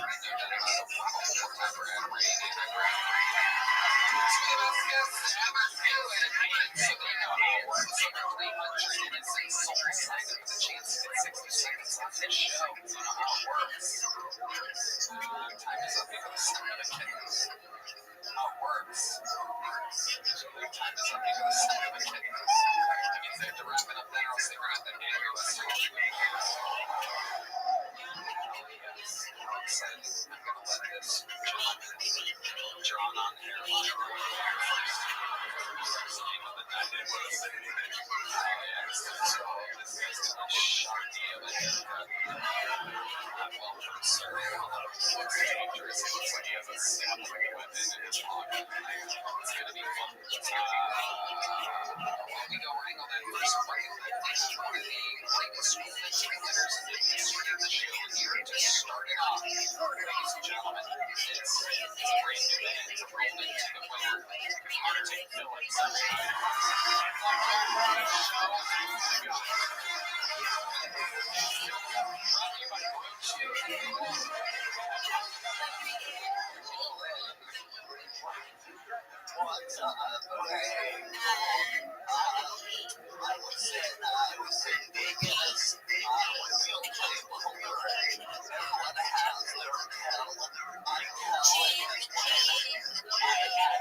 Oh no, wait, Team VMU is eliminated as well. Everybody's eliminated. The last week doesn't matter.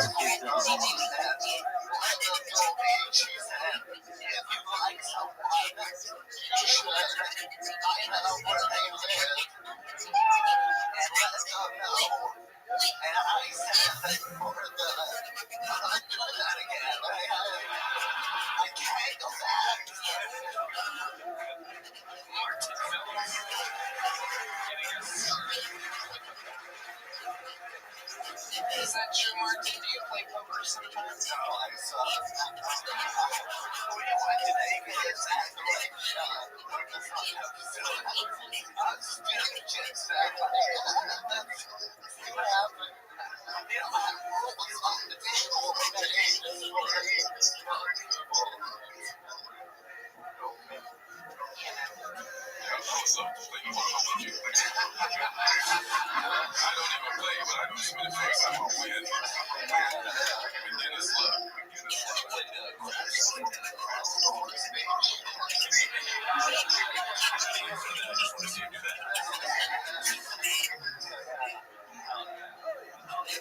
What's your favorite game?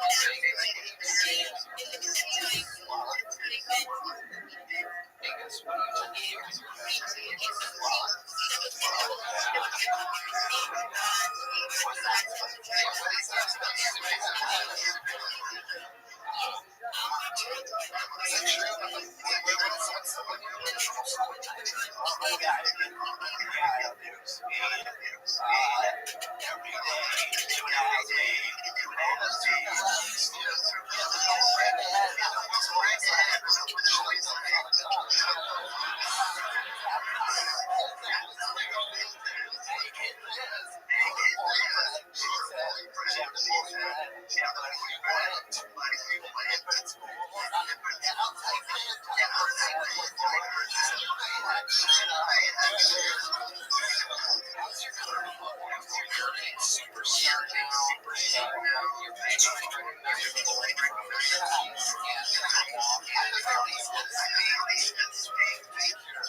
Hey, thank you so much for your kind words.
Absolutely. Do you mind if I share my project with everyone?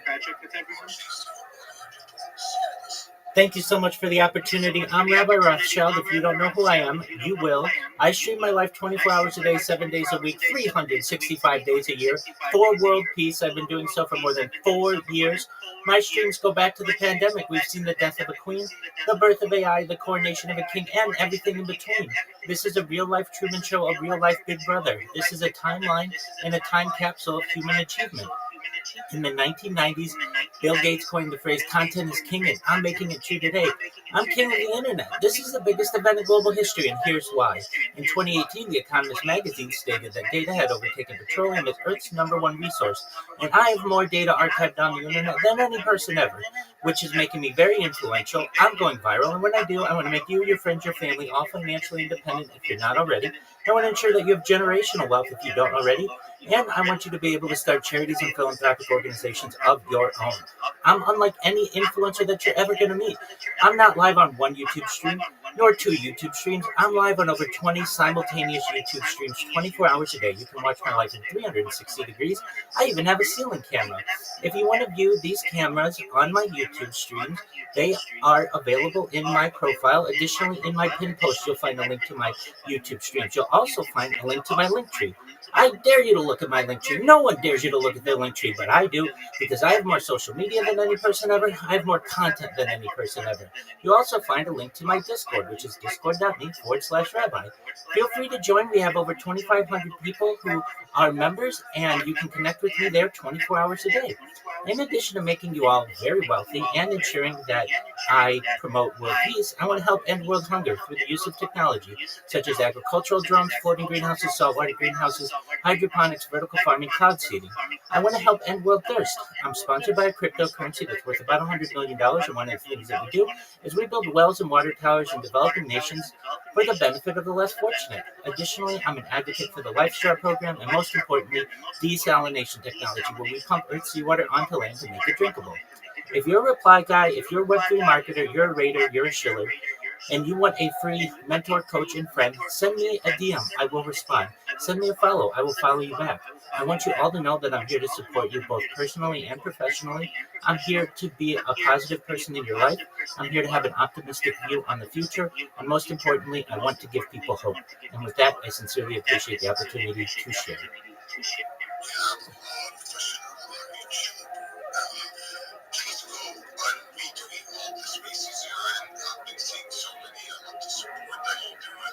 People can't see your timeline doing that, right? So you already finished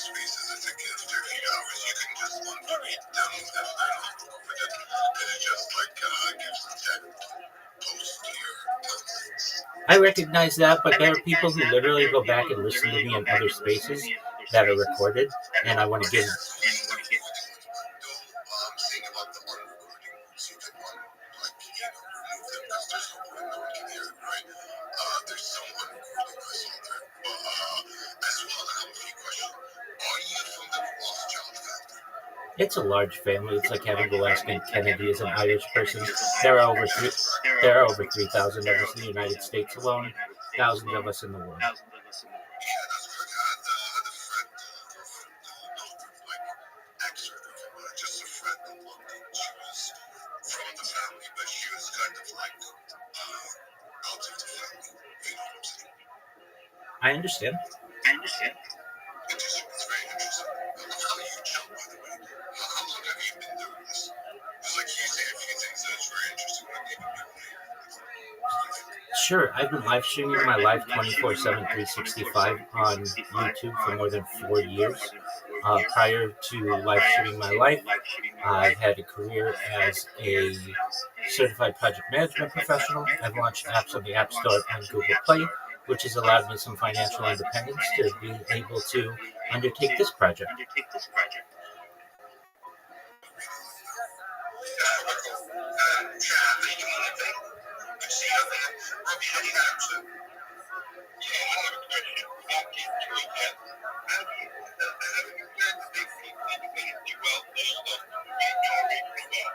Absolutely, Rob. This is an excellent question. I'm glad that you asked it. So, I have more data archived on the internet than any person ever, and if you hear it in my sharing, data is its number one resource. This is really a four-pronged plan to make you wealthy and provide you with generational wealth. The first is the data itself. We have a huge amount of data. This is 24/7 on more than 20 different angles. And it's not just on my life, but I also keep a radio in the background that archives all of the world news events. And we're going to be able to monetize that data. What I'd like to do is essentially start a 501c3, a not-for-profit organization where all of the profits that we make from the monetization of the data go into a large trust. And all of the people who have helped me along the way over the last 4 years who are recorded in my spaces or have filed with me as a friend or joined my Discord, we are going to essentially provide you with payments. That's one way. A second way is through my social media. I have over 100 YouTube accounts, over 200 Instagram accounts, over 500 Twitch accounts, over 1,000 TikTok accounts, over 2,000 Twitter accounts, over 5,000 Blue Sky accounts, and over 10,000 Kick accounts. I have far more social media than anyone else on earth, and we're going to be able to monetize all of the content that I have on this social media and also allow that as a revenue stream into the 501c3. Additionally, through endorsements. So I currently do endorsements for cryptocurrencies, which is something, but will be a lot more impactful when brands can essentially have me endorse their organizations 24 hours a day through the wearing of merchandise or doing live reads for them, which we will take the profits from that and put it into the 501c3. And then finally, another way to do it is through cryptocurrencies. Basically, at a certain point, any endorsement that I do on a cryptocurrency is going to have a major impact on not only it, but the cryptocurrency market. And with the opportunity that where we stand, we're in the infancy of cryptocurrencies, and with where I am in life, I have another 30, 40, 50 years perhaps to be doing endorsements for different cryptocurrencies, and we're going to take those profits and also people who are associated with our coin, or perhaps whatever coin I endorse in the future, and give you the opportunity at financial independence and generational wealth. So it's really a four-pronged strategy, and there may be other avenues in the future as well to be able to make you wealthy, but at a certain point, I won't need the money. It'll just be numbers on a ledger, and I want to be able to give it away to the world.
I get people in the present who watch it, believe it or not. There are people who like to know that there is someone who is essentially giving the world a portal into their life. They like to watch me sleep. When they sleep, they like to watch me eat. They like to watch my interactions with individuals in the current state. And in the future, especially with the use of AI, we're going to be able to edit my videos, essentially instantaneously, into more digestible amounts for people in a given day. Not everyone has 24 hours to be able to watch my life, but they could watch 24 hours edited into a 3-minute snippet and get an update on what I did over the course of that day. And it's not just my life that we capture, it is the world news events as well, which is interesting to people, especially in terms of where we stand, and perhaps hundreds of years from now, this would be an excellent watermark as to where we were in the state of the world. As I say, we've seen the death of a queen, the birth of AI, the coronation of a king, and everything in between. We saw the world during the pandemic. We saw the world prior to the launch of large language models in our everyday lives. I was an early adopter of ChatGPT in November 2022. I was a user when it launched November 30th, 2022. And we've seen the way that it's affected people's lives since then. That's going to be very interesting to people as well. And the opportunity for AI organizations to have all of this data on a given individual over the course of a long period of time, from multiple angles. AI needs examples of humans on which to train its models. And I have more data as an example than any person ever, which may make me a very influential person in the future. So there are multiple ways. There are people who just watch me in long-form content right now. There are people who may choose in the future to be able to watch edited videos of that which I created. But then as well, the plan is to allow people to live their life alongside me 24 hours a day through a first-person view and travel the world, doing good in the world. I've traveled as far north as Santa Barbara, California, as far south as San Diego, California, as far west as the Pacific Ocean, as far east as the desert mountains, in Beverly Hills, Los Angeles, Disneyland, basically everywhere in Southern California. And I'd like to do that around the globe and meet the people of the world. That's going to be really exciting for people, I think, in the future. And if people want to watch, they can. If they don't want to watch, they don't have to. But there's certainly a segment of the world that finds it exciting that there's going to be an influencer, there already is, whose content doesn't end. Any other person that you know who creates content, you can watch all the wild and outs, and you can watch them 3 or 4 or 5 times, but eventually they're going to get boring. With the amount of content that I have over the course of 4 years, and perhaps the remainder of my life, it's going to be very exciting for people to have essentially an unlimited fountain of content that I'm able to provide to them.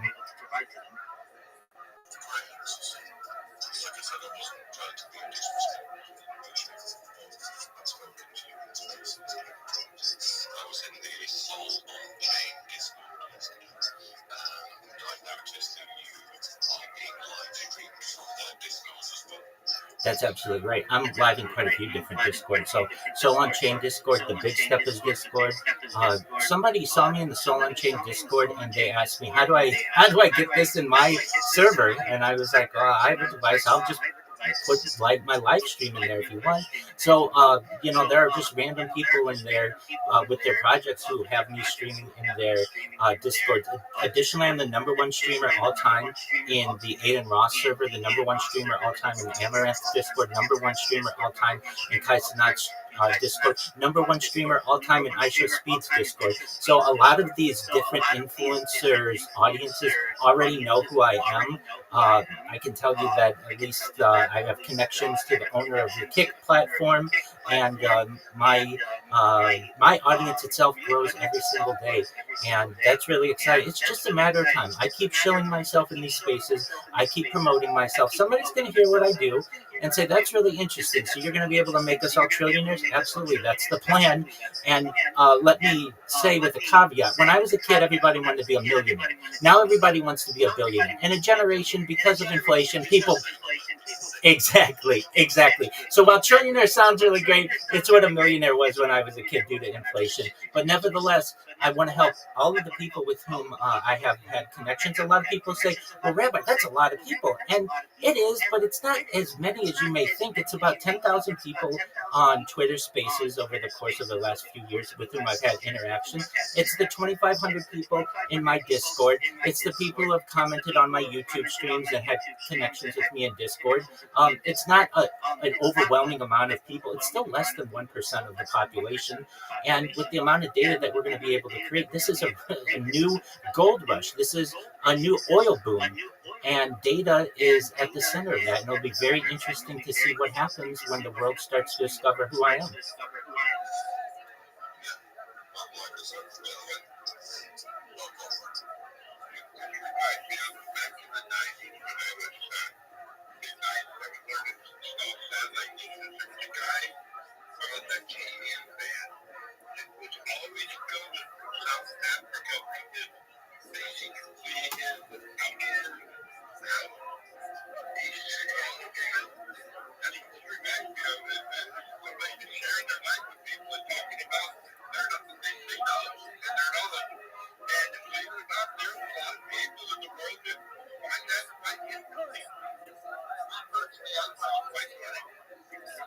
Certainly, and some people do find it quite interesting. What is more important, I feel, about my project than many other people who stream their life is that mine is archived. You can go back to my life 1 week ago, 1 month ago, 1 year ago, 4 years ago, and know what I was doing on this date. That's the exciting part of this. It's great for people who stream their life, but if you don't catch whatever they were doing at that exact moment, it's gone. With mine, it's archived. That's what makes this special. Generations ago, I would have been a diarist, someone who writes in a diary, or a journalist, someone who writes in a journal. I just use basically the camera as my medium and store the data on servers throughout the world. I multi-stream, so if anybody ever takes down any of my accounts for any one reason or another, I am the redundant backups and redundancies of my redundancies to do as best as possible to be as uncancelable an individual as the internet has ever seen. And hopefully this data and my footage is studied into the future. I think it can be extremely valuable to people, especially when we have an opportunity with AI to be able to edit it, and AI to be able to enhance the quality, and perhaps people to be able to live in an augmented reality or virtual environment of what I'm doing. I think that there's so much data here to be able to be studied, not just my eating habits, my drinking habits, my bathing habits, my sleeping habits, my circadian rhythms, my breathing patterns. All of this data is going to be extremely exciting for the people who study humanity, especially in the future at an academic level. And I'm giving them all of the opportunity to be able to view this data for free. You can view it in the comfort of your own home. You can view it in a lab or anywhere in between.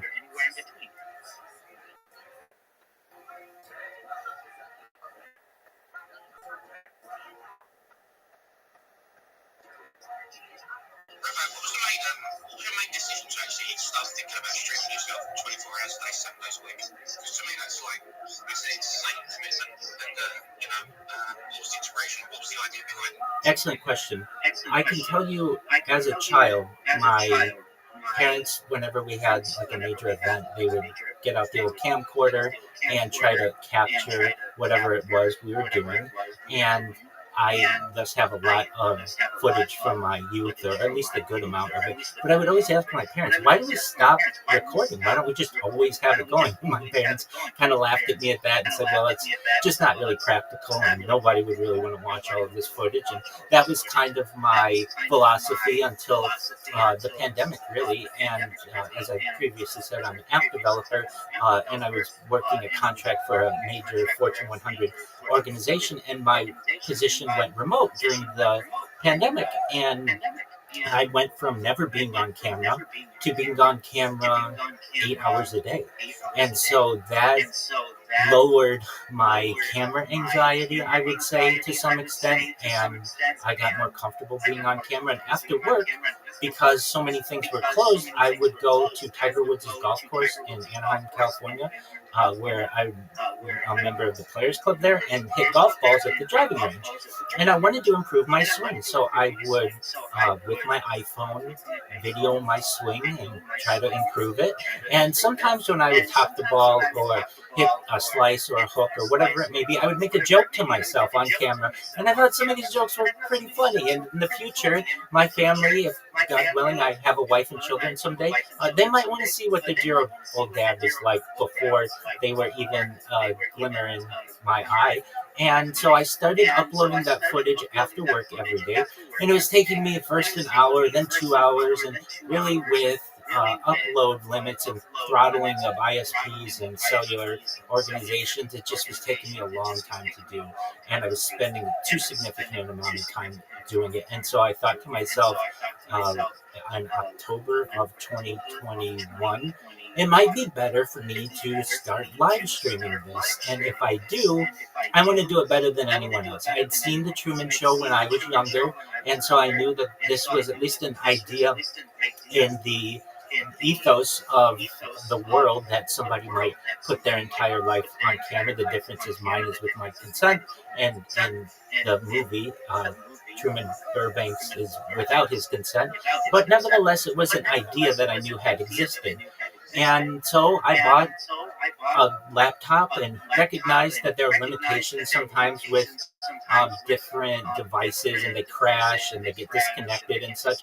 And I didn't want to go through any of that anymore. So I bought 10 different laptops and Chromebooks and put them all around me. And I bought about 23 different handheld devices that allowed me to do IRL content, and a bunch of lighting and a bunch of battery packs and tripods and camera holders and you name it for IRL streaming. I've got it. And I started live streaming my life. And at first when I did it, I was like every day in a suit and tie, and I was very I would say self-conscious of being on camera all the time, but very, very soon thereafter, I started getting more and more comfortable, getting comfortable sleeping on camera, awaking to know that, like, you know, people are watching you all over the world. And then it just became part of my daily activity, as it is now. I awake, upon awaking, I say a prayer, and then I make sure that my cameras are going. I restart my streams every 12 hours because that's what is required for YouTube to be able to be viewed by the general public. And then I go about my day with some more prayers for the morning, Nona Chakras, and then I go and meet people in my Discord. Sometimes I get random individuals when I awake, and they're like, "Hey, you're awake." Yeah, I am, and I introduce myself to them and find out how they found out about me. And I've met quite a few different people using this method. And then about 12 hours into the day, I restart the streams, and that's basically my day. You certainly hear me sharing my project with a lot of people, and you know, certainly the daily activities that may seem mundane to people today, but perhaps will be very interesting to people in the future. But it all started with the pandemic and me getting comfortable being on camera, and then wanting to archive my golf swing. And here we are, 4 years later. As they say, the rest is history. Do you take your cameras on you even when you leave your apartment, your house to your day-to-day stuff, even when you go to the grocery store, or is it just when you're at home? Yeah, so as I said, I've streamed as far north as Santa Barbara, as far south as San Diego, and basically everywhere in between. And in the car, yes, I run into a lot of issues when I do IRL streaming. Phones overheat, batteries run down. You get issues when it comes to lighting and such. So it's much easier for me to archive my life in one location. I never make it, though, that I am basically forced to be on camera. If I ever want to leave the camera to go on a walk or go grab the mail or whatever it is, go in the garden, I certainly can allow myself that personal time. There are cameras around the house, security cameras, that may perhaps be archiving what I'm doing as well, but I don't ever feel like I absolutely have to always be on camera. My big thing is not I have the longest stream in global history, nor do I have 100% of my life on camera. I have 99.9% of my life over the last 4 years on camera, and what is important to me is the data. I have more data data than any person has ever archived to the internet. So whenever I do IRL streaming, though, I do my best. I mean, I streams certainly at the store, certainly in restaurants, and you get certain looks of people. Why is this person, videoing themselves or perhaps talking into the camera? But it's basically one of those things. Like if it's not their business of necessarily what I'm doing. I've had people come visit me as well, fans from as far as like 8 hours away, have driven to Southern California to come visit me and tour my house, and we've done picnics in the park. So I have done some IRL events as well. That's awesome. I always find it because like sometimes it becomes like it takes. Sometimes I always feel like people's privacy sometimes takes away the fun of doing something. If that makes sense, because like you say, if your life 99.9% of your life is on stream, like for the most basic things like breaking wind, burping, All of that, absolutely. It's such a small thing in reality, but to others it means, oh my god, he's just, the rabbi just lied, or the rabbi just burped after having his milk, how rude. I'm like, but that's part of being human, right? Already, these are all things that happen on a daily basis, and I just find it intriguing that, like you said, you spent 4 years pretty much on stream every day, and that's an incredible amount of determination, and much respect to you, sir, for putting it out, and I agree with you as well. Data is the gold on this planet. Data is everything now. We used to think something's off of actual items that we can actually find. It's not. It really is data. The most expensive commodity on the planet is Bitcoin. What is Bitcoin in reality? It's just a collection of numbers, right? Data. That's absolutely right. I'm glad you see it the same way. To your point of doing some of the more embarrassing things that we find in human behavior. Yes, at the beginning it was embarrassing to do those kinds of things, but I think in the future those will be embraced. I know they will. Just the sheer amount of courage it takes to do any of the things that you just said, or I've vomited on stream. Certainly gone number one, number two, all of that. I shower on stream. I've bathed on stream. These are part of the human experience, and really, when we think about what this is in its own way, it's its own Epic of Gilgamesh. It's its own Bible in its own way. It's basically a really, really long form story of something, and I think in the future people will be able to study it and know what life was like as what we currently are as Homo sapiens, and what we're evolving into, perhaps into the transhuman like future. Yeah. Well, I don't want to sound like an Avenger or anything, but do you actually have is there an end game to what you're doing? Do you plan to quit in 10 years' time, or are you just going to go as long as you can? Like you say, you're on all these platforms, which is amazing. Is there an end game? I want to do it the rest of my life. And with the advent of life extension technology, and perhaps in the future mind uploading technology, I don't see an end to it. I would like to certainly give people more views of what I do, and really allow people to live a first-person view of what my life is. I think that would be really exciting for people, but I don't. I know that God knows I'll meet a woman in the future, and she'll either be okay with it, or she's not the one for me. There are a lot of women out there, even currently, who are attracted to what I do, and I think it'll be really exciting for them. They have the opportunity to perhaps be the most famous woman on earth by partaking in this project, and if we are able to have the discussion, I'd like to perhaps have my children's lives archived as well. Maybe not making those all public right away, but once she and I have a conversation and we think that it's okay and they're old enough to give the world a view into what their life is, I can imagine that there are going to be parents who find out about what I do, about what similar people do, and want to archive their entire child's existence. And it's just a matter of time until we have a complete life from birth to death on camera. That'll be really exciting as a project as well for people. I'm sure it would be. What do your family think of this? Are they cool with it? Like, is it like, oh yeah, you can come around as long as you don't bring your cameras? Yeah, great question.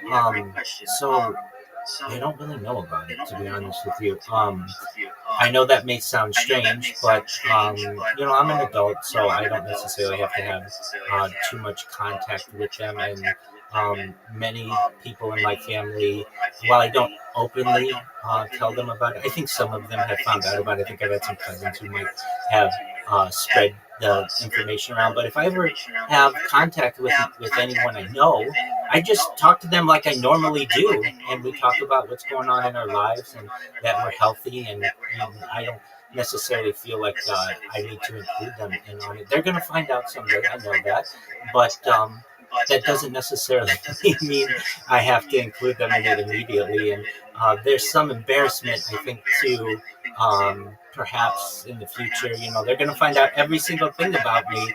And, I don't want my family necessarily. They know that I go to the bathroom and that I shower and things like that, but that's a little too much for them to be able to digest, I think. So if I ever have contact with people who I know, I just generally don't mention it. I think they'll find out on their own. It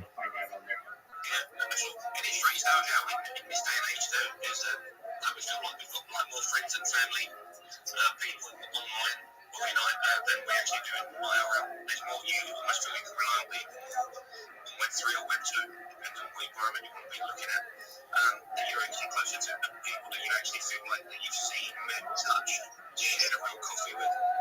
Absolutely. I mean, I have people in my Discord who are there 24 hours a day. They can watch my life more than any IRL friend that I've ever had. And I do, now that I think about it, like I've streamed on Facebook, and I have thousands of friends on Facebook, and of those people with whom I grew up, some of them do know. And so that's quite interesting. I'm like, wait, so this is a real life Truman Show? You've just taken the plunge? So I do have some people, and I'm sure they've spread the word, and people do know what I do. But like they all have families, and they're focused on themselves as well. In the way that I have my Discord, anybody who wants can come in and connect with me 24 hours a day.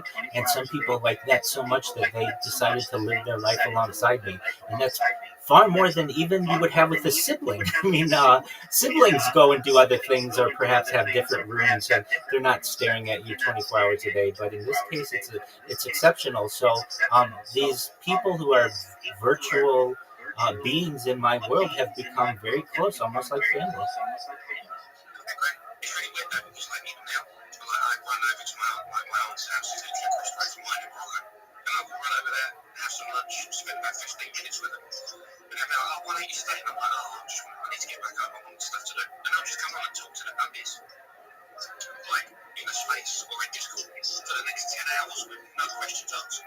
It just feels normal. I'm in agreement with you. It's what you have in common with these people.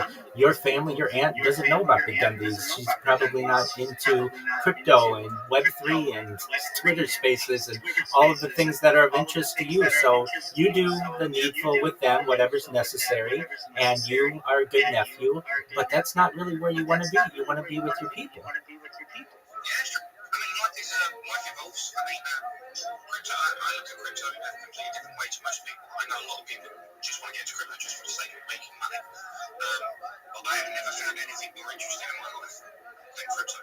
Like, especially how communities are made, how you find good people, how you get rid of bad people. Crypto teaches you a lot.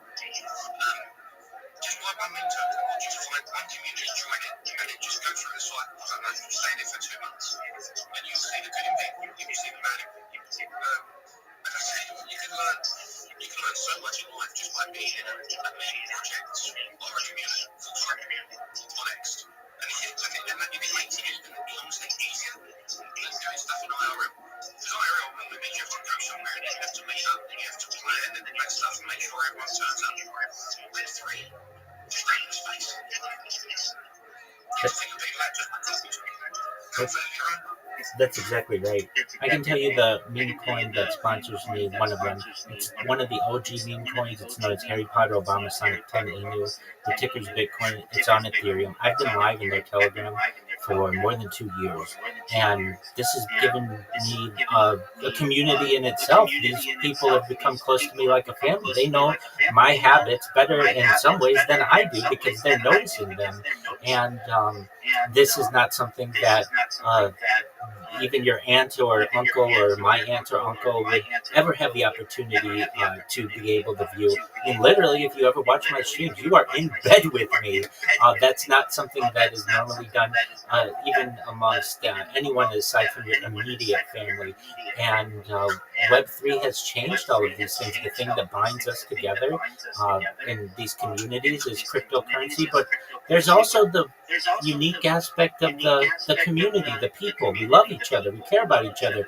We've been through the highs and lows together, and hopefully the highs outnumber the lows, and if anything, we end on a high. That's how we all want to complete this process, and it's just a very unique opportunity to be able to network with people, to meet people, and not to say that our families aren't important to us, they most certainly are, but this world of the digital age where we can have relationships online is certainly not to be understated. I mean, it's almost easy to think where sometimes, let's say you're going for a bit of a bad time, it's so difficult to say, right, you phone up your best friend, I'm having a bit of a bad time, right, cool, I'm on my way, alright, I'll see you in 4 hours, because the arse end of wherever you are, right? Whereas in Web3, they're literally there, go to the Discord, somebody there, they're going to speak to somebody there, you're literally getting instant response. Quite easy for me, right? Because obviously not everyone can be online 24 hours, there's something else we can do. But if you're finding someone you know, it's very, very hard. I agree. And I provide people with the service of if they ever need to come and speak with someone, well, I'm not a therapist, and I will recommend them to a therapist if I think the need is there. If you just need to speak with someone, it doesn't have to be business related. Most of the time it is not. I get people who come and talk to me about their relationships, about their mental health. A lot of people come in and talk to me about their mental health, and I guide them to the nearest professional that I can generally. But sometimes people just need a sounding board. They didn't have a good day. Something's wrong in their job. They're looking for another job. And I've got to say that my role, I've been able to help so many different people educate themselves, get excellent jobs, go from not making anything, being unemployed, to making 6 figures just through getting a couple certifications. And they just need somebody to hold their hand a little bit and just to update. I've seen people go from literally jail to getting married, and over the course of a year. I mean, like people's lives can absolutely be changed, and I've been able to witness these things. And let's just say, like a generation ago, this would have been impossible, and a generation from now, it would be the norm. Yeah. Well, do you imagine how difficult it would be to maybe find a spot, then arrange it, and then have people, let's say 20, 30, 40 years. Hi, Ziku. I'll be there in a second. 15 of us in this space talking about absolutely anything and everything, because my spaces are never really always one topic specific. I'm totally flexible because I love speaking to different people about different things. But to even just try to arrange this, it looks like finding the nearest cafe, right? How long would that take? Like, it takes so much time and effort to arrange that for 15 people to meet up in a place. Like right now, you wake up, turn your phone on, and there is a space that you can go into, you can create a space that you talk to instantly. You don't have to book an appointment. You don't have to plan ahead. You can just literally come on. And like you say, some people come to spaces just to vent. Some people come to spaces just to listen. Some people just come to spaces just to have someone in the background and that's white noise. That's absolutely true.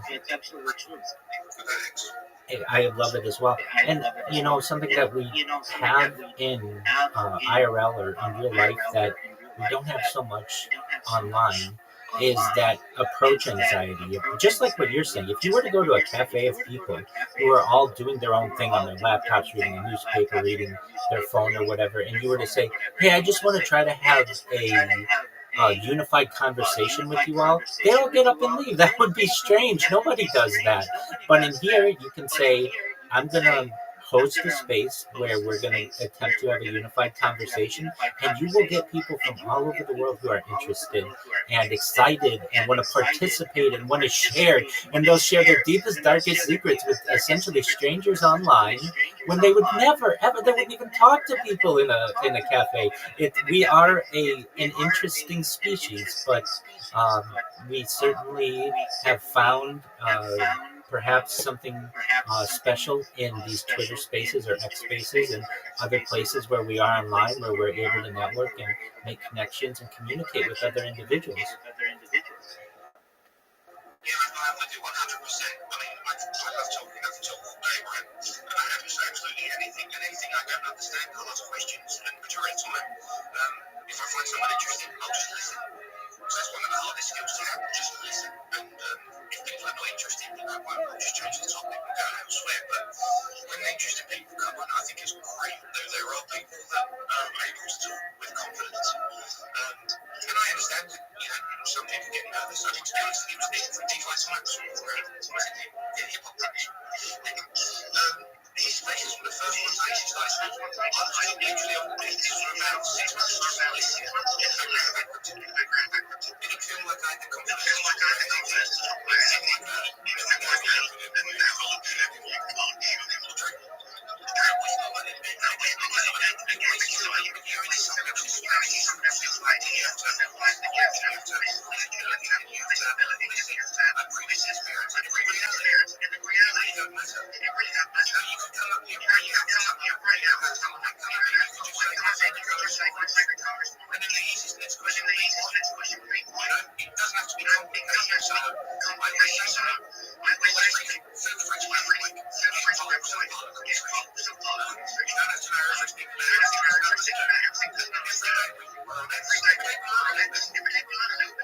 That's absolutely true. Absolutely. If I may drop some alpha on the room, if you guys aren't aware, and it's along the same lines of what we're discussing and finding conversations, if you haven't ever been to the website known as Spaces Dashboard, SPACES-DASHBOARD.com, you need to bookmark it. It is the absolute best resource for finding all of the spaces that are going on currently on X. If you check on an iOS device, you usually see anywhere from like 10 to 12 different spaces going on. And there is the search function on iOS, which is helpful, but it doesn't give you the 400 English-speaking spaces that are currently going simultaneously. And it will allow you to meet new people, network with new people, find out new topics or new interests that you may have never, ever learned of previously. And on Android, it's even a bigger issue because many Android devices don't have the search function, so you are basically the prisoner of whatever X wants to show you in the recommended X spaces. So the website is spacesdashboard.com. What this website does is it has every single Twitter space going on currently in every language. And like in English alone, there are like 400 going on right now. Additionally, it organizes them from largest to smallest or chronologically from most recent to longest duration. And it also categorizes them in terms of their topics. So things like Web3, cryptocurrencies, Bitcoin, NFTs, anything from entrepreneurship to finance. So if you aren't aware of some of these resources, I hope that you take a look at spacesdashboard.com. It is an absolute game changer. It gives you many metrics on different speakers and hosts, how many times a certain person has hosted a space, how many times they've been a speaker in a given space. So I implore you, check it out, spacesdashboard.com. Thank you for allowing me that point. It's a great tool. I didn't even know that. Big shout out to Rabbi. Yeah, but it's a big alpha right there.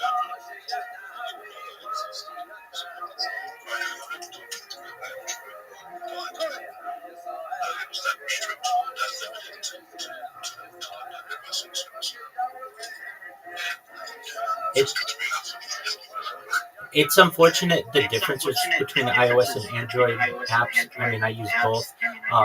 iOS does allow you to have video spaces Android does not.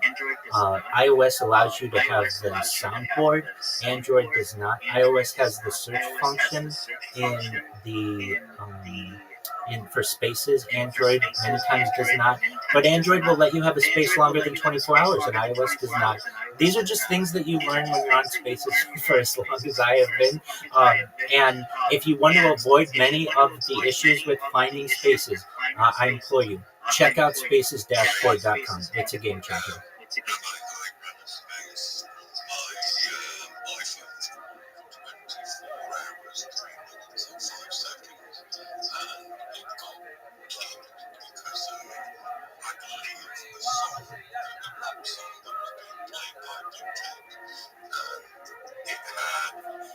It was a cultural song that was very sensitive. The lyrics, these times that we're living in. It had words about farmers. Again, it was, I think it was an early stage fiasco track that was playing. It was only me and him in there. They were saying how in this farmer, because of fighters, just so many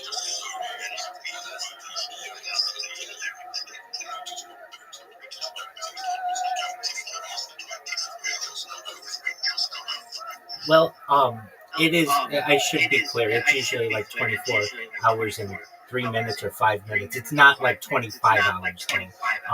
I can tell you that I've been running Spaces 24 hours on video for the last more than half a year, almost an entire year. And if I ever let the space go more than 24 hours and say like 5 minutes, it automatically gets cut off there. Android does not have this issue, but it could be that it was the song lyrics that you were playing. You never know. It's one of those things. They don't give you a reason, but I know I've tested this with.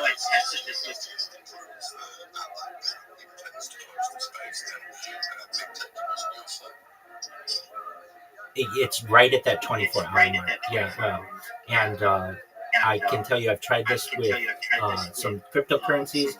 We've tried to do 24-hour spaces, and you get all of this momentum, everybody doing their best to be in the space for 24 hours, and then at that 24-hour and a little bit mark, it just automatically closes down. So we've had to use Android devices that will allow you to do longer spaces. So I'm not exactly sure what happened in your case. It certainly could have been due to censorship. I'm not going to deny that. I can tell you, though, I've never had a Twitter space myself closed because of censorship. I don't think that they really, when I say they, whatever, the big tech isn't listening in on at least my Twitter spaces, because I've never had just a random closing of one. I have had the device shut it down or the app crash. That has happened to me, but generally, I find that you can say just about anything, and yeah, that's. I wish that was a birthright, but you never know. I have to deal with many of the things that other people have to deal with as well. But if you are someone who is interested in finding more conversations and just interesting people, I implore you, check out Spaces Dashboard. It's amazing. You're going to look at it and you're going to say, wow, this is the diamond in the rough of websites I needed to help me find more spaces to be able to network. So check it out, and if you like it, let me know.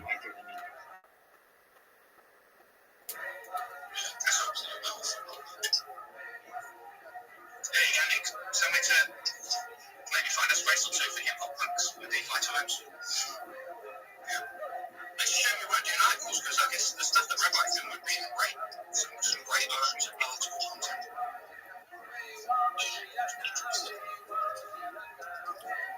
I don't know anyone. They're literally both stressing their life when we get to the room. I mean, that's a ridiculous amount of time. It most certainly is. I'm about to turn 40 years old this month, and I think back and I'm like, wow, I was 35 years old when I started this project. And that's a long time of my life. I mean, we're looking at 1/8 of my entire life is basically pretty close to being on camera. And looking back on my life, I may be very happy that I did it, and I think I will be, because it won't be lost time. I'll be able to relive every moment of every day that I wanted. And not only will I be able to do it, but the people I love, the people who surround me, and really the whole world will be able to view it. So, with that, my friends, I am going to do my best to spread the word to the other people of Twitter Spaces. I want you to know how much I appreciate the opportunity to be here. The conversation was excellent. If any of you ever need to connect with me, my DMs are always open. Join my Discord if you want to ever speak with anybody. I'm here to support you. When I say to you all that I want to support you both personally and professionally, I mean it. Thank you for the opportunity to be here, everyone. Thanks, Rob. I appreciate you coming up. For an hour. The first time you came into this place, and I was like just unfounded, like you left, and I couldn't stop talking about it. I was like, man, that conversation was so cool. Because most people think they see Rabbi, and they see someone who's Jewish, and then they instantly start assuming, saying negativity. And that's why I said, is it private to see that? I mean, but it just goes to show. I sort of felt like that if somebody that came in and the Rabbi, when he came in, like we would have missed some of the best conversations we've had. Learned so many different things, and like hearing like the journey that you've made, I think that's a lot of commitment. And you're actually quite a really good speaker as well. And I just always find the speakers very hard to find. So I highly recommend if you find a good speaker and you like them, give them a follow. Join the spaces when they do, etc., etc. Because here's a real alpha. John sounds completely honest. I mean, someone that is honest is what they say. I mean, don't take everything literally. But over time, you grow that trust, you grow that respect, and you grow that love for good people. Thank you for your kind words.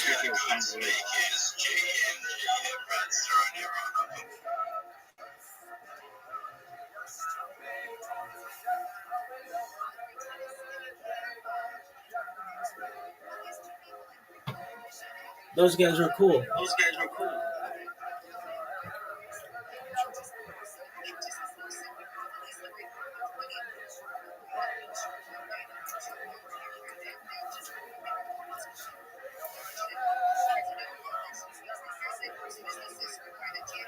Bro, posting every second of every life.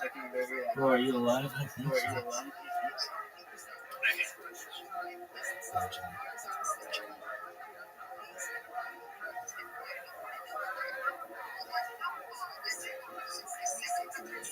Look at this athleticism.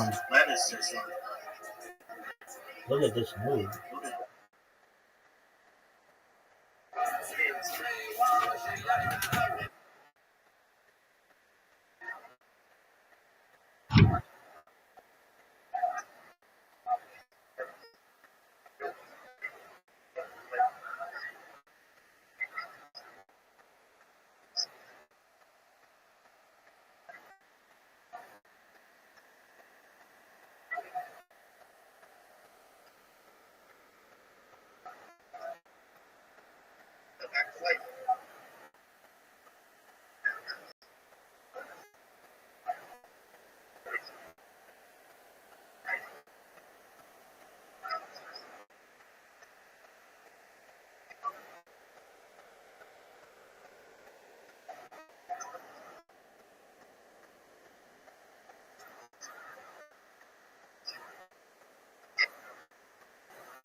You like this guy? Yeah, better than the other guy. Let's see.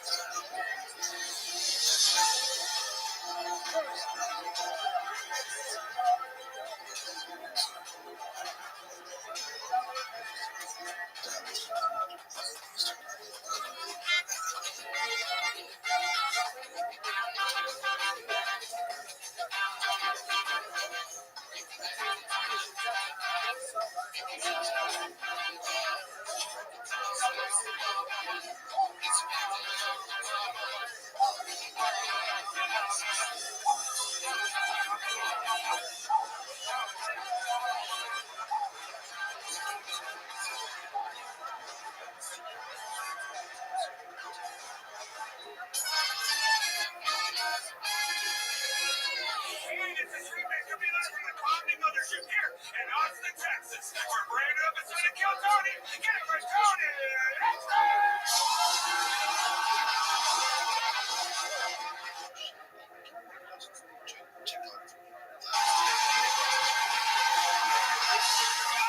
The best fucking night of their lives!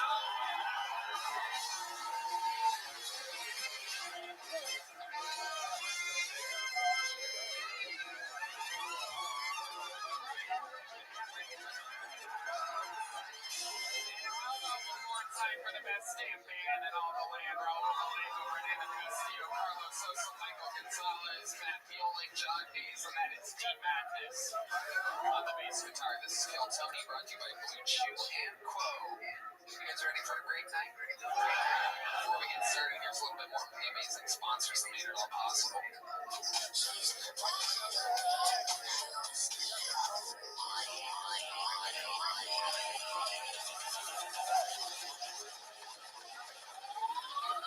You guys ready to start tonight's fucking show or what?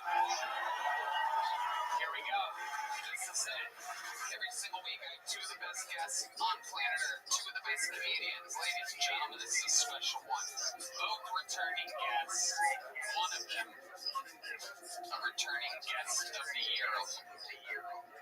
A multi-layered guest of the year, Hall of Famer, with another one of my favorite comedy store comics of all time. Ladies and gentlemen, make some noise. You're here for a special episode. This is Adam Ray and Ian Edwards.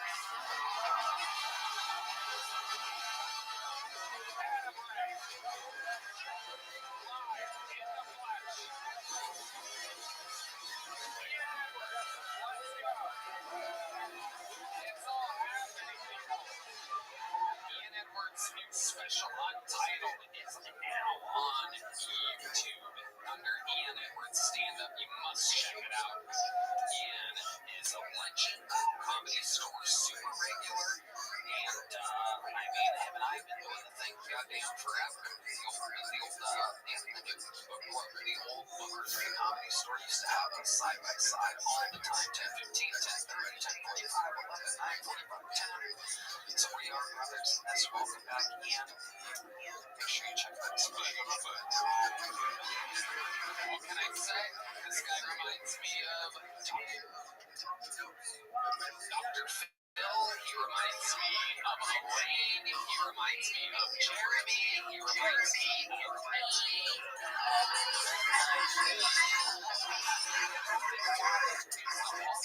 Guest of the year, Adam Ray.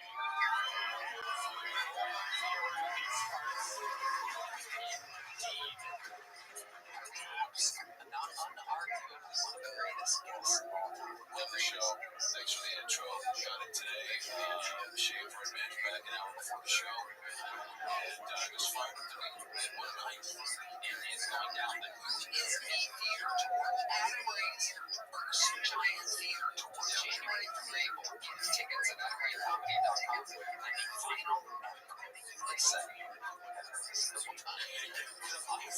Dr. Phil Live is happening December 16th. That's a real way to do your Floyd Mayweather Jr. Going, this is my last fight. Yeah, you're gonna have to get in. The McRib's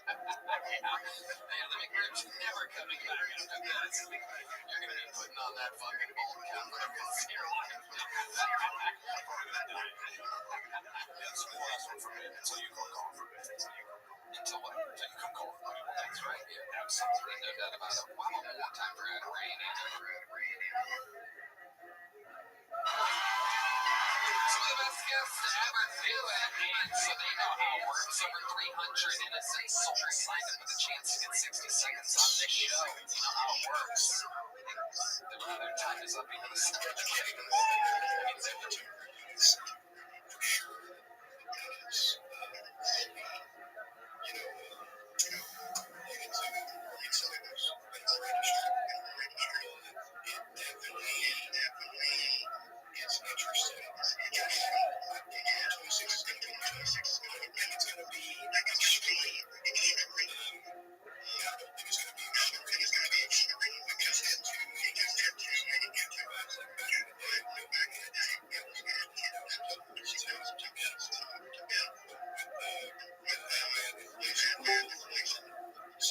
Yo, there he is.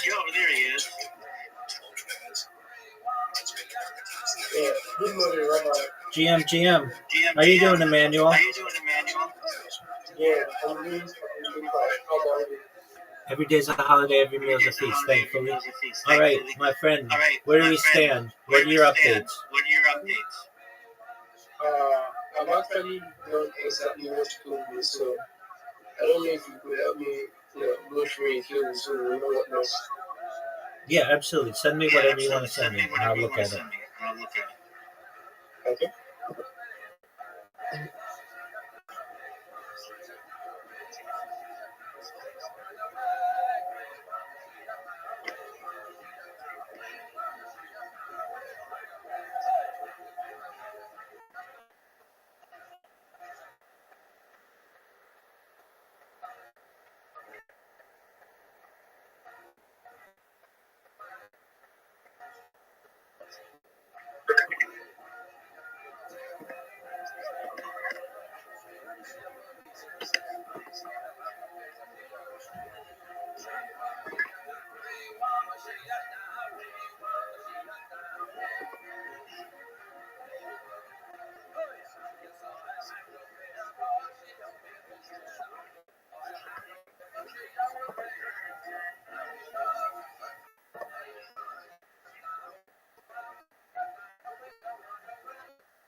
Are you sending it to me? Yeah, I sent it.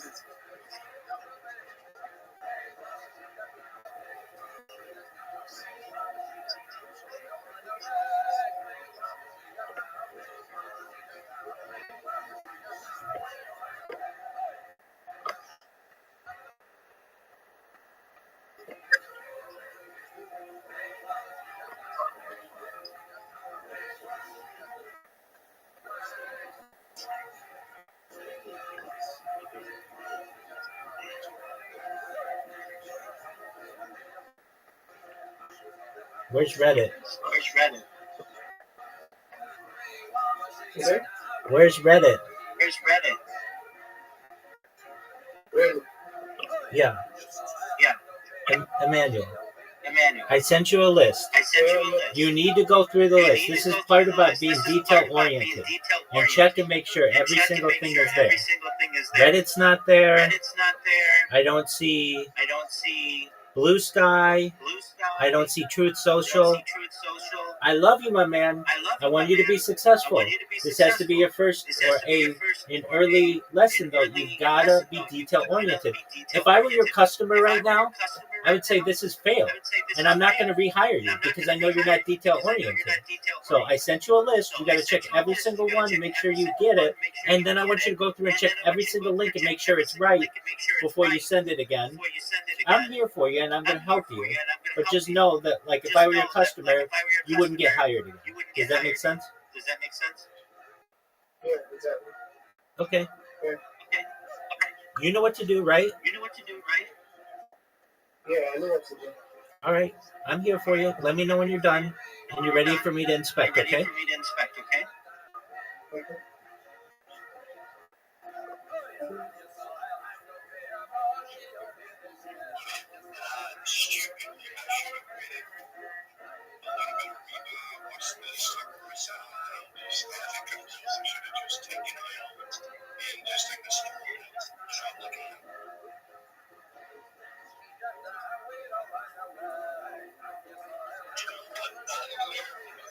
So much I knew better than to do that, but it's like one of these things, these lessons you have to relearn, and there's for some reason, some human minds are just like, we have to relearn certain things, and for me, gambling on it, being able to roll somewhat illiquid token that I really like, seems to be one of the things that I have to relearn every 6 months. So yeah.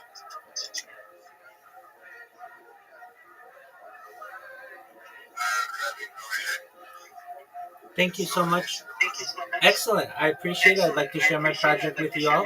I'm Rabbi Rothschild. If you don't know who I am, you will. I stream my life 24 hours a day, 7 days a week, 365 days a year for world peace. I've been doing so for more than 4 years. My streams go back to the pandemic. We've seen the death of a queen, the birth of AI, the coronation of a king, and everything in between. This is a real-life Truman Show, a real-life Big Brother. This is a timeline and a time capsule of human achievement. In the 1990s, Bill Gates coined the phrase content is king, and I'm making it true today. I'm king of the internet. This is the biggest event in global history, and here's why. In 2018, The Economist magazine stated that data had overtaken petroleum as Earth's #1 resource, and I have more data archived on the internet than any person ever, which is making me a very influential person. I'm going viral, and when I do, I want to make you, your friends, your family all financially independent if you're not already. I want to ensure that you have generational wealth if you don't already, and I want you to be able to start charities and philanthropic organizations of your own. I'm unlike any influencer you're ever going to meet. I'm not live on one YouTube stream nor 2 YouTube streams. I'm live on over 20 simultaneous YouTube streams 24 hours a day. You can view my life in 360 degrees. I even have a ceiling camera. If you want to view these cameras in my YouTube, the link is in my profile. Additionally, the link to my YouTube channels is in my pinned post. You'll also find in my pinned post a link to my link tree. I dare you to look at my link tree. Nobody dares you to look at their link tree, but I do, because I have more social media than any person ever. I have more content than any person ever. You'll also find a link in my pinned post to my Discord, which is discord.me/rabbi. I invite you to join. We have over 2,500 people in the community and grow larger every day. In addition to making you all wealthy and wanting to promote world peace, I want to help end world hunger through the use of technology, such as agricultural drones, floating greenhouses, saltwater greenhouses, hydroponics, vertical farming, cloud seeding. I want to help end world thirst. I'm sponsored by a cryptocurrency that's worth about $100 million, and one of the things that we do is we build wells and water towers in developing nations such as Nigeria for the benefit of the less fortunate. Additionally, I'm an advocate for the LifeStar program, and most importantly, desalination technology, where we pump Earth seawater onto land to make it drinkable. If you're a reply guy, if you're a Web3 marketer, you're a raider, you're a shiller, and you want a free mentor, coach, and friend, send me a follow. I will follow you back. Send me a DM. I will respond. I want you all to know that I'm here to support you both personally and professionally. I'm here to be a positive person in your life. I'm here to be an optimistic person on the future. And most importantly, I want to give people hope. And with that, I sincerely appreciate the opportunity to share.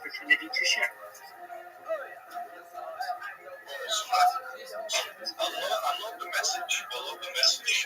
Being positive. It is an interesting name that you've chosen, Rabbi Rothschild. Let me see. Is Rabbi still with us? Yes, I'm here. Yeah, okay, cool. Yeah, so look, Rabbi Rothschild, let me ask you, what's your take on the Rothschild family and the central bank moves of Western Europe over the last 300 years? What's your overall take? Good, bad, neutral? What do you think? It's an excellent question. Any opinion that I have would certainly be subjective. It has been pure dominance, for lack of a better term, and I think that it's time perhaps to allow more people to partake in some of the opportunities that central banking allows for people. I personally am just one small cog in a wheel of my family and really all the families of the world. So I only have so much influence. But if it were up to me, we would be able to take the data, at least that I'm creating, and be able to create a 501c3, a not-for-profit, and be able to give the monetized money back to those who are in need. Sounds fun. Sounds cool. What do you think, Andrew? I'm just gonna say that was very cool. I like the way that he came in. This is extremely silly stuff that was awesome stuff. I love it. Mr. Carver here. I'll just give a shout to Carver. What do you have for us, Mr. Carver? Yo, what's up, Andrew? What's up, Ray? It's Corbin. Corbin Marshall. Thank you. Rabbi is, we go over there. So, yeah, he's in the same chat. So, yeah, I appreciate you having me on this week. It's my first time putting up on your space. Basically, it will be the last stage. I just followed you. And I follow Ray right now. So, yeah. I'm going to talk about a project that I'm into. And the name of that project is Mix. And it to be something truly special because it's been hidden on plain sight since the very beginning. Now, Nixie is the narrative goes. Pure dominance. For lack of a better term, pure dominance. There's no doubt. This is like bigger than the Yankees.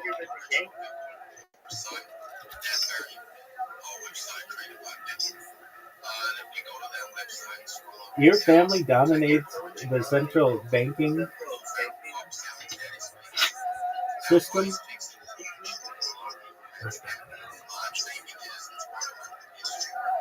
It does now, baby.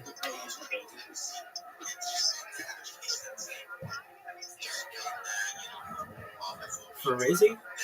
For Shizzy, my Rizzy.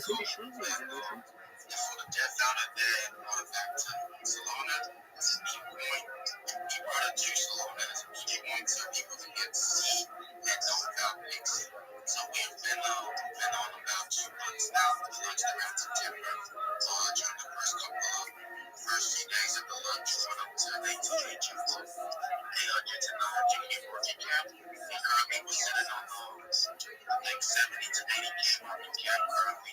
So yeah, the market's been crazy. Everything's going bizarre with crypto right now. But yeah, the period of time that we're in right now is actually the time when we get to see most of these projects in fiction still standing, coming up in spaces, talking about what they got going on because I know that we're actually the bear period is not going to last forever. Actually, it's going to come back to us.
should have started well or started bad, bro. Just stay locked in throughout the day. So, I mean, locking in actually starts at the end of the day because, you know, at the end of the day is when you're about to go in and head to best and get that rest for the next day. So, you know, we do gotta end the day absolutely strong as well. So, shout out to you. Yo, with that being said, yo, let me pass the mic over to Rabbi. Rabbi, how you doing today, bro? Every day's a holiday, every meal's a feast. Thank you so much for the opportunity. I'm Rabbi Rothschild. If you don't know who I am, you will. I stream my life 24 hours a day, 7 days a week, 365 days a year for world peace. I've been doing so for more than 4 years. My streams go back to the pandemic. We've seen the death of a queen, the birth of AI, the coronation of a king, and everything in between. This is a real life Truman Show, a real life Big Brother. This is a timeline and a time capsule of human achievement. In the 1990s, Bill Gates coined the phrase content is king, and I'm making it true today. I'm king of the internet. This is the biggest event in global history, and here's why. In 2018, The Economist magazine stated that data had overtaken petroleum as Earth's #1 resource, and I have more data archived on the internet than anyone ever, which is making me a very influential individual. I'm going viral, and when I do, I want to make you, your friends, your family, all financially independent if you're not already. I want to ensure that you have generational wealth if you don't already, and I want you to be able to start charities and philanthropic organizations of your own. I'm unlike any influencer you're ever going to meet. I'm not live on one YouTube stream, nor 2 YouTube streams. I'm live on over 20 simultaneous YouTube streams, 24 hours a day. You can watch my life in 360 degrees. I even have a ceiling camera. If you want to view these cameras and my YouTube streams, the link is in my profile. Additionally, I have a link to my YouTube streams in my pinned post. Also in my pinned post, you're going to find a link to my link tree. I dare you to look at my link tree. Nobody dares you to look at their link tree, but I do because I have more social media than any person ever. I have more content than any person ever. You'll also find a link to my Discord, which is discord.me/rabbi. We have over 2,500 people in the community and grow larger every day. In addition to making you all wealthy and wanting to promote world peace, I want you to know that I want to help end world hunger through the use of technology such as agricultural drones, floating greenhouses, saltwater greenhouses, hydroponics, vertical farming, cloud seeding. I want to help end world thirst. I'm sponsored by a cryptocurrency that's worth about $100 million, and one of the things that we do is we build wells and water towers in developing nations for the benefit of the less fortunate. Additionally, I'm an advocate for the Life Straw program, and most importantly, desalination technology, where we pump Earth's seawater onto land and make it drinkable. If you are a reply guy, if you're a Web3 marketer, if you're a shiller, you're a raider, and you want a free mentor, coach, and friend, send me a DM. I will respond. Send me a follow. I will follow you back. I want you all to know that I'm here to support you both personally and professionally. I'm here to be a positive person in your world. I'm here to have an optimistic view on the future. And most importantly, I want to give people hope. And with that, I sincerely appreciate the opportunity to share. Yo, appreciate you for sharing, Rabbi. That's awesome, bro. Yo, you guys are not locked in. Yo, are you guys locked in as rabbis? For 4 straight years, bro, running a 24-hour stream. What an absolute legend, bro. Yeah, I just want to add to that. Also, as storage and storage, it's real. 24/7. Also, Rabbi, I'm also on that constant stuff. I'm working on that myself in my own state. In my state, in my wildfire, those Japanese evils, they wrecked our wildlands. 100% because if you're not aware, in the United Arab Emirates, once a week, there is a planned cloud seeding program where it rains on Abu Dhabi and Dubai, basically refreshes all of the landscape, all of the environment, cleans everything, and it's a regular event that happens and people are able to plan for it. I don't see why we can't do that in places that are drought stricken or that are perhaps wildfire prone. I don't understand why we're not experimenting with this. Now, I have heard of maybe some initial discussions of it in some other countries, but in my opinion, drought should be a thing of the past. Dying due to thirst should be a thing of the past. There are technologies that are available, and we should make them available to the masses to be able to prevent some of these terrible incidents that can happen that can cause people's either death or the destruction of their environment. And we should be able to feed every man, woman, and child on earth, and also ensure that they have clean and drinkable water. Yeah, definitely. I'm a big history guy, dude. And if anybody remembers or paid attention to the Great Depression, there's what they call the Dust Bowl, right? The way that they combated this is they planted trees, and it helped with that dusting, so the crops can start growing. That's definitely something we can get back on in the United States and around the entire world. We've taken so many trees out. Yeah, I'm heavy on that, dude. It's heavy.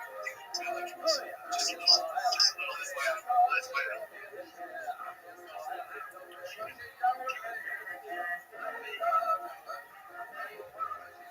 History's cool, bro. I like history as well. I can watch like a history documentary, but like, downwards and not get bored of it. With that being said, I did bring up a new speaker. Just, it's Gary H. How you doing, bro?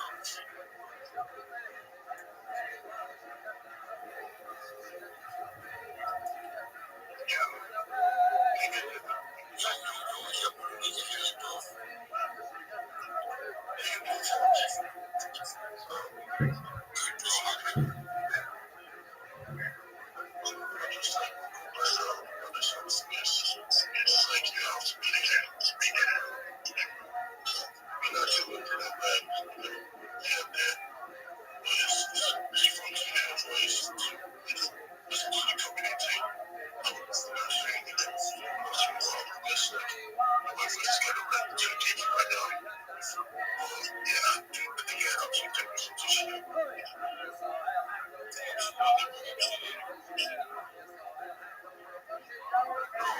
Thank you so much for coming out, okay? And, we have a great day. And, let's get it, bro. Let's get it. Yo, Click Your Souls, how are you doing, bro?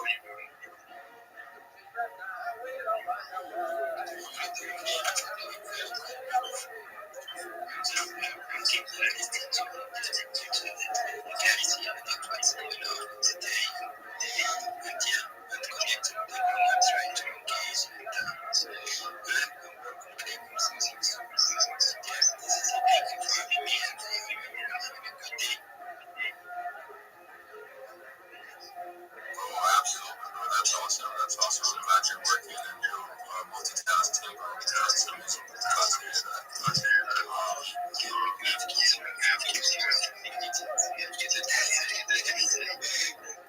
No doubt. No doubt. I see your hand up. Absolutely. I just want to draw some alpha on the room and also congratulate BMs on having such an amazing space right now in the entire English-speaking world on X spaces. BMs has a top 10 space, and that's because of not only his leadership, but all of you as well. If you have the opportunity, you should check out the website that is called spacesdashboard.com. spacesdashboard.com. This is the absolute best website for finding any space. I cannot tell you how much of a game changer this is. If you have an iOS device, you're only going to be seeing 10 to 12 different spaces that X is essentially coordinating for you. And if you have an Android device, you're going to have a similar amount. At least on iOS, you have a search bar. Many Android devices lack that search bar. Spacesdashboard.com gives you the search. It allows you to organize all of the spaces that are going on. There are hundreds of spaces going on right now, and you may not know it. You're able to organize them from largest to smallest, or from most recent to longest duration. You're also able to organize them by category, whether it's NFTs, cryptocurrency, finance, entrepreneurship, Bitcoin, whatever your interests are. It has an amazing search function. It will not just search for current spaces, but also spaces that have happened in the past as well that have been recorded that may be of interest to you. There are all kinds of metrics that are available on Spaces dashboard on the hosts, on how many speakers they have, on when they've spoken in different spaces. It's an incredible resource for those of you who are looking to increase your network and increase the amount of conversations that you're hearing. So if you haven't had the chance, take a look at spacesdashboard.com, bookmark it. It is a game changer. Thank you. It's absolute game-changing alpha right there, bro. Thank you so much for helping. You around? Yeah, bro.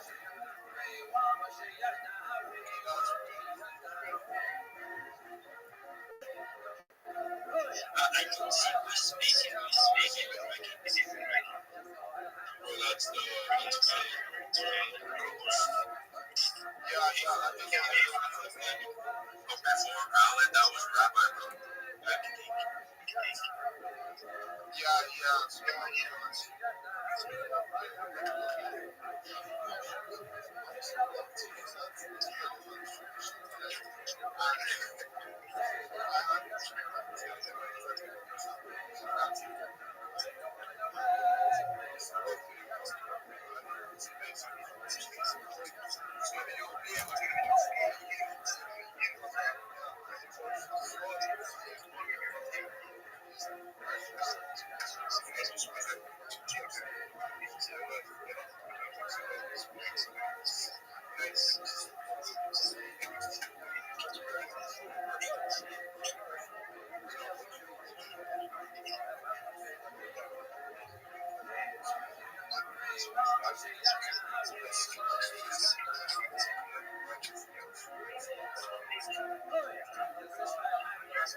Shout out to Beams. He's big time.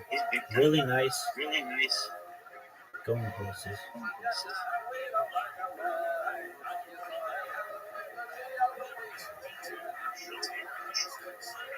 Things come into play like the project. They feel the person deserves to have that, much if somebody else had it, they're probably wouldn't have bought it because that person doesn't deserve to have that sale. All these things have been going through. What do you think, Oliver? What's your take on it? I think it's just a culture thing altogether, but what do you think, Oliver? I'm just giving my opinion. I really don't know for sure.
Absolutely, my friend.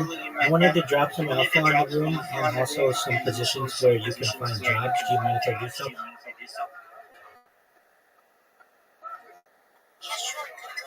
Excellent. And then also, I'd like to share my project with everyone at the end.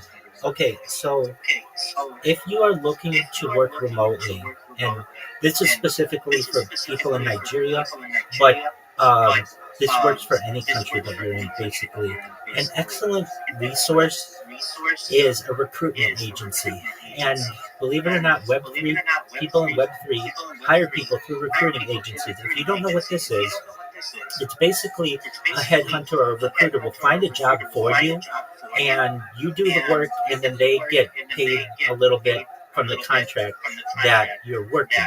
And this allows you to have free time to be able to do whatever it is you want to do, and somebody's actively working for you to find you a job. So some excellent resources if you're in Nigeria are Manpower Nigeria. It's a Nigerian staffing and recruitment agency. Also Recruit Nigeria, which is also a recruiting staffing agency. They explicitly list remote staff hire among their services. So that means you don't have to go anywhere. The key with these is ensuring that your resume is registered with these different organizations, because what these recruiters will do is take your resume and shop it out to other companies that have active jobs in Web3 or whatever it is you do. It could be community management, social media management, whatever it may be. Another one, a great portal for Nigerian jobs, is Jobberman, which is a job board. It's one of Nigeria's best job matching portals. And if you're looking for a job, I can tell you that the jobs in my life that I've been paid the most amount were through headhunters, were through recruiting firms, and you can do the same. There are also some places where you can find remote job platforms. Upwork is one, Remote Live, Fiverr is one. I know I have paid people from Nigeria to help me with different projects. So if I'm able to do it and I've been willing to do it, I know there are many other people who are interested in this. But if your account is not registered, no one's ever going to find you. So the key thing that you want to do is make your resume available. I will help you if you want. I don't ask for anything. And everything that I'm going to give you, all the information I give you, is free. But I want you guys to just know that there are really a lot of options out there for you if you're having trouble finding a job. All right, some other alpha I want the real to know is a website. It's called spacesdashboard.com. SPACESDASHBOARD.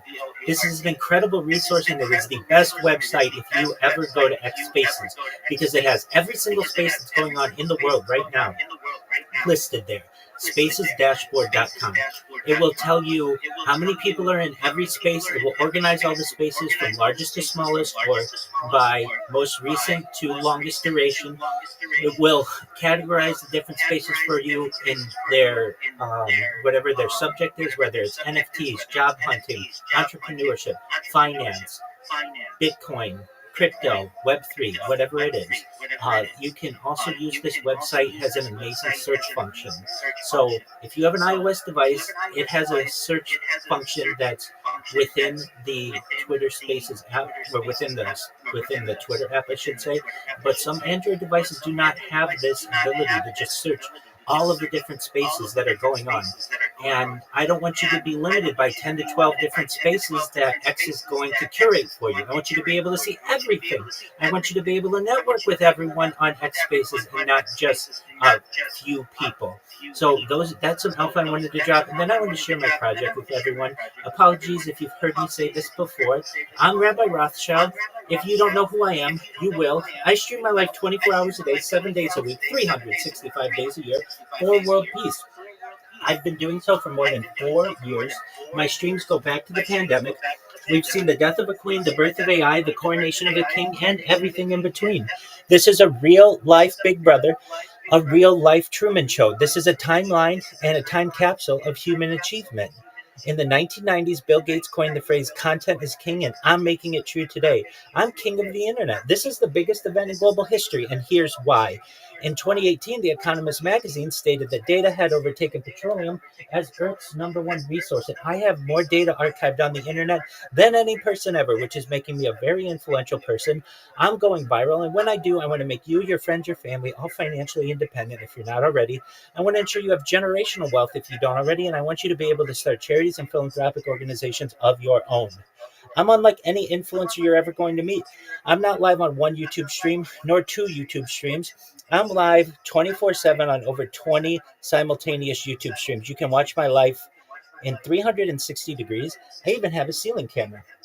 If you want to view these streams, the link to my YouTube is in my profile. Additionally, you'll find a link to my YouTube's in my pinned post. You'll also find in my pinned post a link to my link tree. I dare you to look at my link tree. No one dares you to look at their link tree, but I do because I have more social media than any person on the internet. I have more data archived on the internet. I have more content than any person on the internet. You can also join my Discord, which is discord.me/rabbi. We have over 2,500 people in the community and are growing larger every day. In addition to making you all wealthy and wanting to promote world peace, I want to help end world hunger through the use of technology, such as agricultural drones, floating greenhouses, saltwater greenhouses, hydroponics, vertical farming, cloud seeding. I want to help end world thirst. I'm sponsored by a cryptocurrency that's worth about $100 million or so, and one of the things that we do is we build wells and water towers in developing nations for the benefit of the less fortunate. Additionally, I'm an advocate for the LifeStar program and, most importantly, desalination technology, where we pump Earth's seawater onto land to make it drinkable. If you're a reply guy, if you're a Web3 marketer, you're a raider, you're a shitter, and you want a free mentor, coach, and friend, send me a DM. I will respond. Send me a follow. I will follow you back. I want you all to know that I'm here to support you both personally and professionally. I'm here to be a positive person in your world. I'm here to have an optimistic view on the future, and most importantly, I want to give people hope. And with that, I sincerely appreciate the opportunity to share. Yo, I'll be with you in just a second. What up, Active?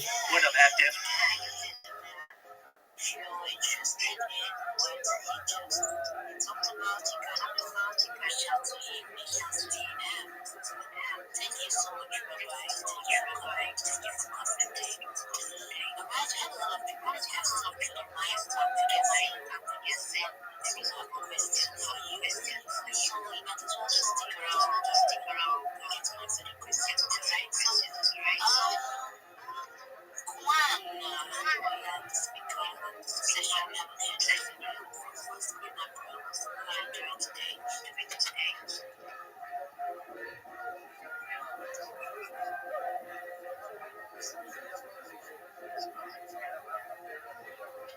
There's one I can't see. Thank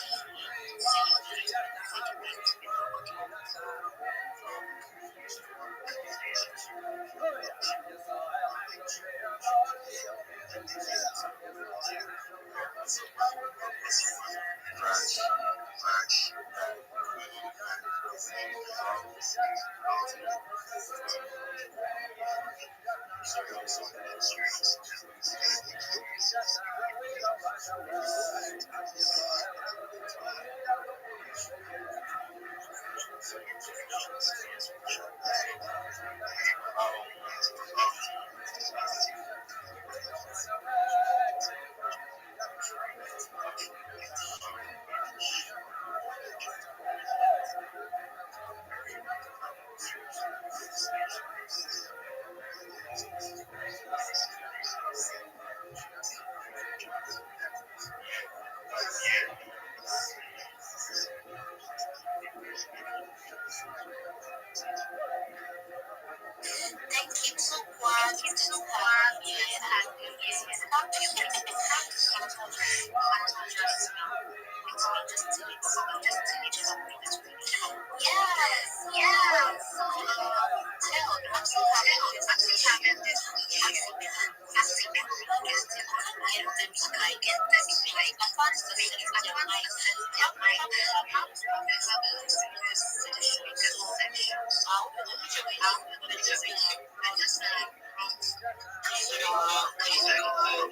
Debbie, what's good, baby girl? How you doing today?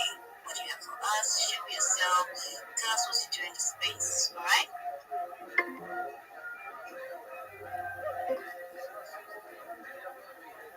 Goodness, Debbie, listen on me. Debbie, don't do this. Debbie, don't do this to me. Debbie, my goodness. Debbie's like, give it up. Okay.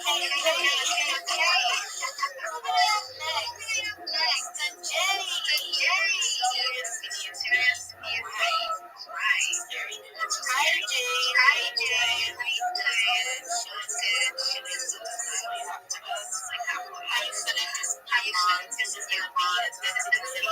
That is just gonna be. Is it just gonna be?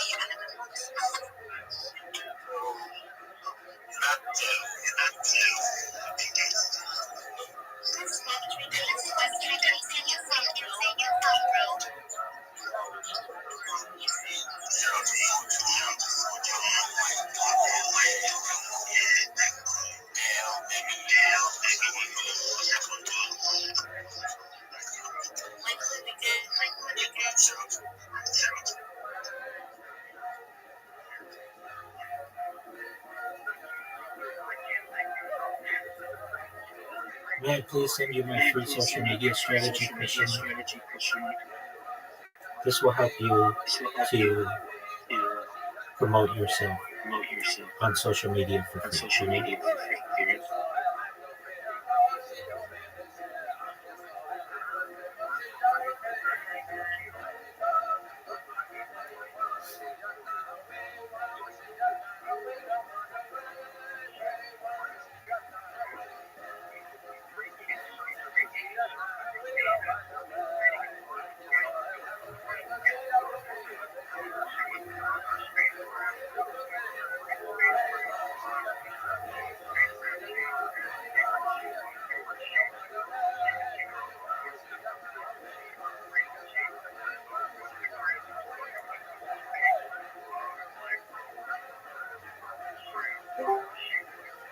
Yo!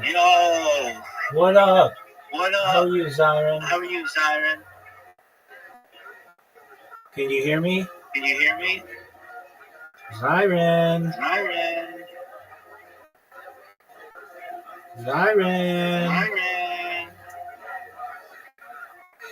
Can you hear me? Yo, how are you?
Oh, fuck.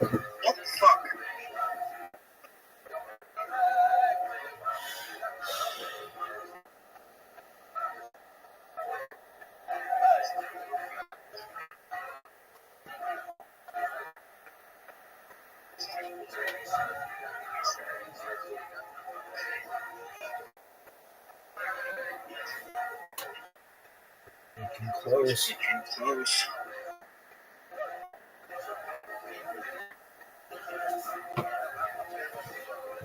Wait a second. Footwork.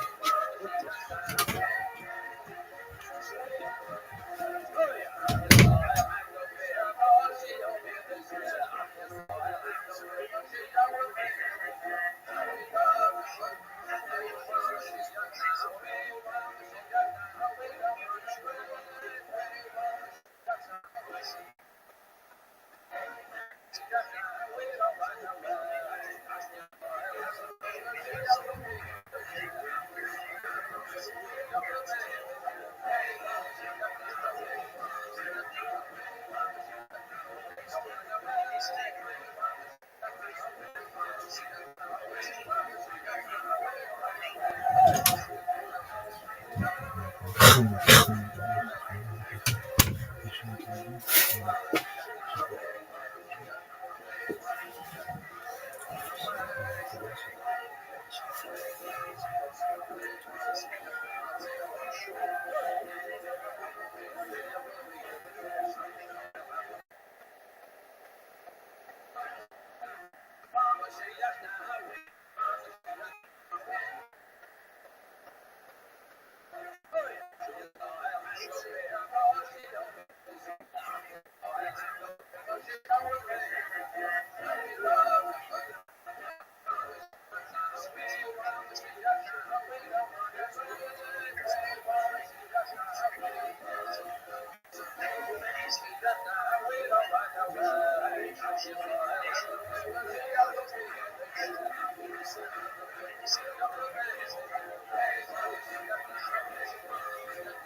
wrap it up, then I was thinking of the dangerous. Hell yes, how exciting. I'm gonna let this gentleman with a drawn-on hairline on first name of the night. It's gonna shock you and it's gonna be fun.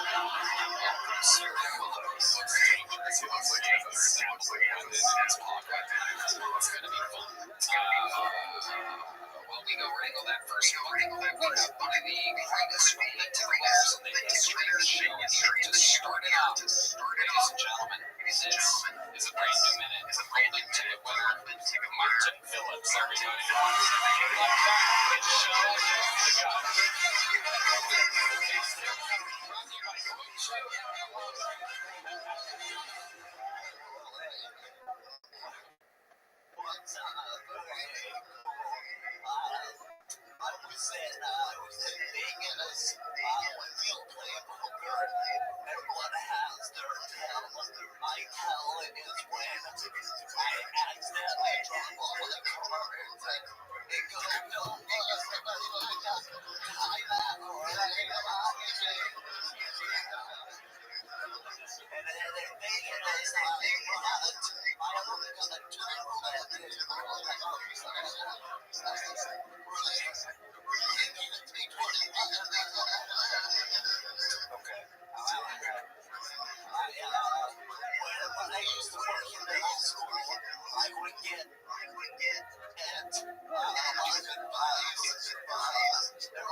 Is that true, Martin? Do you play numbers?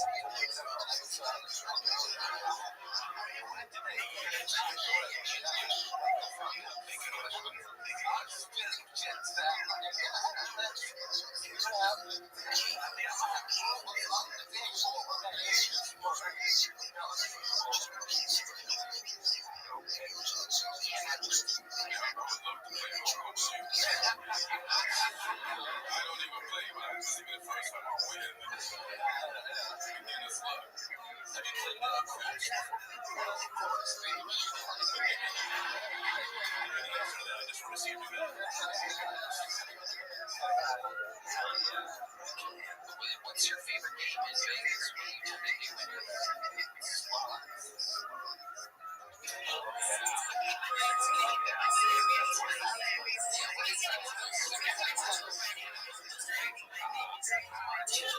Is that true about the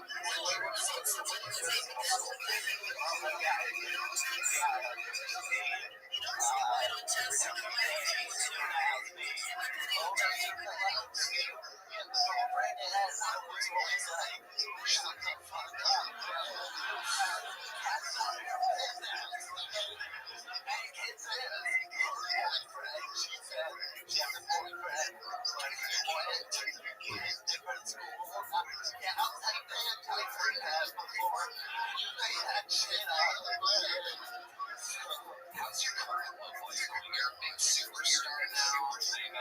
You're easily recognizable. You stand and you walk.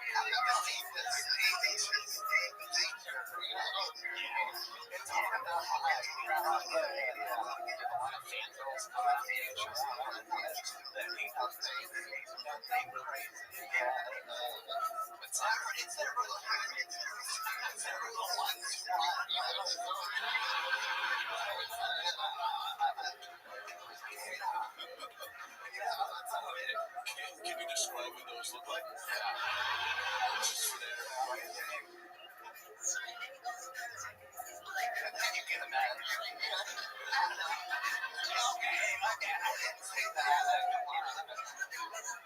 I mean, you must get lucky sometimes, right? You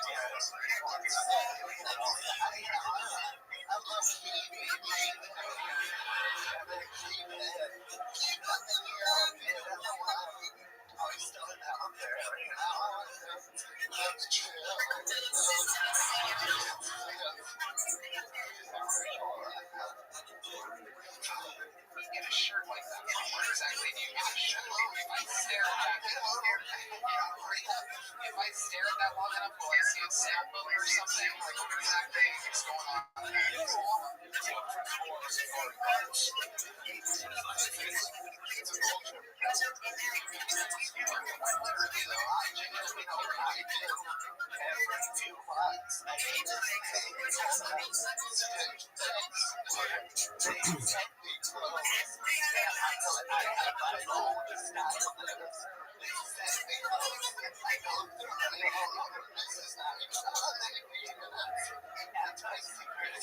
Commercial for Stitch Fix.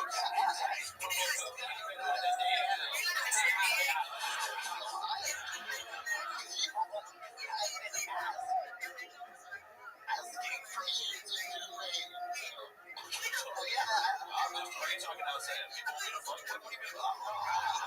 I gotta read the comments.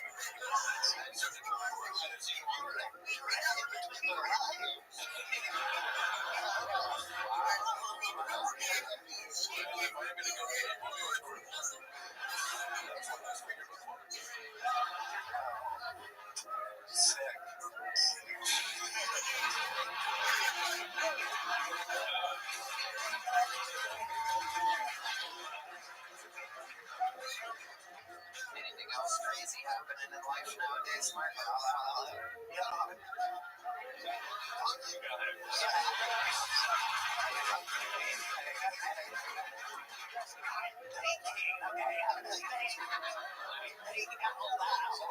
That's the noise when he's processing. It's like old internet dial-up.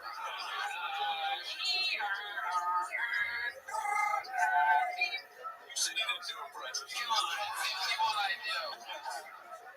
Someone just did you. So what else is going on, Mark?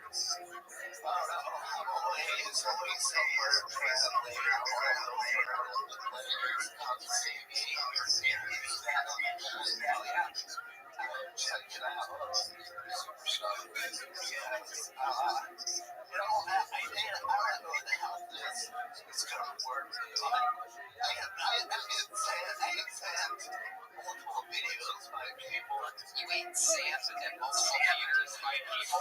Why did you eat sand in theaters by people? No, I know, I really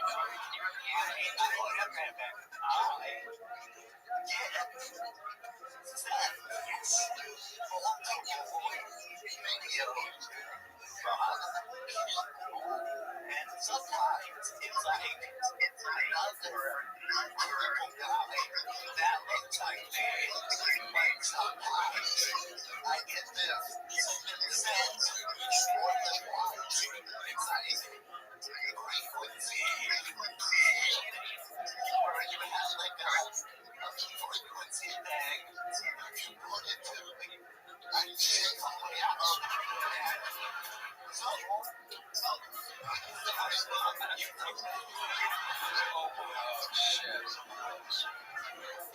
it's time for the frequency thing and Martin Phillips. He can't get it out of the bag. So, okay, we hit the apparently put it to trade. Don't be shaking everything out. And super fan. Let's do it. Let's heal Martin Phillips, ladies and gentlemen. With the right vibration, anything is possible because Adam Ray are very always active viewers. I'm gonna give it to us, right? Ian Edwards. I don't want all of us leaving here.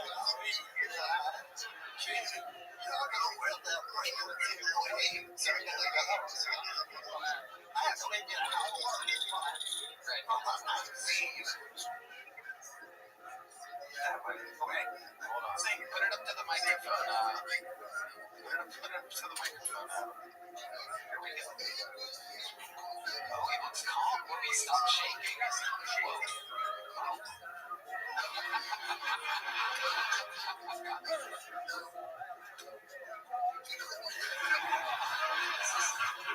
Is that working?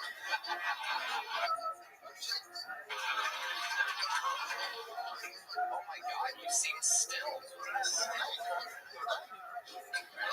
No more eating sand outside of theaters for you.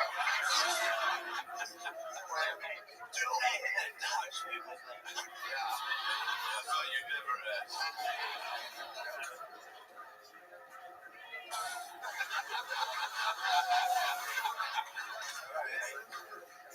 Feel better?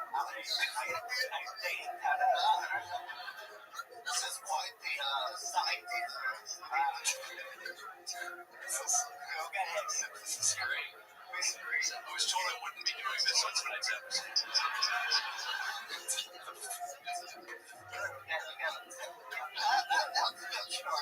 It's a good start. Make sure you put the little fancy cover back on it or else it might get damaged or something. Just keep that tuner and shake it. How's everybody feel?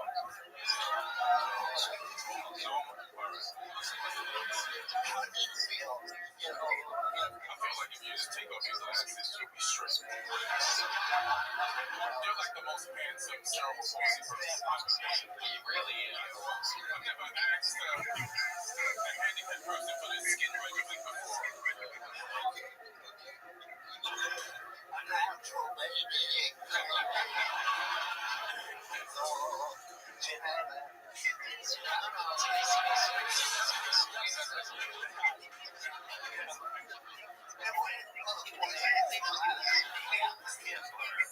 I don't know if we've ever seen you take your glasses off. If you look out there and take your glasses off, oh, a little disclaimer incoming here.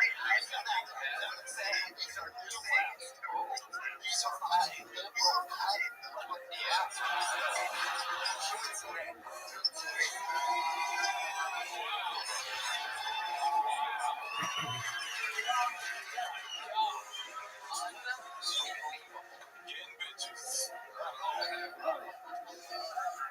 Martin, you've done it again. You got the show started for us. It's not easy opening that show, and you did it yet again. One of the greatest moments in the history of the show, Martin Phillips.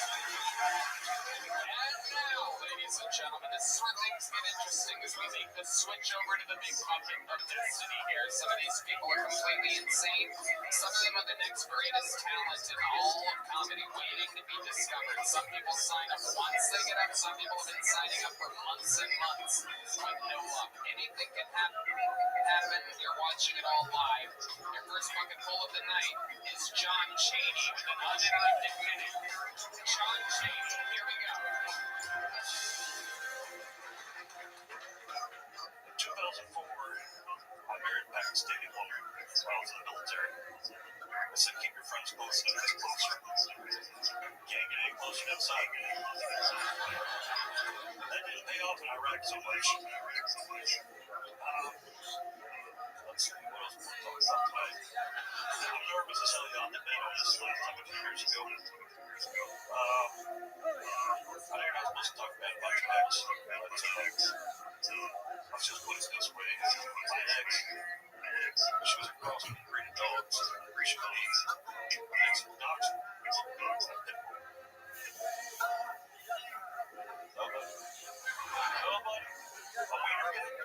Nobody got that? Okay. Speaking of kids, I got three of them. When my oldest was born a long time ago in college, but for Halloween, I dressed him up in a suicide box. Because what's scarier than the 15th Spider-Man at the ending, or a 4-year-old Pakistani kid in a baby race with a suicide vest? Instead of saying, picture the trees, John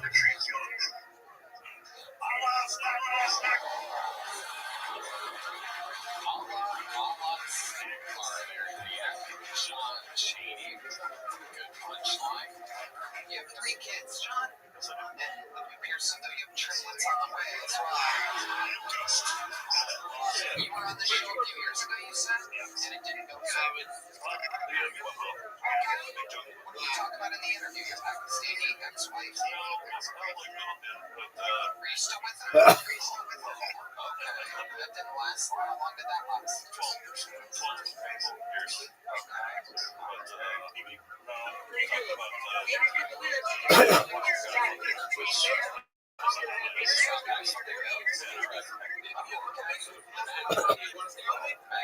Wasn't an American soldier. So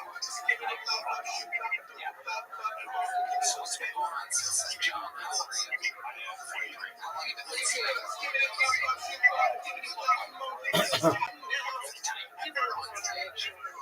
You were on years ago? It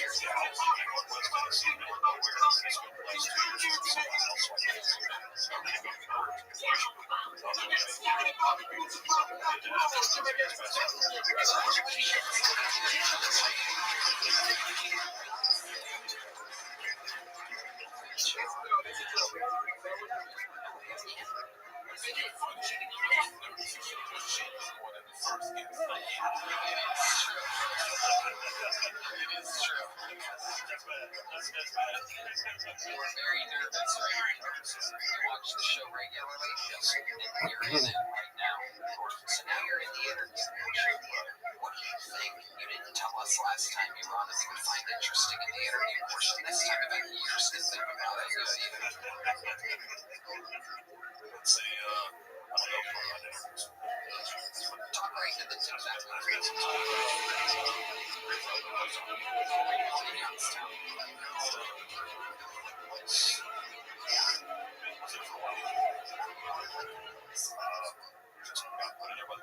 Wait, what is like a place? It's like a shopping mall. No. It's a rehabilitation center for kids. Why were you? Lawrence put me there. They put you in a rehabilitation center for teens. So if you were a teen, this happened. Yeah, I was 17. Okay. So I was around.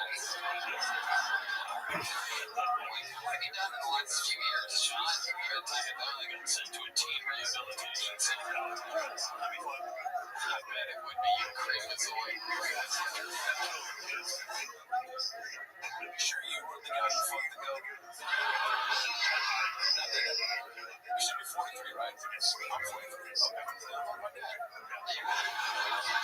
Okay. Two trips to Iraq will do that to you. Yeah, for sure. Okay. Just life is weather. Yeah. Free kids, background check. That's it. That's right. Christ, your game is called the Sleep Apnea Machine. That checks out.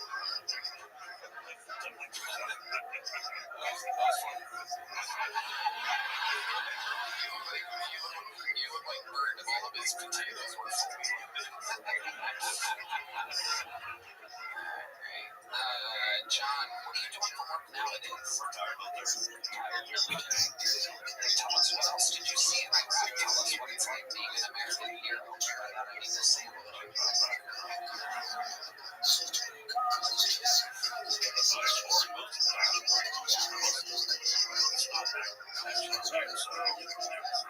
What exactly did you do there? I was artillery. It's just something that it's just Ever shoot anybody? one man shoot at which artillery. It's gotta shoot. You gotta shoot it. You have to take out the legs. Talk to me like I'm an asshole. So what did you miss, motherfucker? I shot at people. That fucking sucked. We don't choose where we shoot. They tell us where to shoot. We just shoot at general direction. Sometimes No wonder the war took this long. You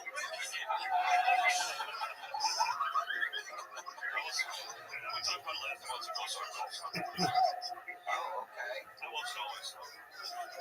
I look like I hate myself. That's a good point. You do look like you hate yourself, John. Are your kids big too? No. Healthy kids. Very, very much so. All straight students. It's weird. What's so bad? Did they seem Pakistani? My oldest does. The other two, not so much. My daughter, she's So they're fake. You see everybody else trying to decide how they felt about that. 50-50 you and Pakistani, so that makes them snapbacks. Am I correct?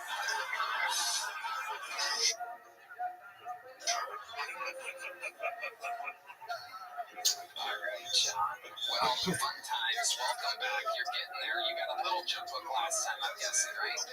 You got a big one? This time you're getting a medium one. I was in the giving mode last time, John. John Cheney. Oh my God, this guy was fighting for our country.